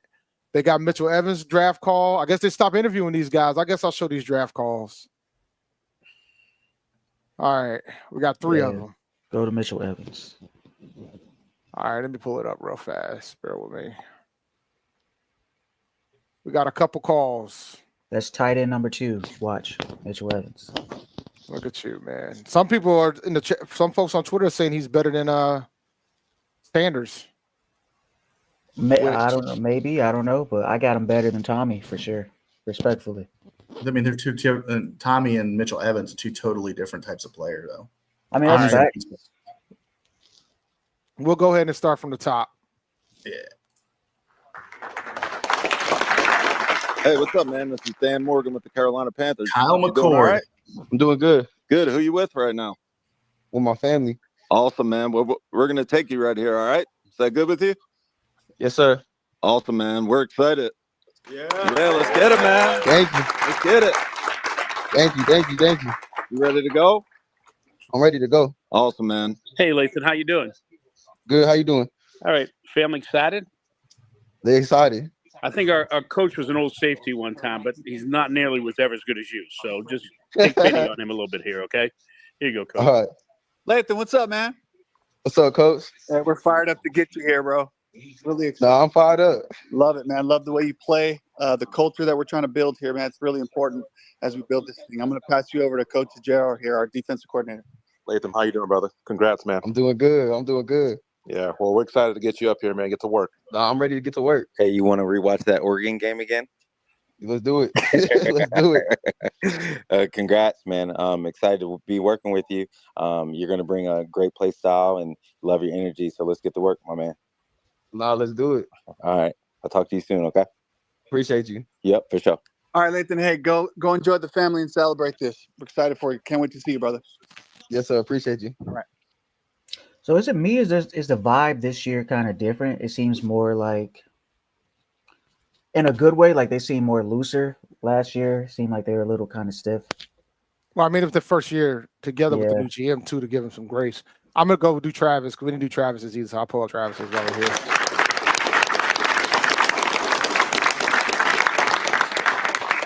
Trevor. How's it going? What's up, man? This is Dan Morgan with the Carolina Panthers. Yes, sir, man. You doing all right? Yes, sir. All right, man. We're going to take you here, all right? Yes, sir. Thank you, man. Yeah. Who are you with right now? I'm with my family. Awesome, man. Enjoy it, man. Hey, congrats, man. I'm gonna hand you off to our owner, Mr. Tepper, all right? Hey, Trevor, how you doing? How's it going? You awake over there? Yes, sir. Yes, sir. Your family's going. Tell them to make some noise in the background there. Come on, man. Man, they going crazy. Man, they going crazy. All right, good. Oh, my God. Crazy. All right, looking forward to sir. you here, okay? Man, I can't wait. I'm excited to get to work. Okay, good. That's great. I'm going to hand you over to Coach right now, okay? Trevor, what's up? This is Coach Canales, man. We're fired up to get you in here. We got a bunch of Yes, sir. I can't wait. I hope you're ready to I'm work, ready to man. get to work. Yes, sir. It's a serious room you're coming into, so we're excited to get you. I'm passing you over here to the offensive coordinator. You're one of the top backs we had in this class, man. We're excited to get you. I know it's been a long wait, but we can't wait to get you here in Carolina. No, I can't wait. I can't wait to get there. I'm ready to get to work. Man. We got a group of guys that have a good lunch pail with them, and Bernie leads the way. Hey, I'm happy to have you, man. You ready to go? No, I'm ready to go. I'm ready to go right now, Coach. Hey, it's go time now. Yes, sir. You gonna win that 1-on-1 out?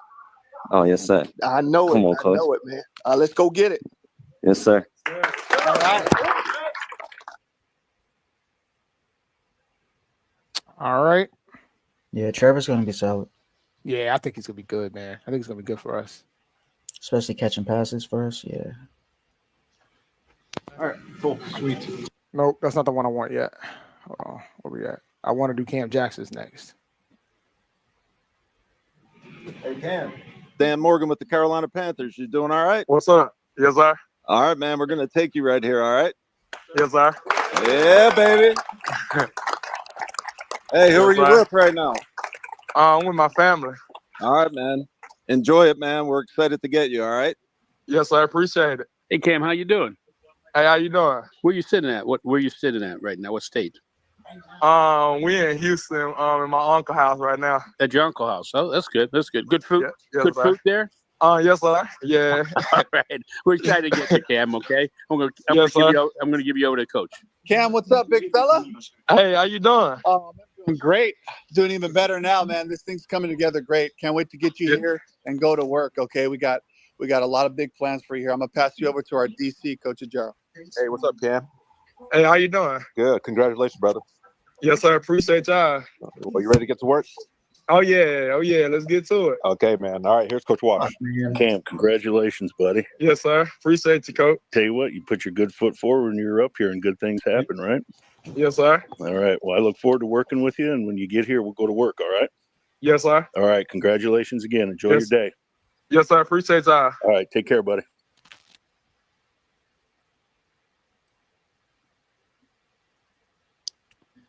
All right. Then we got your boy Mitchell Evans. Hold on, Miami just took the kicker.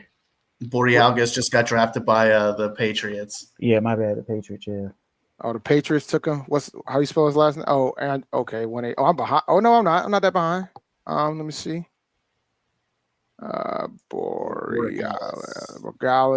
Oh, he took a kicker. Ain't that cute?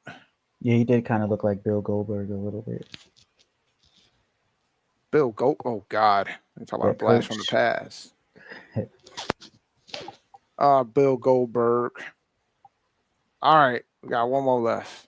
Mitchell Evans, let's go. That's your guy, man, Mitchell Evans. Cool, sweet. Call Mitchell.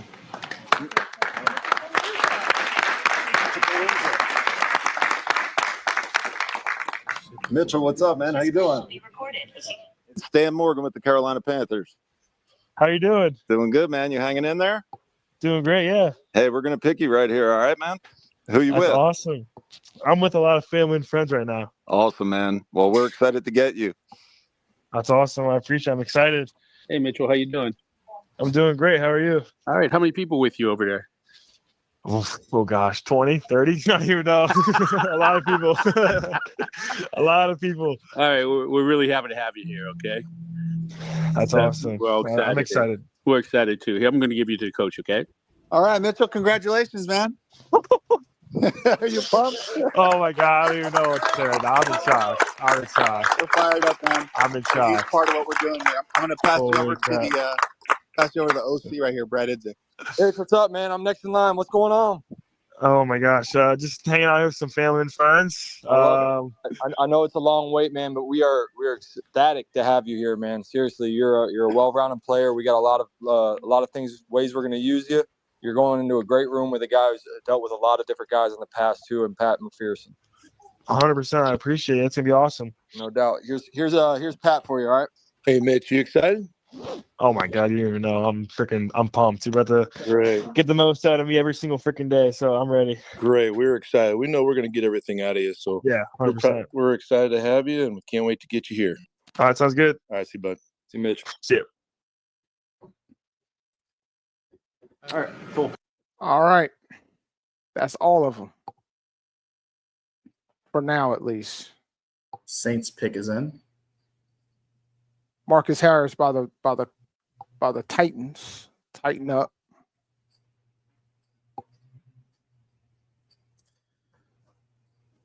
Tighten up. Tighten up.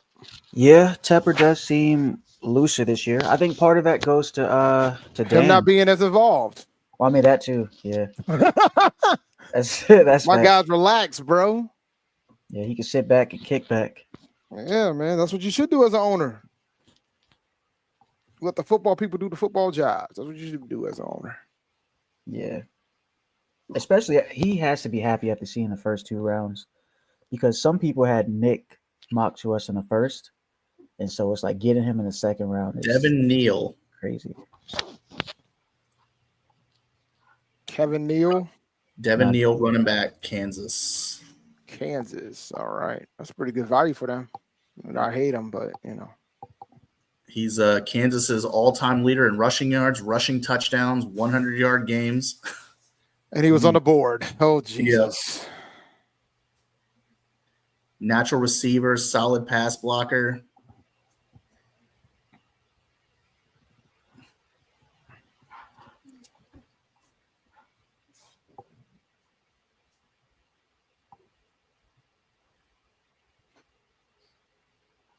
$814 yards after contact this past season. Oh, that's diabolical. Jesus. Hey, the Saints got him. Good thing we got run stoppers.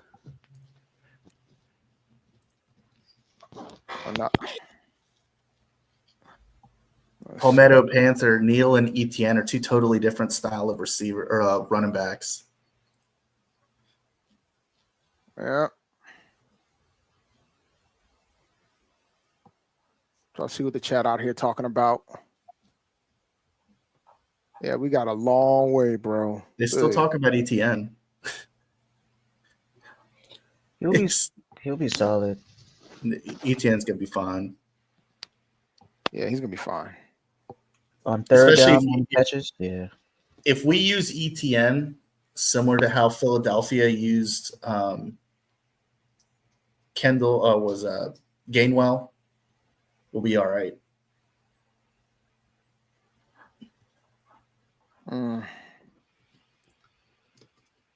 Steelers pick is in.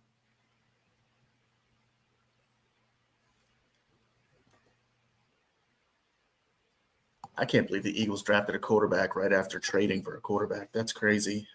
In the third round. Oh, my bad. I'm thinking of the they just traded for DTR and now they drafted Kyle McCord.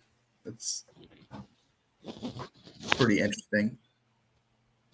I like DTR. He just needs some time.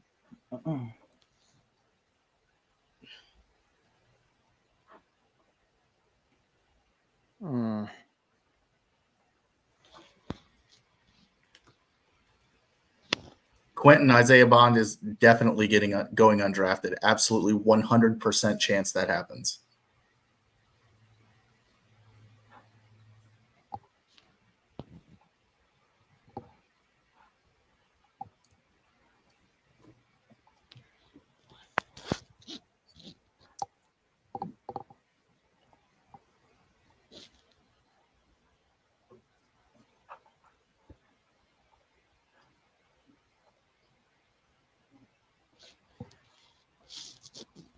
Dave, we got to get you up there announcing a pick. Bruh. That would be insane. 185. What we doing?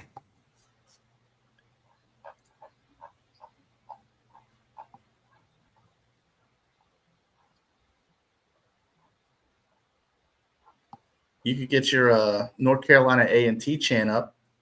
Oh, I'll have them rocking in there, man. Yeah. I'll be in all gold. Like I'll have like a 10 of Panthers gear on.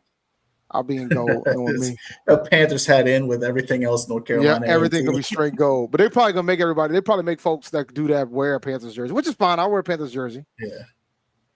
Will Howard, there's a quarterback to the Steelers. Wow. And that's a good quarterback too. That says a lot, though. Mm-hmm. Now it makes perfect sense that Rodgers signs there. Will Howard can be an understudy for a year or two. Nobody's going to be an understudy under Aaron Rodgers. He better. I wonder if Aaron Rodgers didn't want Shedeur there. That could be possible too. Oh yeah, that could be very possible. Even I don't think none of them will be a threat to him. Oh, T-Mac has his locker right next to Bryce. That tracks. Numero uno. Man, if we can have that kind of like that classic quarterback wide receiver pairing. I remember the last time we drafted a wide receiver for our quarterback, and it didn't go as far as we would like it to go. What, with KB for Cam? Yep. That's because KB loved food more than he loved Cam.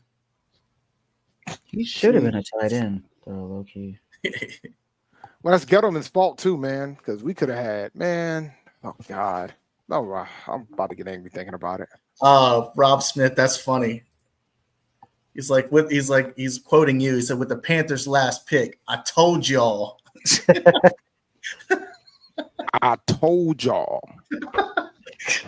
Hey, man. You know, that's facts. He would do that. No problem, Joey. You'd have to have Q up there announcing a New Orleans pick as Mickey Loomis. Like he could would be so funny.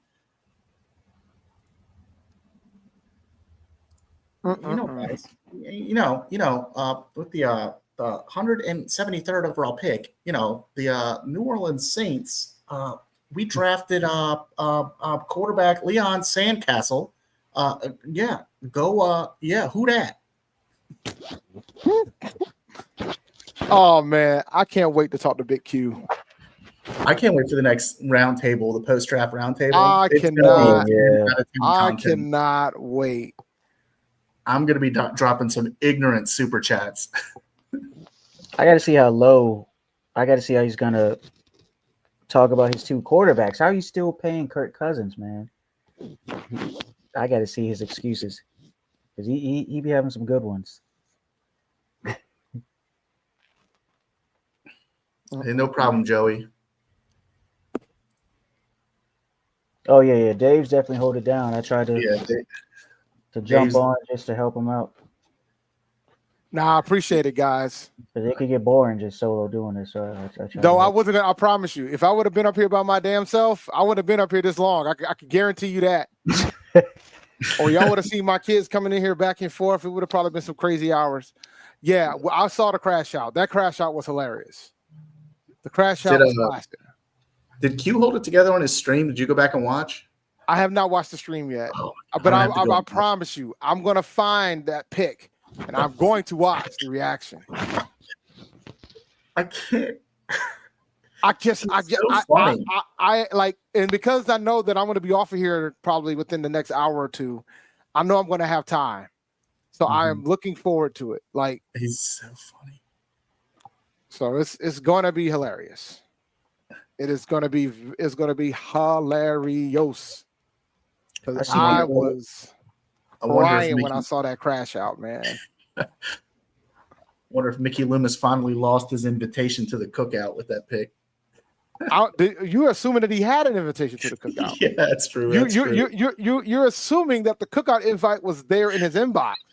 That's true. I don't think the fan base likes the guy. I'm going to keep it a buck with you. Like, we know Q don't. Like, Q wanted him out the paint. Woof. Woof. Terrible.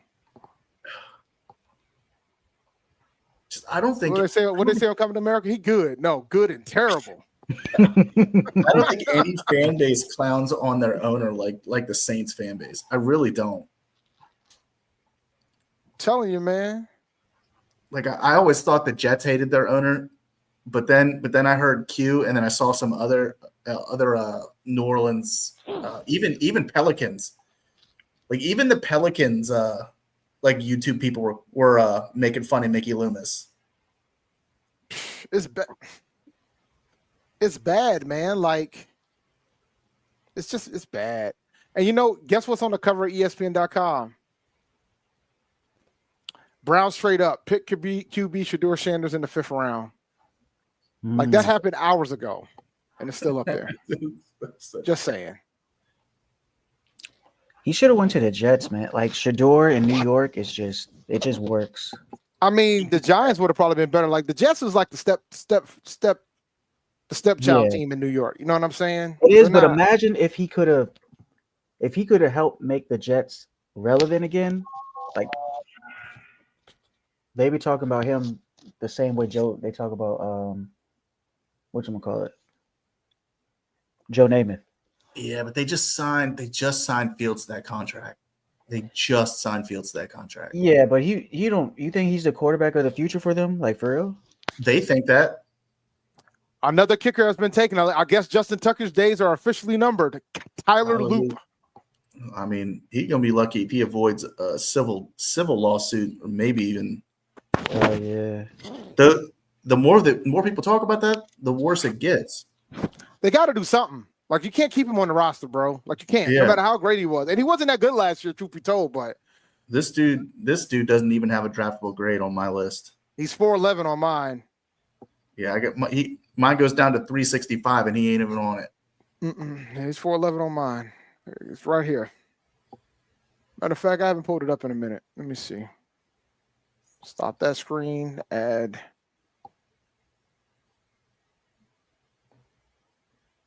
There he is, man. Tyler Loop. Kicker from Arizona.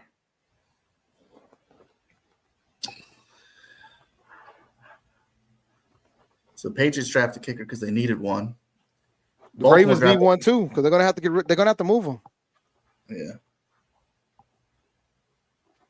Pick is in for the Texans at 187.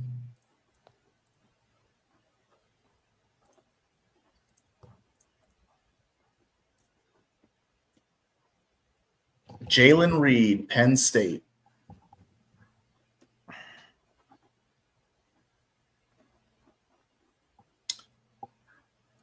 That's a hell of a value pick for them. My God.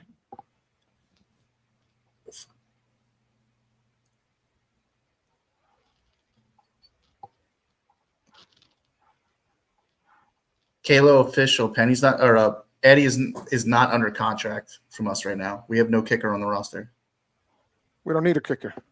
Yeah. Dave says he's going to do the kicking for free. Nah, I ain't doing that either. Y'all ain't gonna be out here picking on me. I see what y'all did to him. I was one of them. Are we good? Titans pick is in.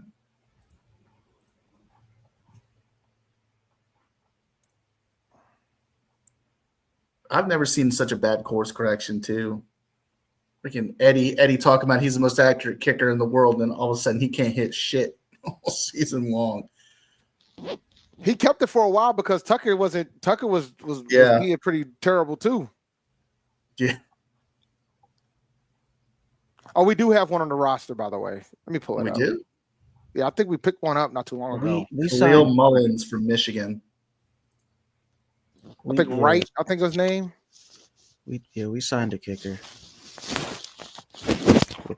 Oh, the guy that's bounced, Matt Wright. Yeah, he's a kicker. That dude's been on like 10 different teams in the past 3 seasons.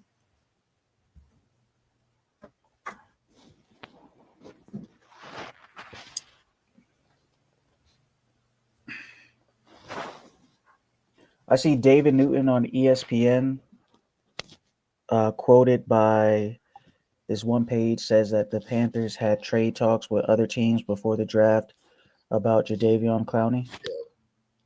I'm telling you, he's about to be out of here, guys. Oh, the press conference is out for Mitchell Evans. I'll pull it up right now. Let's go. Let's do something. Mitchell Evans. Yeah, give me 1 second. Let me I will stop this screen, add the other one. If we trade Clowney, well, I appreciate it. I hope we trade him. That'd be good. Because I think we're gonna let him go. Yeah. All right, here's Mitchell Evans. Hey, Mitchell, congratulations. I'm Mike K from the Charlotte Observer. You obviously dealt with a pretty major injury. How big was it for you to respond the way you did coming into your senior year? Yeah, so that was a tough obstacle to go through. But yeah, my goal was to get on the field early and be confident and be healthy. And I feel like I did that when we were playing in A&M. That was week 1 for us. And so for my rehab journey, that was 8.5, 9 months. So I was just working back to get on the field and so I can help contribute to the team. But I feel like as the season went on, I got better, got more confident, and healthier as the season went on. And I truly feel like I'm better than I was before. So I know you arrived after Tommy Tremble left, but do you guys have a relationship? Have you talked to him at all during the process? Not directly through this process, but I've talked with him when he's made some stops back in Notre Dame or whatnot. So we definitely communicated in the past. So, yeah, but Notre Dame guys is great. Awesome. Thanks. Congrats again. Thank you. What's up, Mitchell? Alex Zetlow, also of the Charlotte Observer. Congratulations. You kind of alluded to it, how crazy the past 10 minutes have been, but can you just take us through the past, I don't know, 36 hours or whatever of the past couple of days, how it's been for you? Yeah, so for me, just obviously I've never been as in tune with watching the draft or whatnot, but obviously with this year I was in it and whatnot. It was a little more stressful, I would say, but fun nevertheless. So the one thing Coach Freeman, our Notre Dame head coach, he always kind of say right foot, left foot, stay right where your feet are and keep moving forward. And I try to do that this whole process. I never try to get too high, I never try to get too low. I just try to be where my feet were, and eventually, if my name was going to get called, it was going to get called. That was meant to be. So got called today to a great organization, great team, great people. And I'm excited. So. Nice. Are you celebrating at a party at your house, or like where you at right now? So I rented out an Airbnb up in Cleveland because I'm from Akron, which is like 40 minutes south, but my extended family's from Toledo, and it's about an hour and a half west. But so this is kind of a halfway hub. And I just felt like it was the best spot for all of us, and that we all could be out together and just hang out and enjoy the moment. Totally. And speaking of your family, you come from quite an athletic family. Mm-hmm. Obviously you got the connection of football with your dad, right?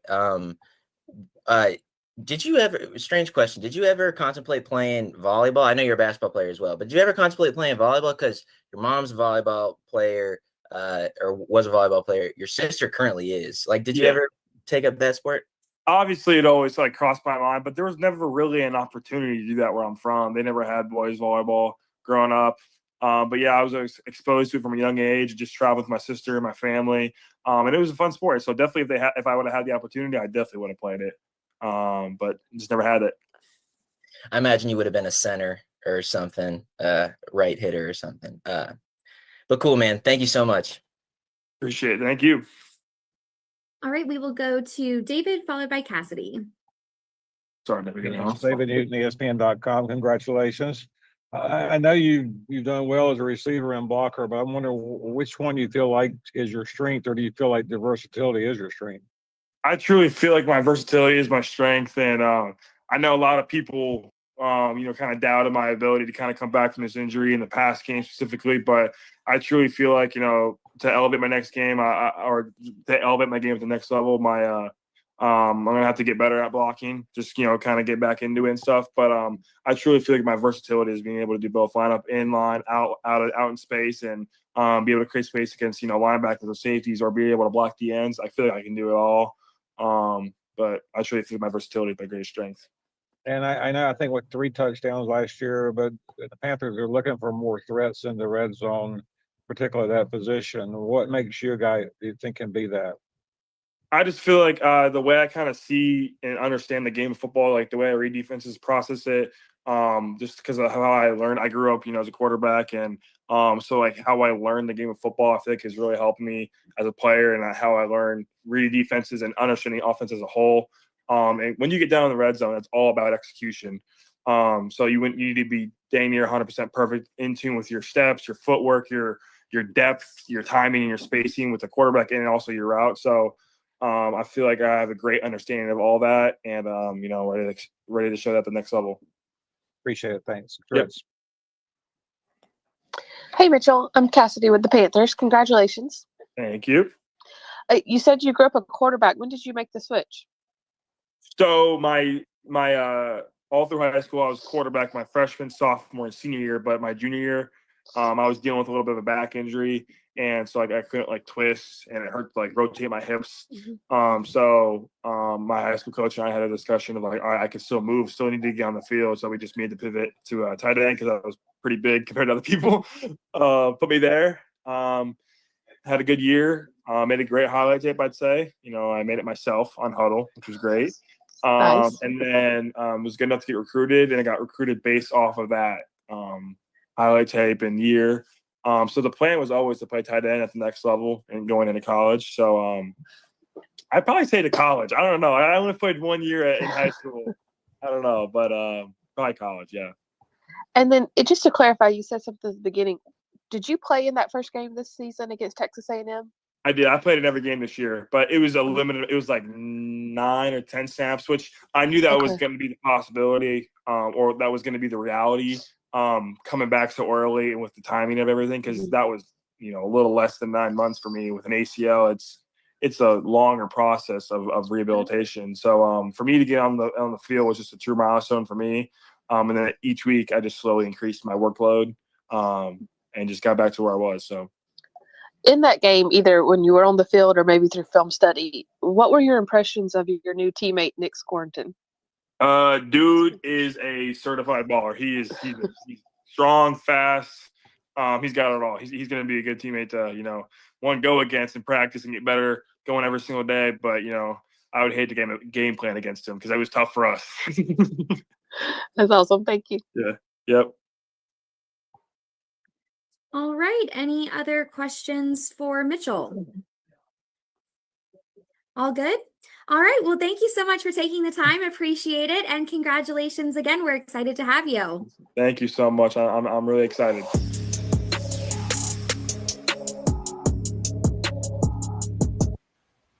Yes, sir. All right. I sure got. He's gonna be solid.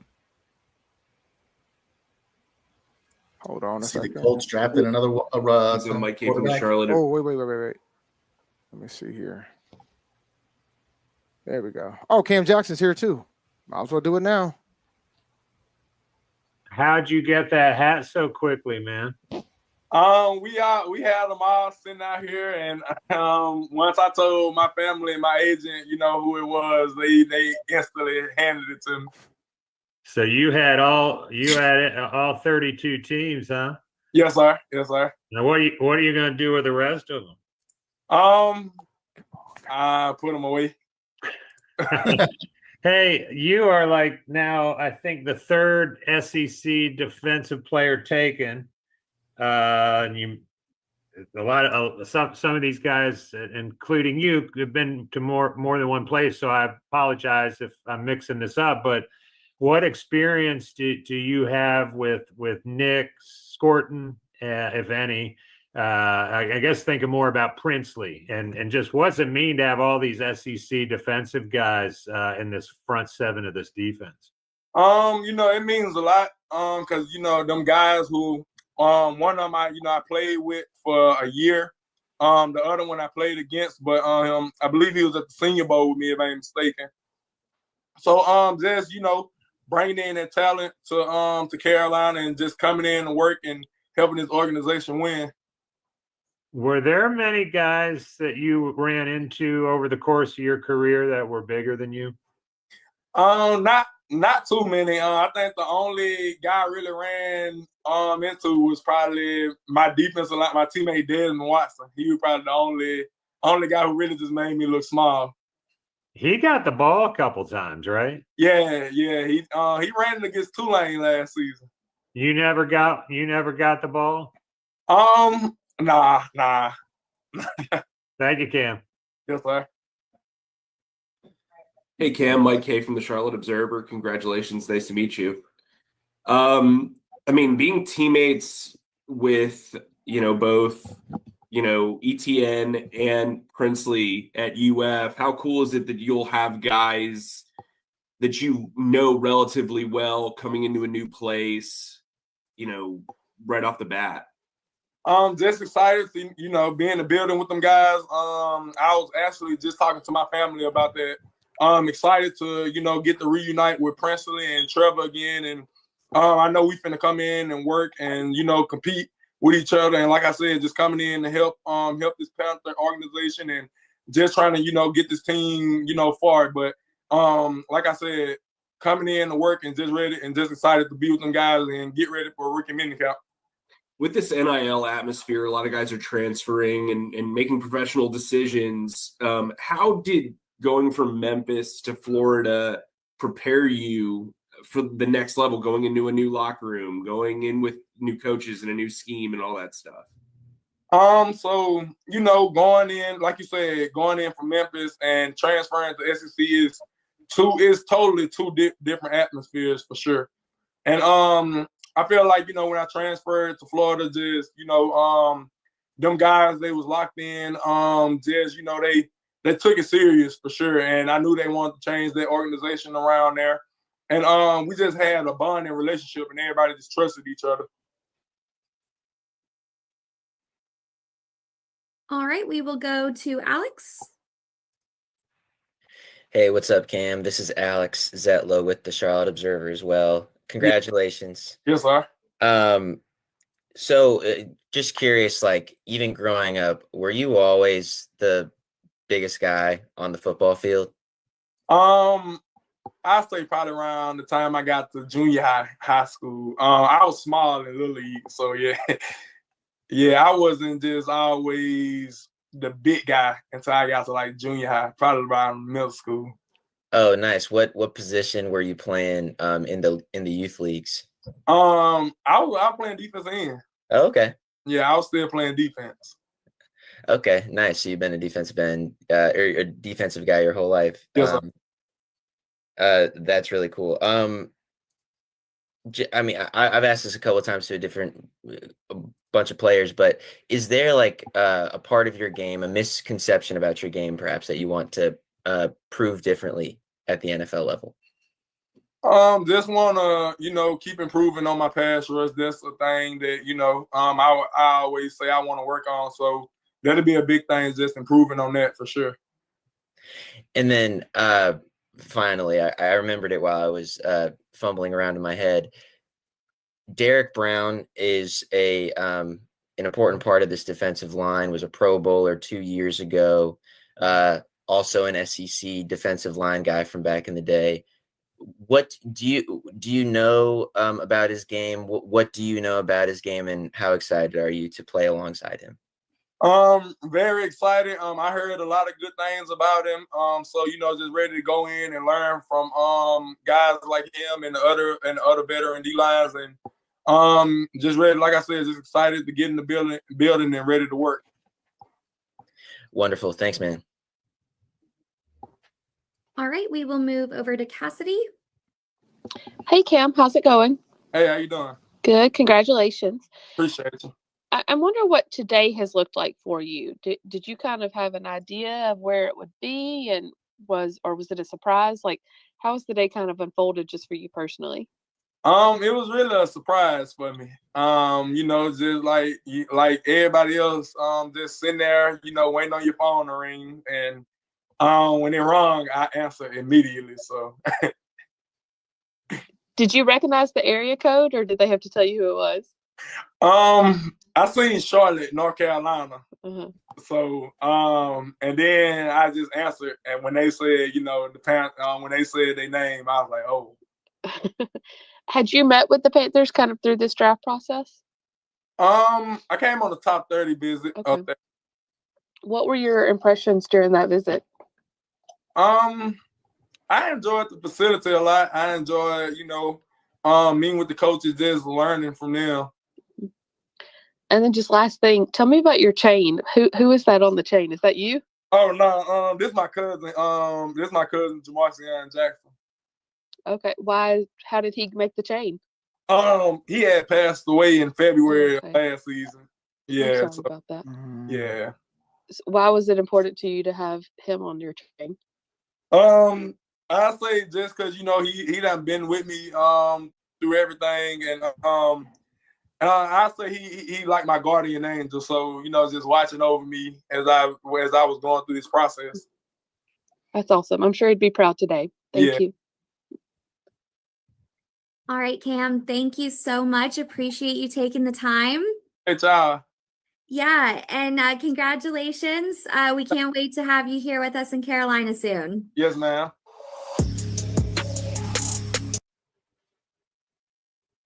All right. That's a big boy, man. Yeah. Here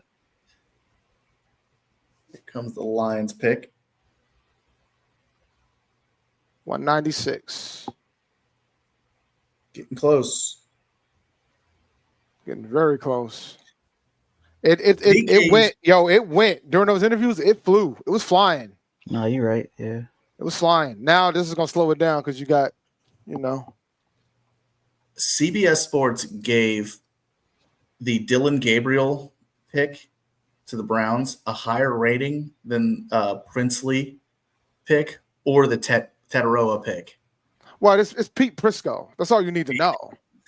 It just they gave the Dylan Gabriel pick an A, and they gave the T-Mac pick a C, and the Princely pick a B+. What did they give the Shedeur Sanders pick? That's what I want to know. This was 9 hours ago that it got posted. I didn't see that. Okay. They're probably A+. Probably A+. No, they probably gave it. They probably gave that joint a D, because then they're gonna question, why did you take the first quarterback? Like, you gave an A for the first one, then Yeah, Shedeur went to the Browns. Shedeur got drafted by the Browns in the 5th round. Boise State. Do you see the player that just got picked, Luke Newman? FCS guy. He used to be Holy Cross. Yep, FCS guy. There's a Holy Cross guy.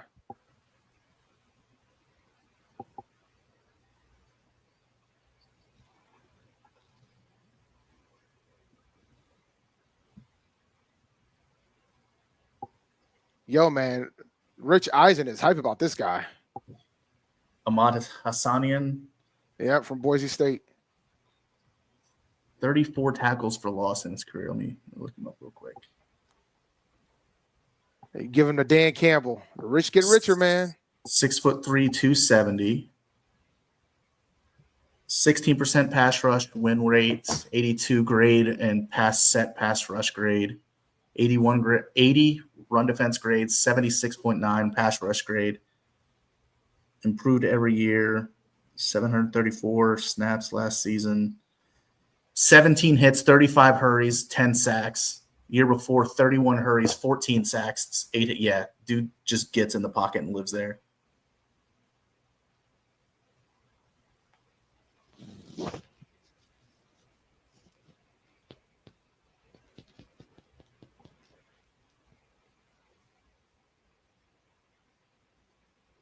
Says his biggest issues are he doesn't have very many moves. The ones he has aren't polished, and he tends to dive too much to make tackles.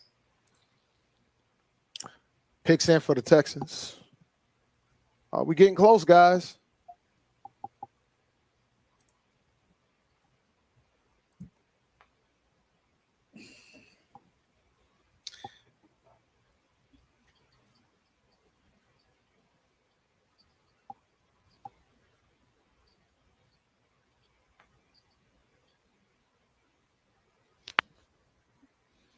Yo, that's crazy. Somebody just posted DJ Johnson's going to be 27 entering this season. Nick Scorton is going to be 21 entering the season, and Nick Scorton is only a half sack behind DJ Johnson's career sack totals.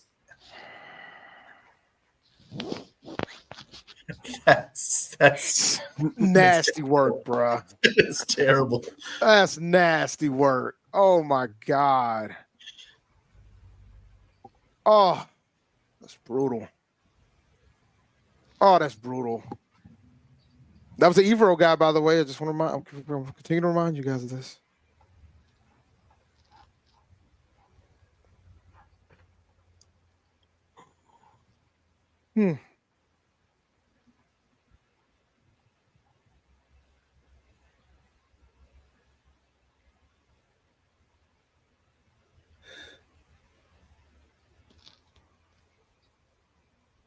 Oh, look at the Panthers talking about "let Dan cook" as a hashtag. No comment.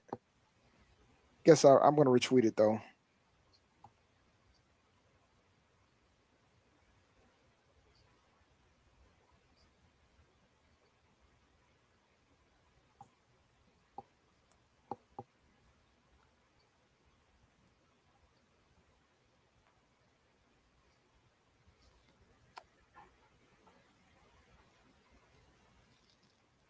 Real Ball Watcher's not impressed today about what he's seen. I sent the link to him. Real ball watcher. I'll tell him to check his DM for the link if he wants to talk about. He's not impressed. Nope. He tweeted, Dan Morgan, when I said you could clock out after day 2, I was joking. Clock back in.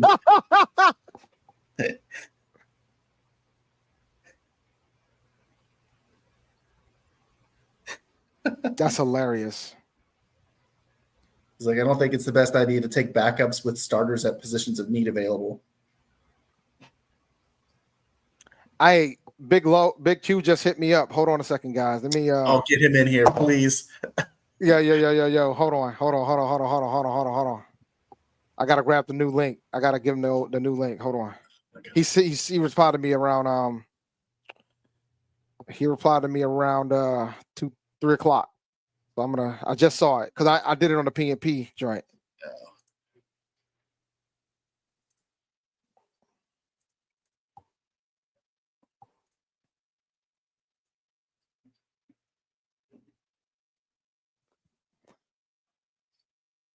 Yeah, pretty much.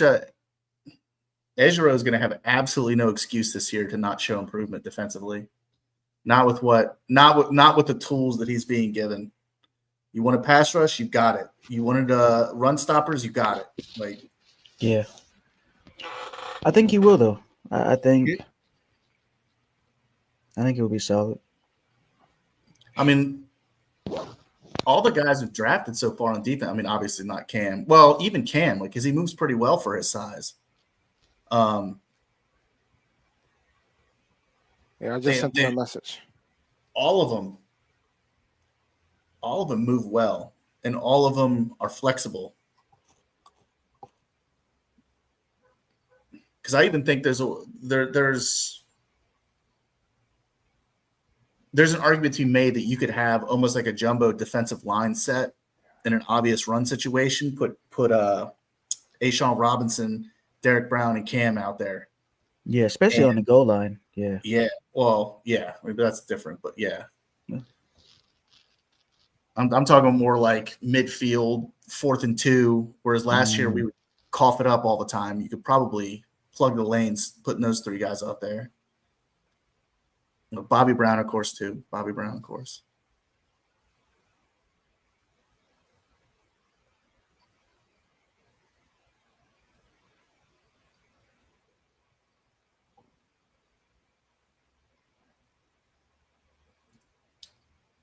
They gonna ever announce this Texans pick? Yeah, that's a phenomenal question. It's been sitting there for a minute. They're slowing down again, man. I had hope. Are they gonna draft Shedeur Sanders again? Is this what they're praying for? Just kidding.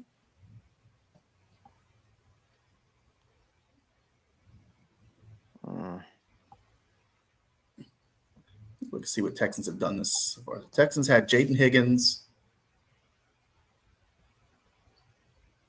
Texans have drafted 3 people with the name Jalen.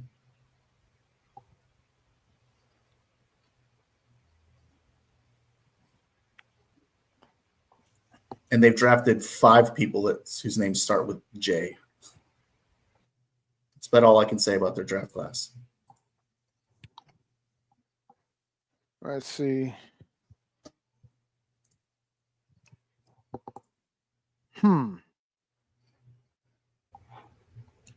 They drafted Graham Mertz, another quarterback. Graham Mertz, Florida.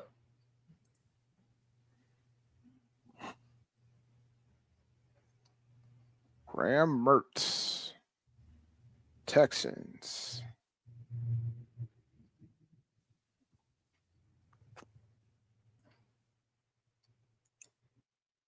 Green Bay on the clock.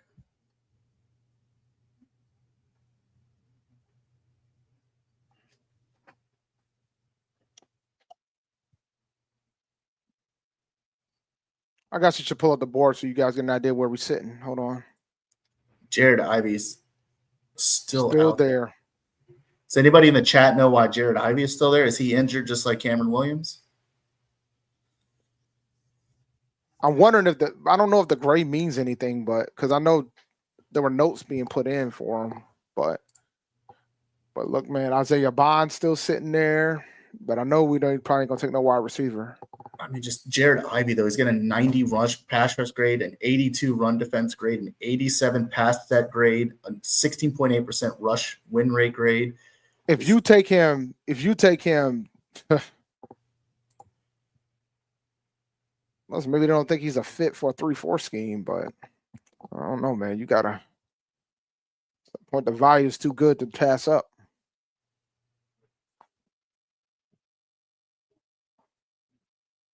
His likely fit is best sliding inside to a 3-4 defensive end, which is great because we need one of those.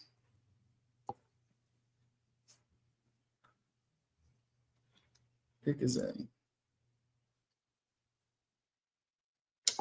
He apparently had a broken leg.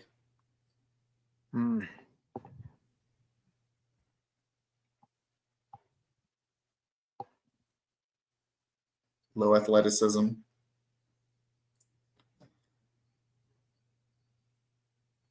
But I mean, I hear the low athleticism argument, but the dude put up all those numbers and had all those stats in the SEC. I mean, he had a 91.4 grade score against Georgia.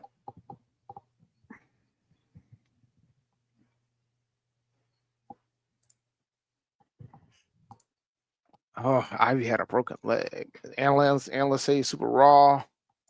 Warren Brinson. Wow. Who? Warren Brinson, defensive tackle from Georgia. That's the Packers pick. Let's see how far down I got to go for that. 3-3. There he is. Defensive lineman, 3-3-4.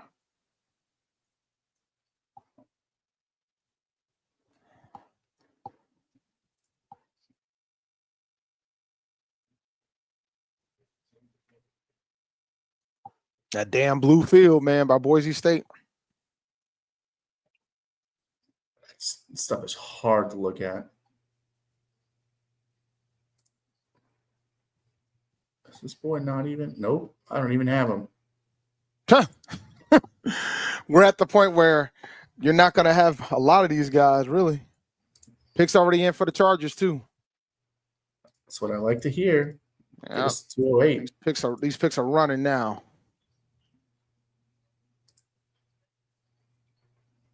Picks are rolling.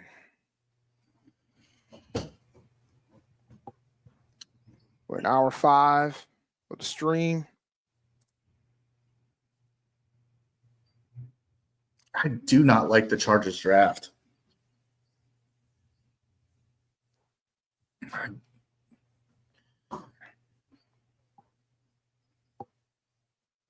mean, they're the professionals. They knew more than I do. I just don't like it. Michael Hill, we're on pick 199 right now.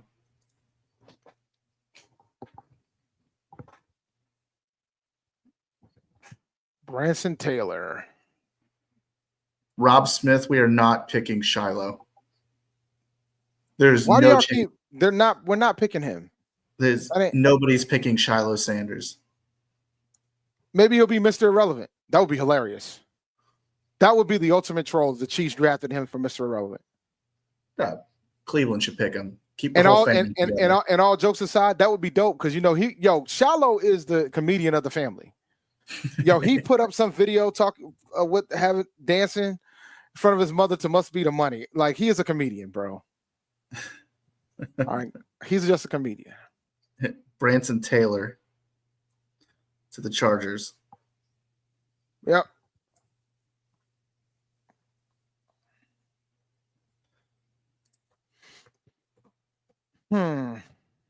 Look how low he went. Ranked 313.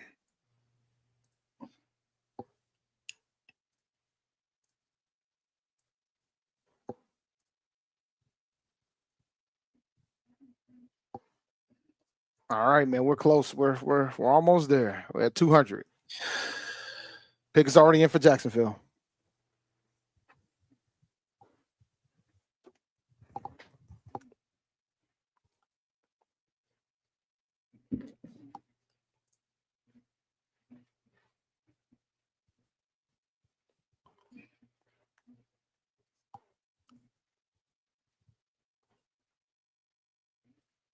even with his bad knee injury, I'd still pick Cam Williams here, just on the off chance that he gets better. Raywan Lane III from Navy.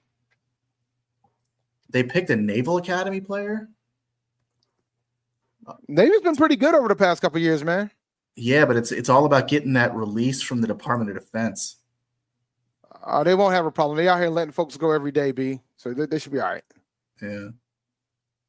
All right. That's super cool though, seeing a military academy person. Yeah. They're trying to reduce everything right now. So yeah, let that I'm pretty sure you won't have a problem getting that off. Let that be a lesson to you in chat. People be drafting Naval Academy prospects over Shiloh Sanders. You ain't have to do that, man. That's diabolical. You ain't got to do all that. Shiloh could be our new Trey Boston. Nope. Guys, have y'all watched Shiloh? Like, honestly, real serious question. Have y'all watched him? Have y'all seen him play? Trey Boston is one of the best safeties. We're actually one of the best defensive backs ever in the history of North Carolina. Like, don't do him dirty like that. I don't think they've watched Shiloh. There's no way. There's no way. Yeah, that's this ain't got nothing to do with his pops either. He's not that good. Like, he's just not that good. He was only on a team because of his pops. Well, he started in South Carolina, right? So he transferred a few times. Well, he was in South Carolina at one point. So he transferred a few times. Then he went to Jackson State. And he loved Jackson State. Let me be clear. He loved Jackson State. He stayed. He made sure he got his degree from Jackson State. He loved Jackson State. At least he was smart. He recognized his future wasn't in the NFL. Yeah, he loved Jackson State. Loved him. Marched with the band. Like, loved him. He was in the band? He did some stuff with the band occasionally too. Like, yeah. Loved him. Loved him. He loved that school. I think he almost didn't even follow his pops to Colorado. He almost didn't go. Like, he loved Jackson State. Gavin Bartholomew.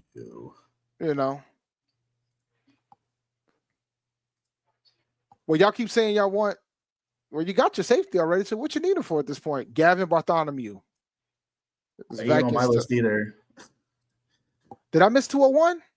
201 was Kobe King. I was gonna say that's a really good pick for Minnesota. Well, what was 201? Like, what team was it? I can't remember. Minnesota. Minnesota had 201 and 202. Okay. All right. Cool. That's good. It's speeding up now. All right. So then we got Bartholomew.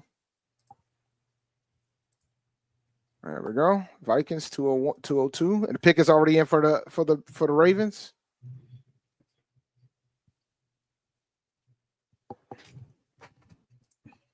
All right. What we looking like? LeJontay Wester from Colorado. Oh, there goes a Colorado guy. Wide receiver. But not Horn. That is interesting because I like Horn. Let's see, what's the difference? All of Shedeur's weapons are getting drafted. That's interesting. LeJontay Wester profiles as a slot receiver only. 5'9" and a half, 163 pounds. Oh, he's light. 4'40". You notice how he got picked over Tez Johnson. It's basically the same size prospect. But slower. But Tez is slower. Yep. Cowboys pick is in. The chat is wild. Is all I'll say. Yo, Kobe Bryant. We already got enough celebrities on our team, man. Yeah, we already got a Prince, we got a Michael Jackson, and a Bobby Brown. Like, how many celebrities do you guys want? We had a Michael Jordan. We had a Michael Jordan, but I don't want to remember that. He wasn't good. He was Wizards Michael Jordan. He wasn't no Bulls Michael Jordan. Was he even Wizards Michael Jordan? Like, you might be giving him too much credit because these Wizards Michael Jordan showed sparks. He might be current Michael Jordan. It was bad. Maybe he was Johnny general manager Cornelius. Michael Jordan. President of basketball operations Michael Jordan. That's damn. That's pretty that's pretty bad. Coming from a Hornets fan, that's pretty bad. Maybe that's what he was. Damn. He was like executive Michael Jordan, basketball exec Michael Jordan. Angie Cornelius from Oregon. Hey, he ain't on my list either. Neither was Bartholomew. I had to wait for these Actually, people. he's 127 on mine. Hold on. Oregon? Yeah, he's not on my list at all. You're almost there.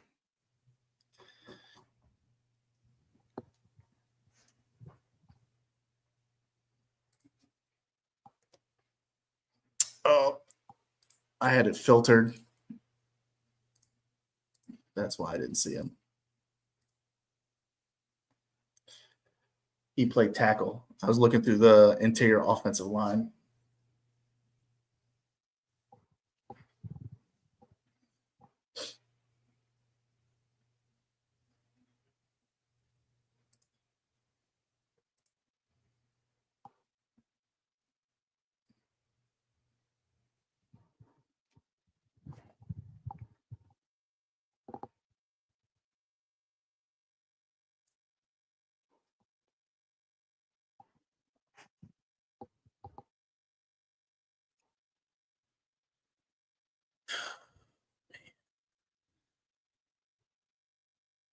What do we do here?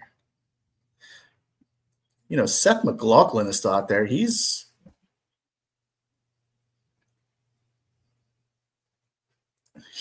coming off of an injury, but he was the number one projected center in this draft, and he can flex into both guard positions. Pick us in for the team, the Commandos. All right, man. We're almost at the final pick of the draft, guys, for the Panthers. For now, and I don't know. We'll know whether or not they're going to try to jump back in or not.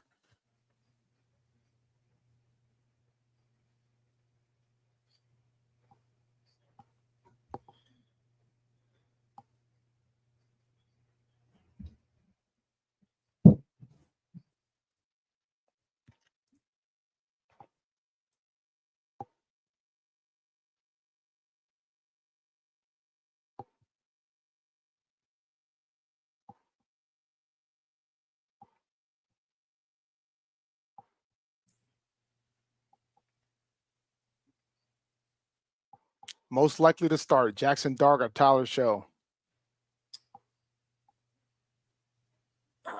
Yeah, well, it's Tyler Show. Easy. I mean, that's easy. That's easy. That's very easy. Even though he's going to be trash. I hope he does start. You know, it's going to be funny is if he starts and balls the fuck out. It'd be so funny. It would be hilarious. It would make them so much more mad.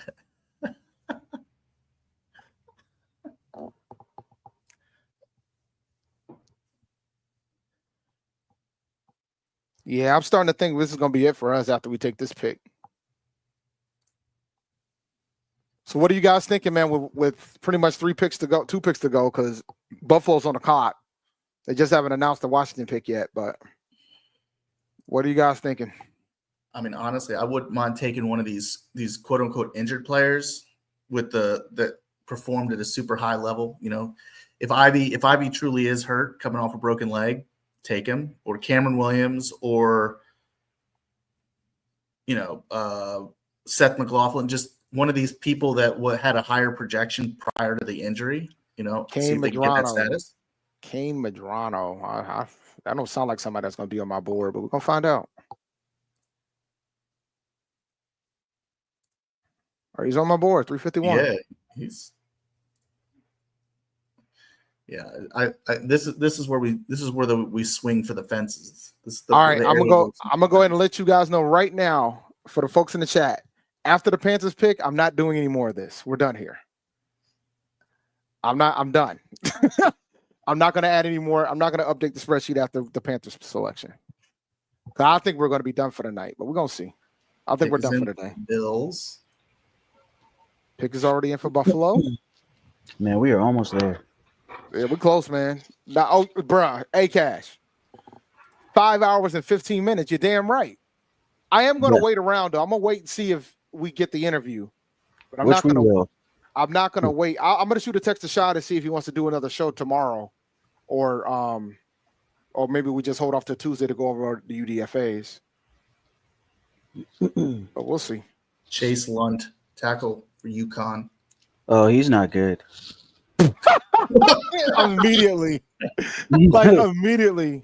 No, I looked him up, like, for my mock draft. What's his name? Oh, Chase Lunt. There he is. Yeah, Chase Lunt. He's not, respectfully. No, don't do that, man. Don't, yo. And as soon as I hear respectfully, even in the workplace, I'm like, dog, you ain't got to be respectfully at this point, because I'm about to be disrespectful because the fact that you said disrespectfully. Yeah, he's 6'8", but only 290 pounds. His big thing is he needs to get stronger, otherwise he's gonna get run over. Yeah. Says here 6'7", 304. 77 and a 3/4 inch wingspan. That's big. That's real big. He's got good metrics. His game scores aren't bad either. Quinn Ewers still ain't got drafted yet, man. He's exclusively a right tackle, though. He's only played one snap in college in any position other than right tackle. I would like to see his name called, but I don't know if his name's gonna get called, man. Aaron Smith, South Carolina State, linebacker. But I don't know what we're gonna do with this pick, man. It's gonna be fascinating to see. Matter of fact, he's a right tackle that needs to get better against run blocking. Oh, my bad. No, you good. You good.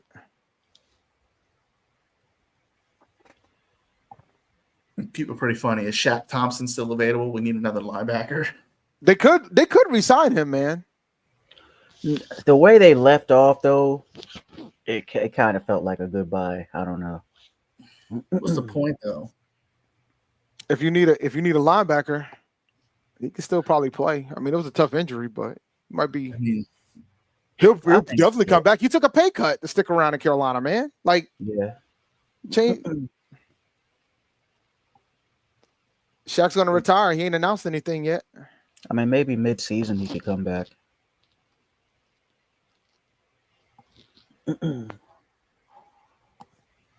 All right, we're on the clock, guys. Apparently, Shallow just posted another joke, this time about Dion. Listen, man, Shallow is a comedian, bro, because it was live on Twitch. Cameron Williams, there he goes. The Eagles drafted him. Well, I'm telling you. That's devastating. One pick before us. Now I'm going to hear about it from my fucking wife. Your wife's an Eagles fan? Yeah, her whole family is from Southern New Jersey. That's everyone down there is Eagles fans.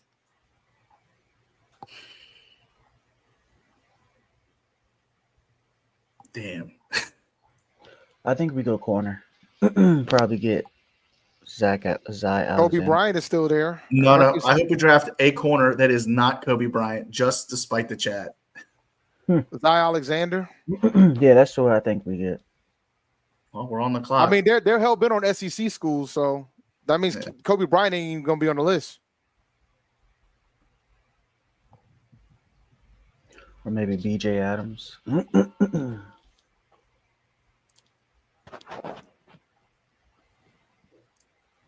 do we do? I don't even know what we do here. Well, the pick is in, so the pick is in. Burns me up. I really wanted Cameron Williams bad. We're gonna see what we about to do. It has to be corner, bro. And then we'll be on stream watch. Because they haven't interviewed all the draft picks yet. Or have they? There's Princely.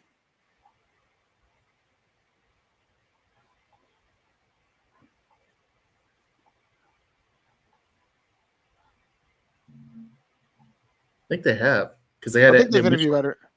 I'm counting Mitchell 1, Evans. 2, 3, Mitchell 4, Evans is a different pick, and they have his interview. 5, 6, 7. Yeah, they have. Yeah. Yeah, they've interviewed everybody. This next one will be the only one they haven't interviewed yet. Yeah. I kept thinking that we had 9 picks, but we only had 8. They've interviewed everybody. And, you know, it's Panthers pick, so we go to commercial. Gotta pay those bills. Gotta pay all them bills, man. All right, let me go in and close the comments because y'all be out here snitching. I really think it's corner or linebacker, though. It has to be. I don't think there's any reason for us to come back into the draft either. That's why I think they're probably done after this. Yeah. They're probably already talking to UDFAs, to be honest. Oh yeah, they're sure. definitely focusing on that.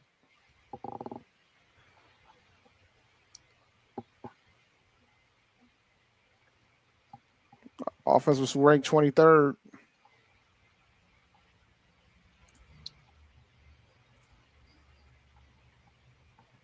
Wow.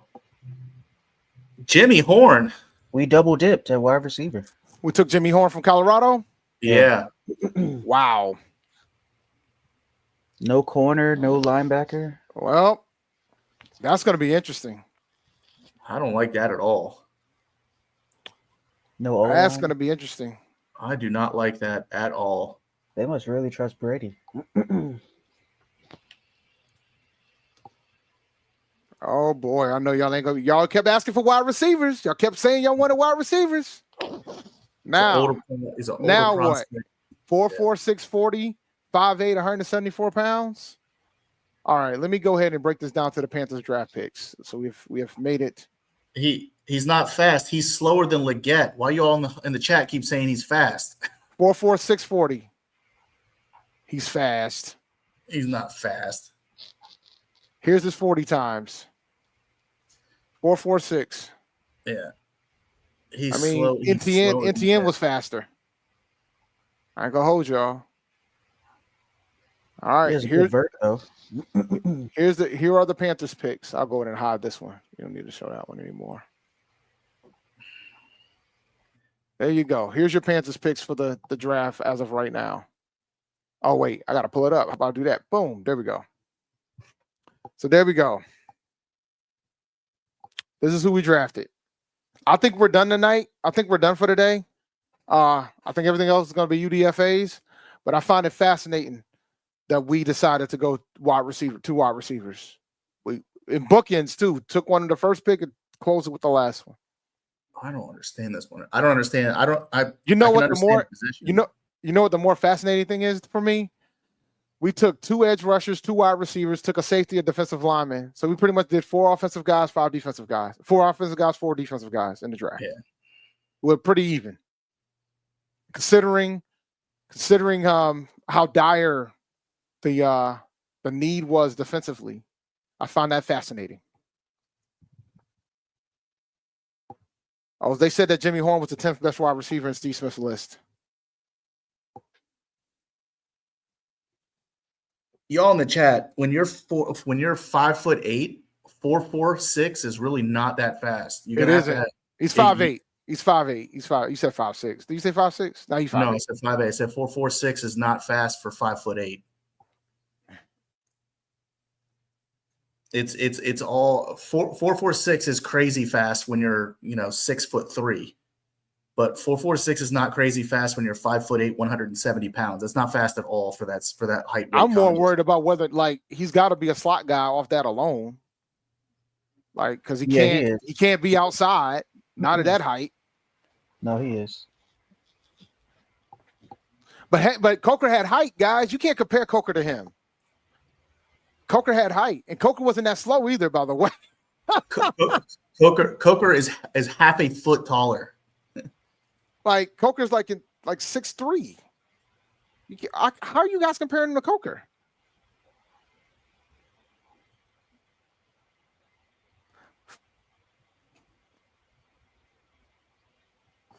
He's only 174 pounds, man. Horn is really the only pick that has me scratching my head. He's fine, but I think he's a little light. Cornerback or linebacker would have been a better choice. I think so, but maybe, I mean, UDFAs, you never know.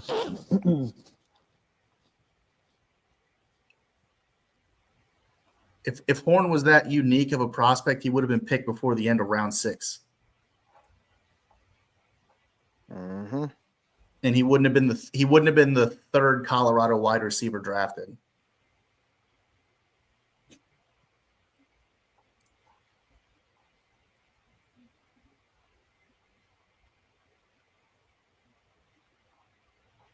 He's fast. There's no question about it. He can ball. Horn can ball.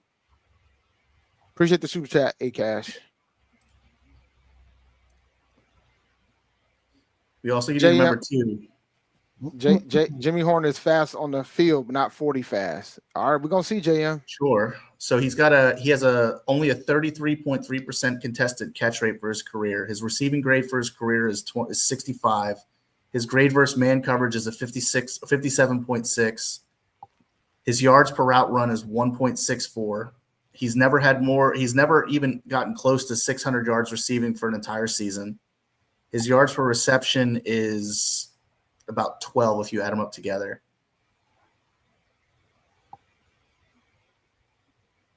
His best game last year was his first game against North Dakota State.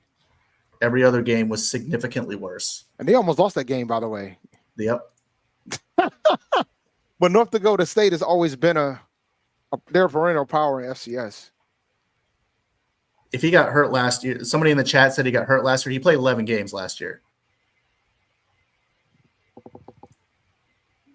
If he got that hurt, he wouldn't have played 11 games.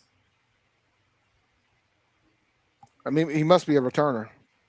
I didn't watch that much Colorado, believe it or not, so I wouldn't know. He has special teams. Okay, so that's a good. So off that alone, I mean, so that's going to create competition in that room. Yeah, I mean, as long as we're realistic with what the expectations are for him, as long as we're not expecting him to get into the top 4 rotation, because that's not going to happen. Like I'd rather have David Moore out there catching passes over. Would this spell it for David Moore though? Because isn't David Moore like a special teamer too? David Moore can line up at all 3 positions. I mean, now that's 8. That if I'm counting, that's 8 wide receivers for us right now, right? If anything, it's going to get rid of Dan Chisena. Well, yeah. But I mean, Dan Chisena is 6'6" and runs a 4.3 something. I mean, if they got him to be the returner, I'm not mad at it. Yeah. And he's a 6th-round pick. So, I mean, 6th-round picks don't make teams. So, either way. Yeah, best of luck to Jimmy Horn. The main knock I see on him is like his catching ability, his hands. You guys in the chat, let me know if the pressure pops up. I'm checking, I'm refreshing, but I don't see it yet. Dan had a good draft overall, man. If this is the end of it. Oh, look, Lewis Lewis, man, you're diabolical with that one. He had a 5th-round quarterback throwing to him. That's diabolical. That is a true statement. Diabolical, but accurate. Diabolical things can be accurate too.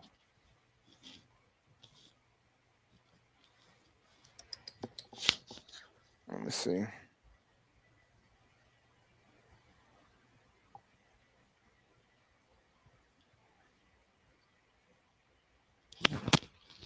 Yeah, at first I was giving this draft an A, but as it kept going, I don't know. I'm not mad at the draft. It's not that it's bad. I just wish we would have got a cornerback. I think it's still an A, but it goes back to what I always say, right? What's important to them? They obviously don't think it's important to them. I guess they saw that the safety position was important to them. They probably didn't feel like they needed to do it. And then when you talk about cornerbacks, maybe they'll get one as a UDFA that could potentially make the team. Yeah. I mean, I still think we're going to sign a safety in free agency. I still think. Like, let's see what we got going on here. Like, look at we got some pretty good players available.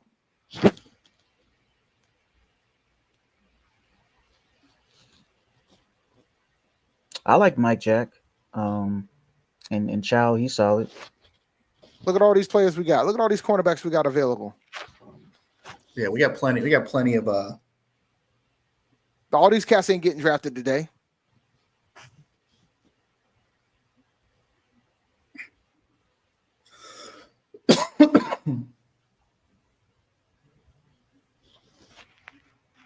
Oh, did the Vikings sign Dan Chisenza?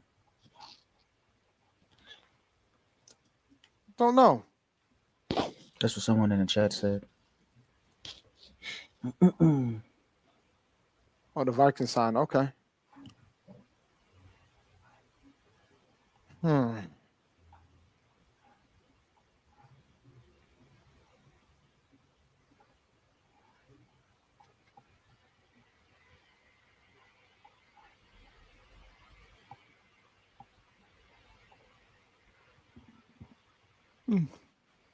What? No, I don't see that. You can't believe everything you see in these chats, man. You gotta That's what I'm trust saying. trust He but verify. signed a 1 year, a 1 year, $1 million contract on March 13th, 2025 with us. Who? Dan.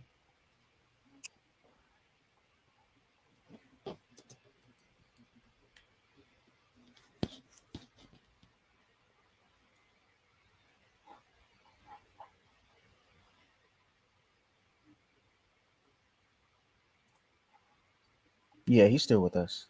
Yeah.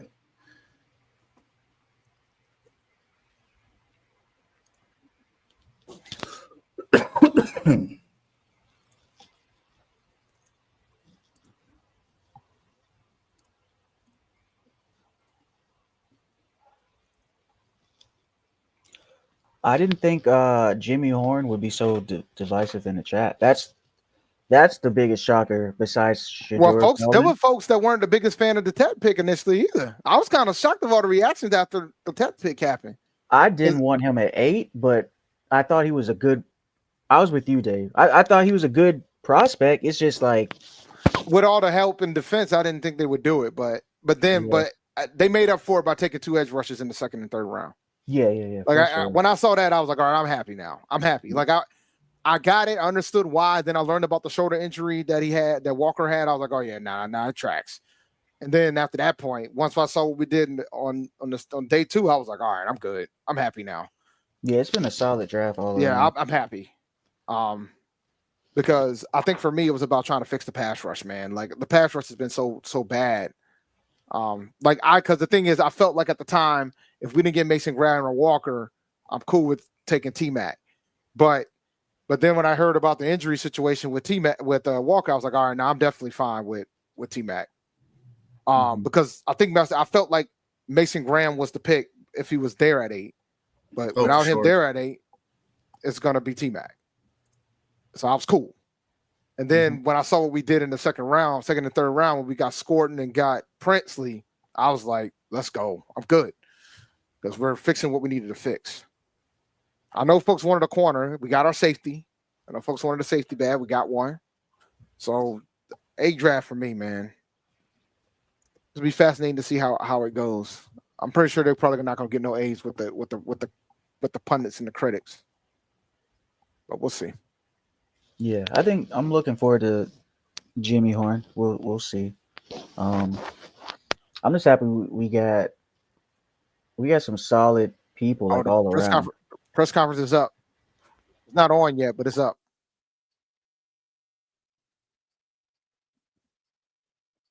So they just started it 3 minutes ago. So let me I'm gonna take down the spreadsheet and pull up the other one only because I want to be able to see when it comes on.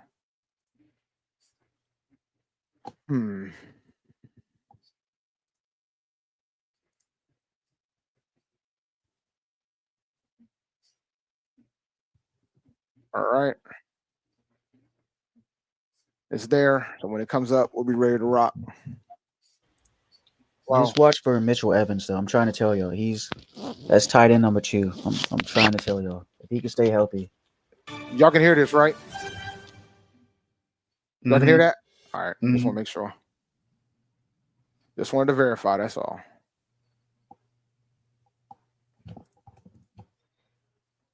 All right.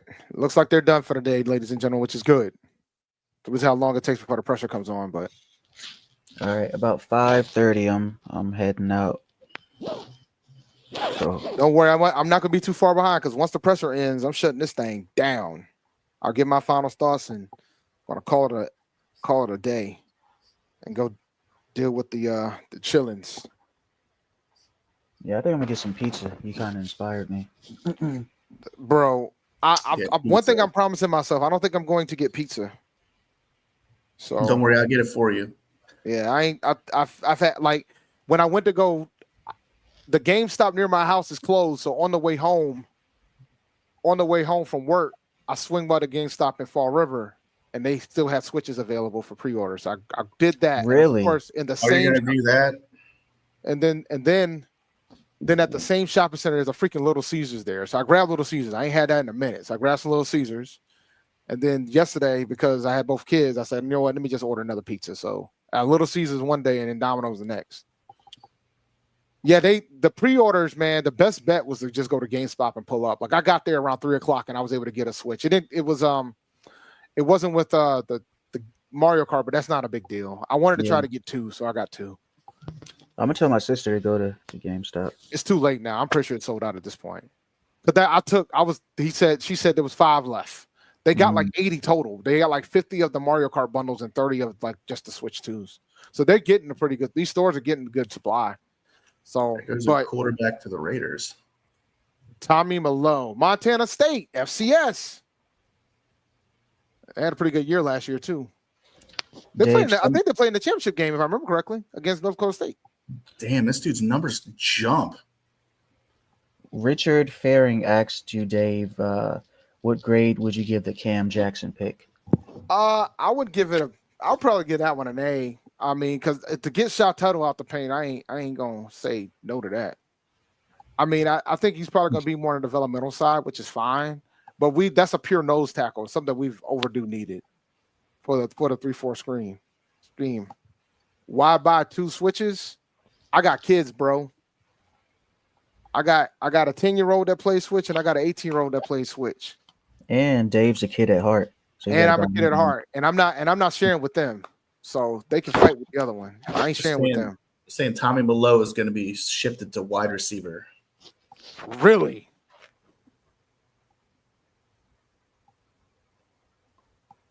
Apparently he's converted from wide receiver to cornerback. To quarterback? Yeah, he converted from wide receiver to quarterback. Wow. And they went to the FCS National Championship last year. He had an 80% adjusted completion percentage. Oh, he was nuts. Oh no, he was vicious. But Montana State was really good last year.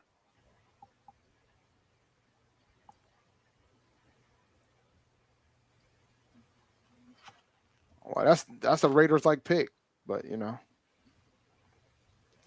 But nah, I ain't like when it comes to my gaming, man, I ain't sharing. Like I don't share. I've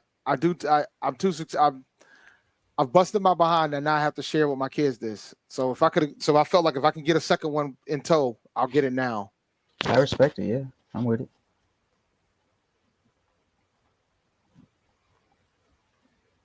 Yeah.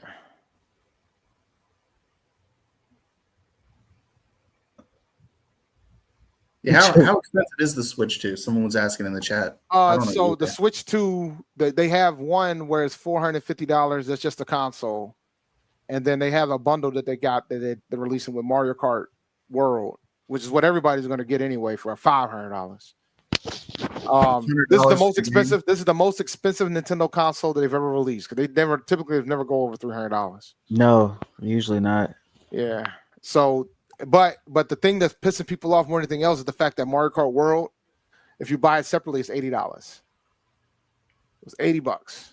It's expensive. These games, bro. I'm telling everybody, get ready for Grand Theft Auto 6 costing over $100. Get ready, guys. It's coming. Yeah. Rockstar's looking at that, and they're licking their chops. That's just the regular version too. Yeah, they're looking at chops. You know, and the thing is, man, Fatal Fury came out earlier this week, man. I haven't had a chance to like get down with it and start learning more stuff because I got a bunch of tournaments coming up in a couple weeks. Man, I've been playing Marvel Rivals, and I'm glad it's such a free game, bro. I have stayed away, but the fighting game community has been playing a lot of Marvel Rivals. I've been loving it, bro. I've stayed away. I'm pretty good at it. I ended up, but like, I normally do the online weekly tournament. Yep, the safety from Clemson. I've been entering Tampa Never Sleeps, the online tournament, every week. And normally I would either go 1-2 and 0-2 in the main tournament. And I got destroyed this week. I went 0-2. But then they do this thing called a redemption bracket. If you go 0-2 or 1-2 in the main tournament, you can do the redemption bracket. And I did some damage at that. I ended up placing ninth. And I could have placed higher, but in my first round match, I lost 3-2. Then I 3-1 in my first losers match, 3-1 again in my second one, 3-1 again in my third one. Then I 3-2 and got eliminated in my last one. I was hurt too because I had I didn't optimize a combo, and that was literally the difference for me winning the set. And I said, "Oh, that's brutal." But I did well. I placed ninth in the redemption. I can't be mad at that. I had a pretty good loser run, so I couldn't be mad at that. Could you have gotten back out into the main bracket if you swept it? No. So the way it works, the main bracket is the main bracket, right? That one had like over 400 players. They typically have between 200 to 400 players, and these are like really good people. Like you're talking guys that are like rated top 10 in the world. Like folks from all over the world enter that tournament every week. So I typically run into some really good players. Sometimes I run into somebody that's not that good, and I'll advance maybe one round or two. Like I think the best I've done in the main bracket is 2-2. But a lot of times it's very hard because there's a lot of elite level players. There's folks that do it for a living that enter that tournament. But the guy that runs Tampa Never Sleeps, he's an Aggie. He went to A&T. He went to A&T when I was there, crazy enough. I chopped it up with him at a tournament that he was running down in Connecticut that he helps out with. So a few months ago, and we chopped it up. But it's a very they do online tournament for like Street Fighter 6, Tekken, all of them. They do a tournament per day, 7 days a week. And they'll do like special tournaments on Sundays. They rotate games on the weekends. So now it's pretty cool. It's something to get into. I entered the Virtual Fighter 5 tournament, and I went 2-2 in that. I felt like I could have done better there, or 3-2. I think I went. Those fighting tournaments are crazy though. Yeah, it's intense. People get really sweaty on it. Oh yeah, it's intense. Another FCS pick just happened. Cam Miller from North Dakota State. It's like 7 or 8 quarterbacks already. The fact that they're taking quarterbacks from the FCS says a lot too. By the way, that whole theory about you got to be in the big leagues to get drafted. You got a super chat. Oh yeah, 4.35 pro day with the scouts. Okay, Jimmy ran a 4.35. That's about the speed he should be running with his size. Bro, Cam Miller had a 180.1 passing efficiency last year. Sheesh. That is crazy. But North Dakota State is like a machine, though. I don't like. If you guys have never watched FCS, just watch a North Dakota State game. Go watch the national championship. It gets you a perspective. Like they're a different. They're like the running joke I have. They're an FBS program in FCS clothing because they never go FBS because of their location. All right, nothing's still going on either. By the way, in the presser. I'm gonna give it one more minute before I dip. Oh, it is 5:30. It's almost 5:30. So, I think it's funny. People, do you know the name of the basketball player that we signed to be a tight end? Granger, Caleb Granger. I thought it was funny. The people in the chat calling him the basketball guy. I'm like, well, you know what? I don't know his name either. I guess I have to refer to him as that too. It's Granger. Granger. Yeah. Let me hold on. I'll tell you what it is. Give me 1 second. Colin Granger. Not Caleb. Colin Granger. Trying to hit that Antonio Gates magic. Yep.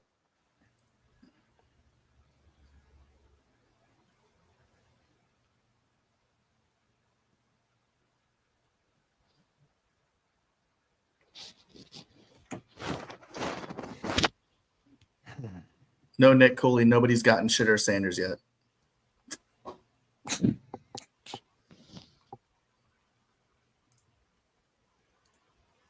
Not Shiloh anyway. Yeah. Well, they got the other one.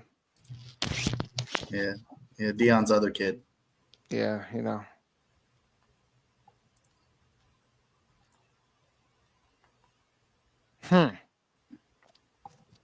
checking on Twitter to see what the streets are saying, man. I know feel Fetty is freaking thrilled. Oh yeah, he was losing his shit all yesterday. He put out an apology video for the front office. Yeah, that right? was hilarious. Yeah. And that was hilarious. Props to him, man. He'll own Yeah. it, and that's why I love Fetty, man. He'll own it. If there's anything he ain't gonna do, he gonna own it. He'll own it. He's aggressive with it, but he'll own it when he's wrong.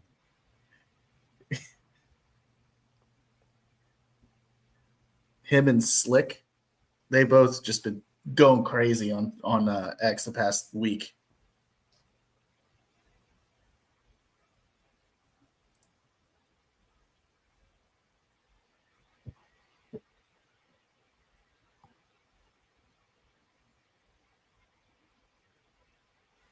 Someone in the chat asked if Jimmy Horn and the one we just and JC Horn are related. I don't know.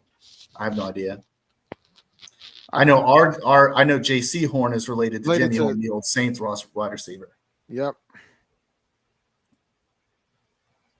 I didn't realize Jimmy Horn had so many fans. It's like a lot. Oh, now he was the guy. Like they loved him at Colorado. Now, if they got it, if folks got on that Colorado bus, it tracks. Yeah, it's a lot of people that like him. Couldn't get in that because they were conference rivals.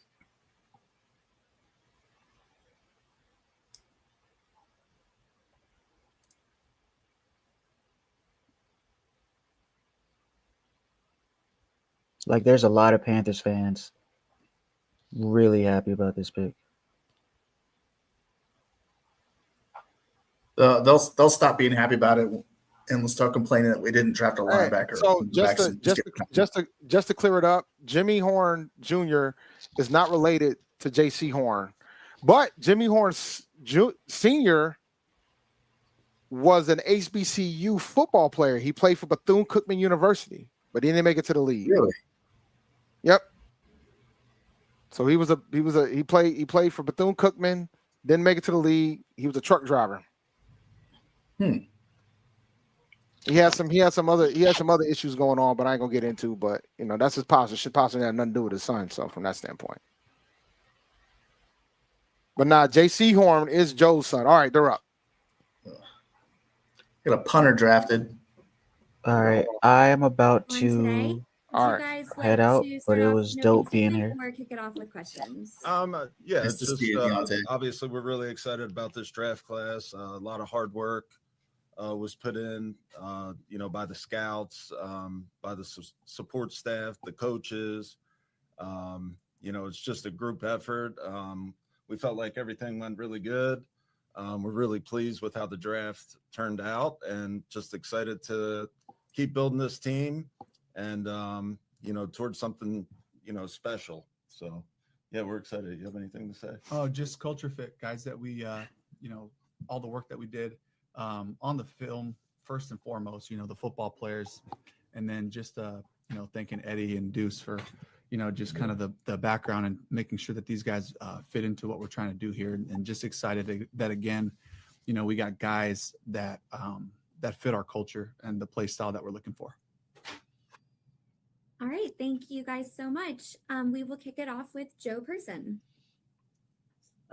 Dan and Dave, either or both, look like a heavy emphasis on SEC defensive guys, and an offensive guy. But what is it about that conference and have these new, as the NIL and the consolidation of some of these bigger conferences just made a bet on the SEC an even better bet these days? Yeah, I mean, I don't think it was done on purpose in terms of the SEC stuff. It just kind of turned out that way. Obviously there's, some really good players in that conference, and, we just so happened to draft them. So I think we got some good ones and that we're really excited about.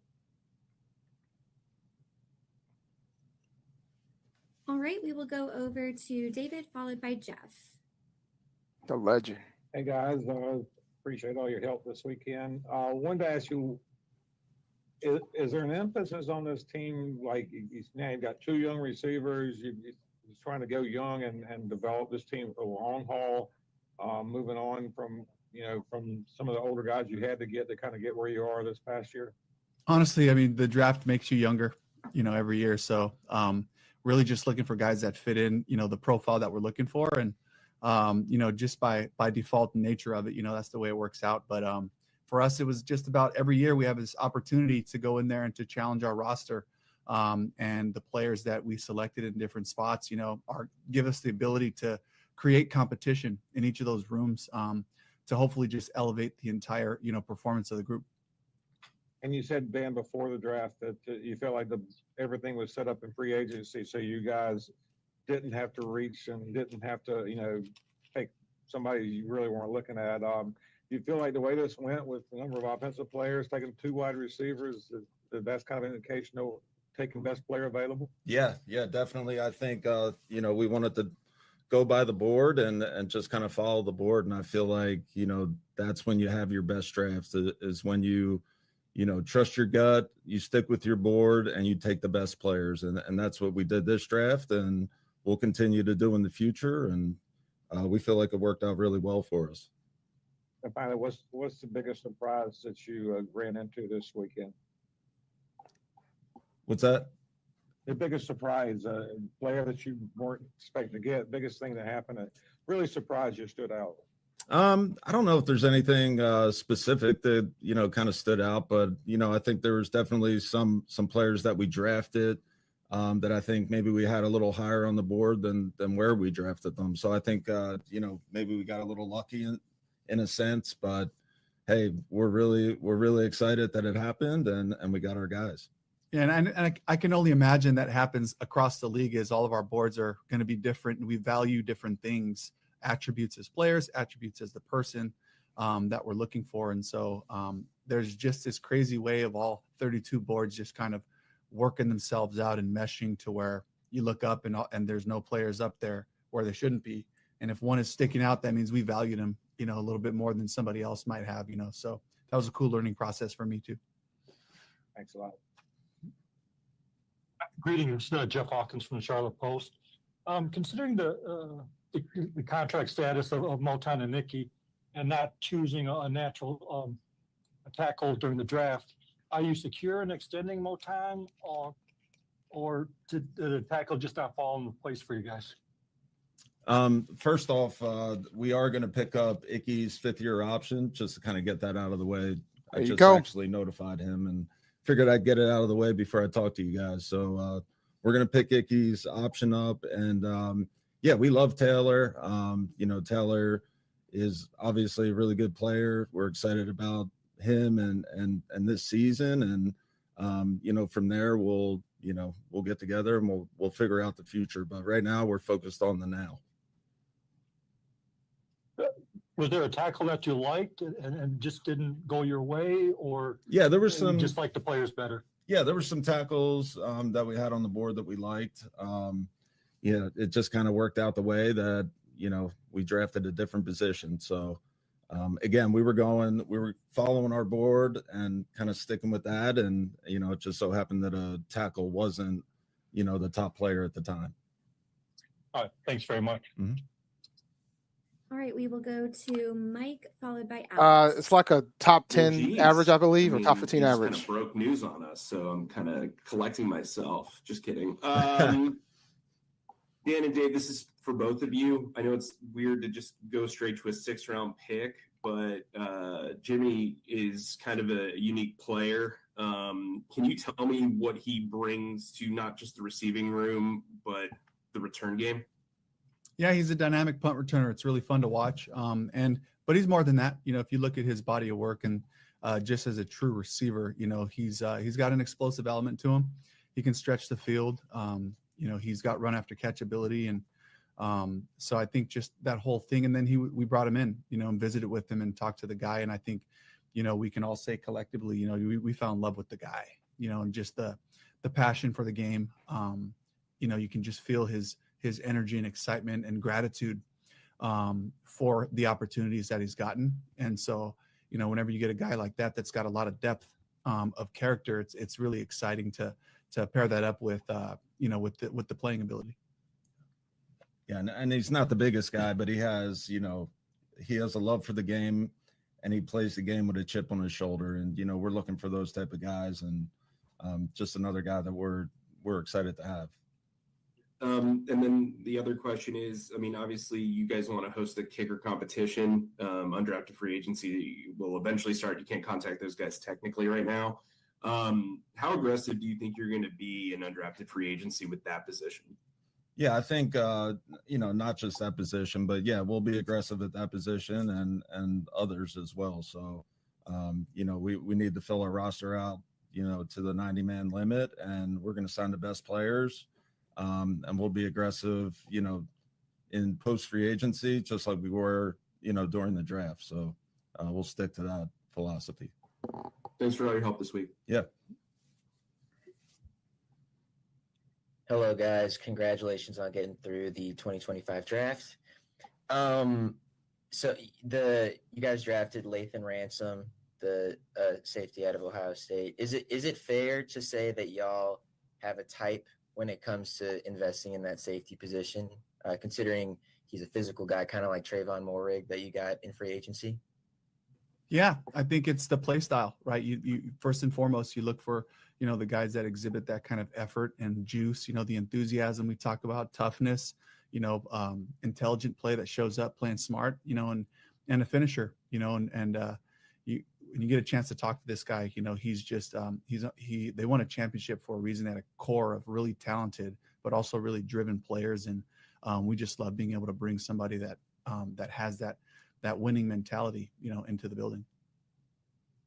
Yeah, and I'll add to that, you know, just watching Lathan's tape, you know, just the way that he plays the game. Again, it goes back to the passion, the energy, and the love of the game that he plays with. You could tell he just enjoys the physical aspects of the game, and just being out there with his teammates, celebrating each other, and just having fun. So he's exciting to watch on tape.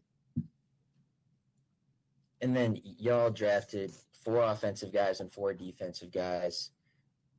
Was striking that balance just happenstance, or was that a priority coming into the weekend? I think it just happened that way. You know, obviously we said we want to draft the best players, and I think it really just turned out that way. Got it. Thanks, guys. No problem. All right, we will go over to Joe, followed by Darren, and we have time for a couple more. Yeah, Dave, you mentioned the character and culture fits right at the top. Anything with play style or traits that was kind of a common theme running through these 8 guys?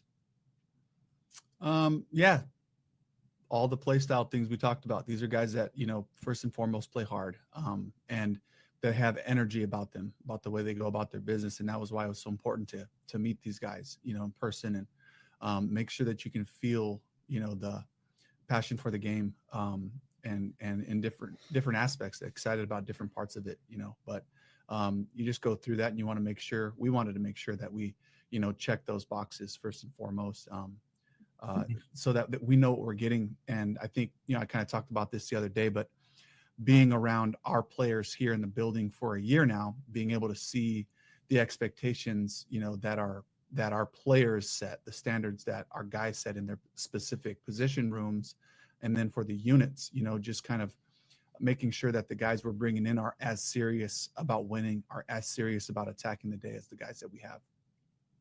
And one last one for Dan. After taking T-Mac Thursday night, was there a pretty concerted effort to sort of make the next couple of picks, or the high picks, devoted to defense? And do you think you did enough for defense? I know you didn't get a corner or an off-ball linebacker. Yeah, you know, I think there was a plan and, you know, and process in place. We knew the strengths and the weaknesses of the draft, and, you know, we felt like in that second round that, you know, we weren't going to get a real quality receiver that we were looking for. So, you know, in terms of philosophy, drafting T-Mac, we knew that there was going to be a lot of edge rushers in this draft, and that we'd be able to capitalize, you know, there in the second and third round. So, you know, I think we knew the board. I think we had a feel for the league, and at the end of the day, it really worked out well for us, to draft a receiver first and then 2 edge rushers that we think are really, damn good players. So it worked out really, really well for us. This for both of you guys. Wanted to ask about Cam Jackson, adding somebody of that size after going out, signing Turk, signing Bobby in free agency. How do you see all those new pieces kind of fitting together? And is there one guy, are there a couple of combinations of guys you're looking forward to seeing next to each other as you put that group together? I think what was important for us is versatility inside. And, having a guy like Bobby Brown who's played the nose, who's played all across the front, was huge. Turk, the disruptive way he plays, and more of a compact build, but he's really sudden, just kind of having a little bit of a different style of play. And then, it's kind of the same thing as we were looking at Cam Jackson's film and kind of evaluating him. He played the nose. He's played all across the front, very similar to Bobby. And for me, it's the openness for Ajero and for Coach Wash, and the defensive staff to be able to let these guys show us what they can do so that we can put them in the best, situations possible and find those combinations, Darren, but it gives us a lot of flexibility.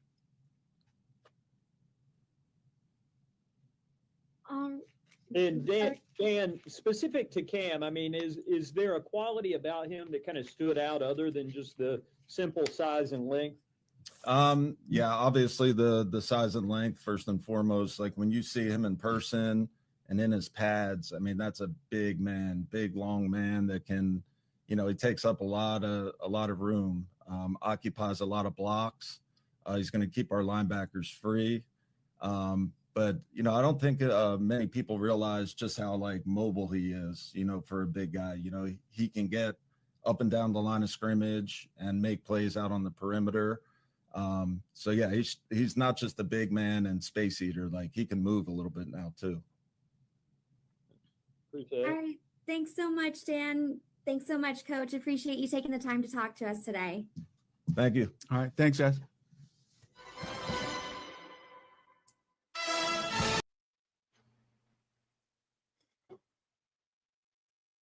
All right, let me turn this off. Okay. All right, man. So final thoughts before we close. Yeah, man, they were really trying to get an answer out of them about whether or not why they didn't take offensive linemen. But I anticipated them doing the 5th-year option. I think that was just more of a matter of they wanted to wait and see how the draft went and then go from there. But I don't think I see a scenario where they weren't going to do it. So. Yeah, I think you're right. I think overall the draft was good. We can question whether we like certain players better over other players. I mean, that's always fair, but I think they went in with a plan and they executed the plan exactly how they wanted to, and they didn't let what was happening around them dictate what they were going to do, like the previous couple administrations here have been doing to our detriment. Yeah, you ain't kidding about our detriment about that. But overall, man, I'm kind of thrilled at what happened tonight. Well, today, because it's it's almost 6 o'clock. Yeah. So we got the rest of our day ahead of us. But yeah, man, you guys enjoy the rest of the draft. I think. Well, before I close out, let me get my final thoughts. So I think we did well. I'm happy with what I saw. It's clear what type of culture they want within the team. I'm looking forward to seeing what they get from an undrafted free agent standpoint. And I don't know if we're going to go live between now and Tuesday. I'll touch base with Rashad and figure that out. There were more offensive players than I thought we would take, considering how bad the defense was. But I think I like the fact that they took the edge rushers, 2 edge rushers. They got a safety out of it. So I'm happy with what we've done. So I'm looking forward to see what we do in undrafted free agency, man. But I'm not going to stay here to find out what that is right now. I've broken 6 hours. I got other things to do. My son literally just walked in here looking at me and staring at me. So I guess I need to spend some time with him as a dad. So I will see you guys definitely on Tuesday. But if not, we might go live earlier, but I'm not making any promises. I'll touch base with Rashad and figure that out. But on that note, appreciate you coming through, RJ, and shout out to Deontay. Yep. And I can't remember the last part. Tony. Yeah, Tony, man, because long day, long morning. Yeah. Shout out to both of those guys for hopping on today. And we'll see you guys on Tuesday. Peace out.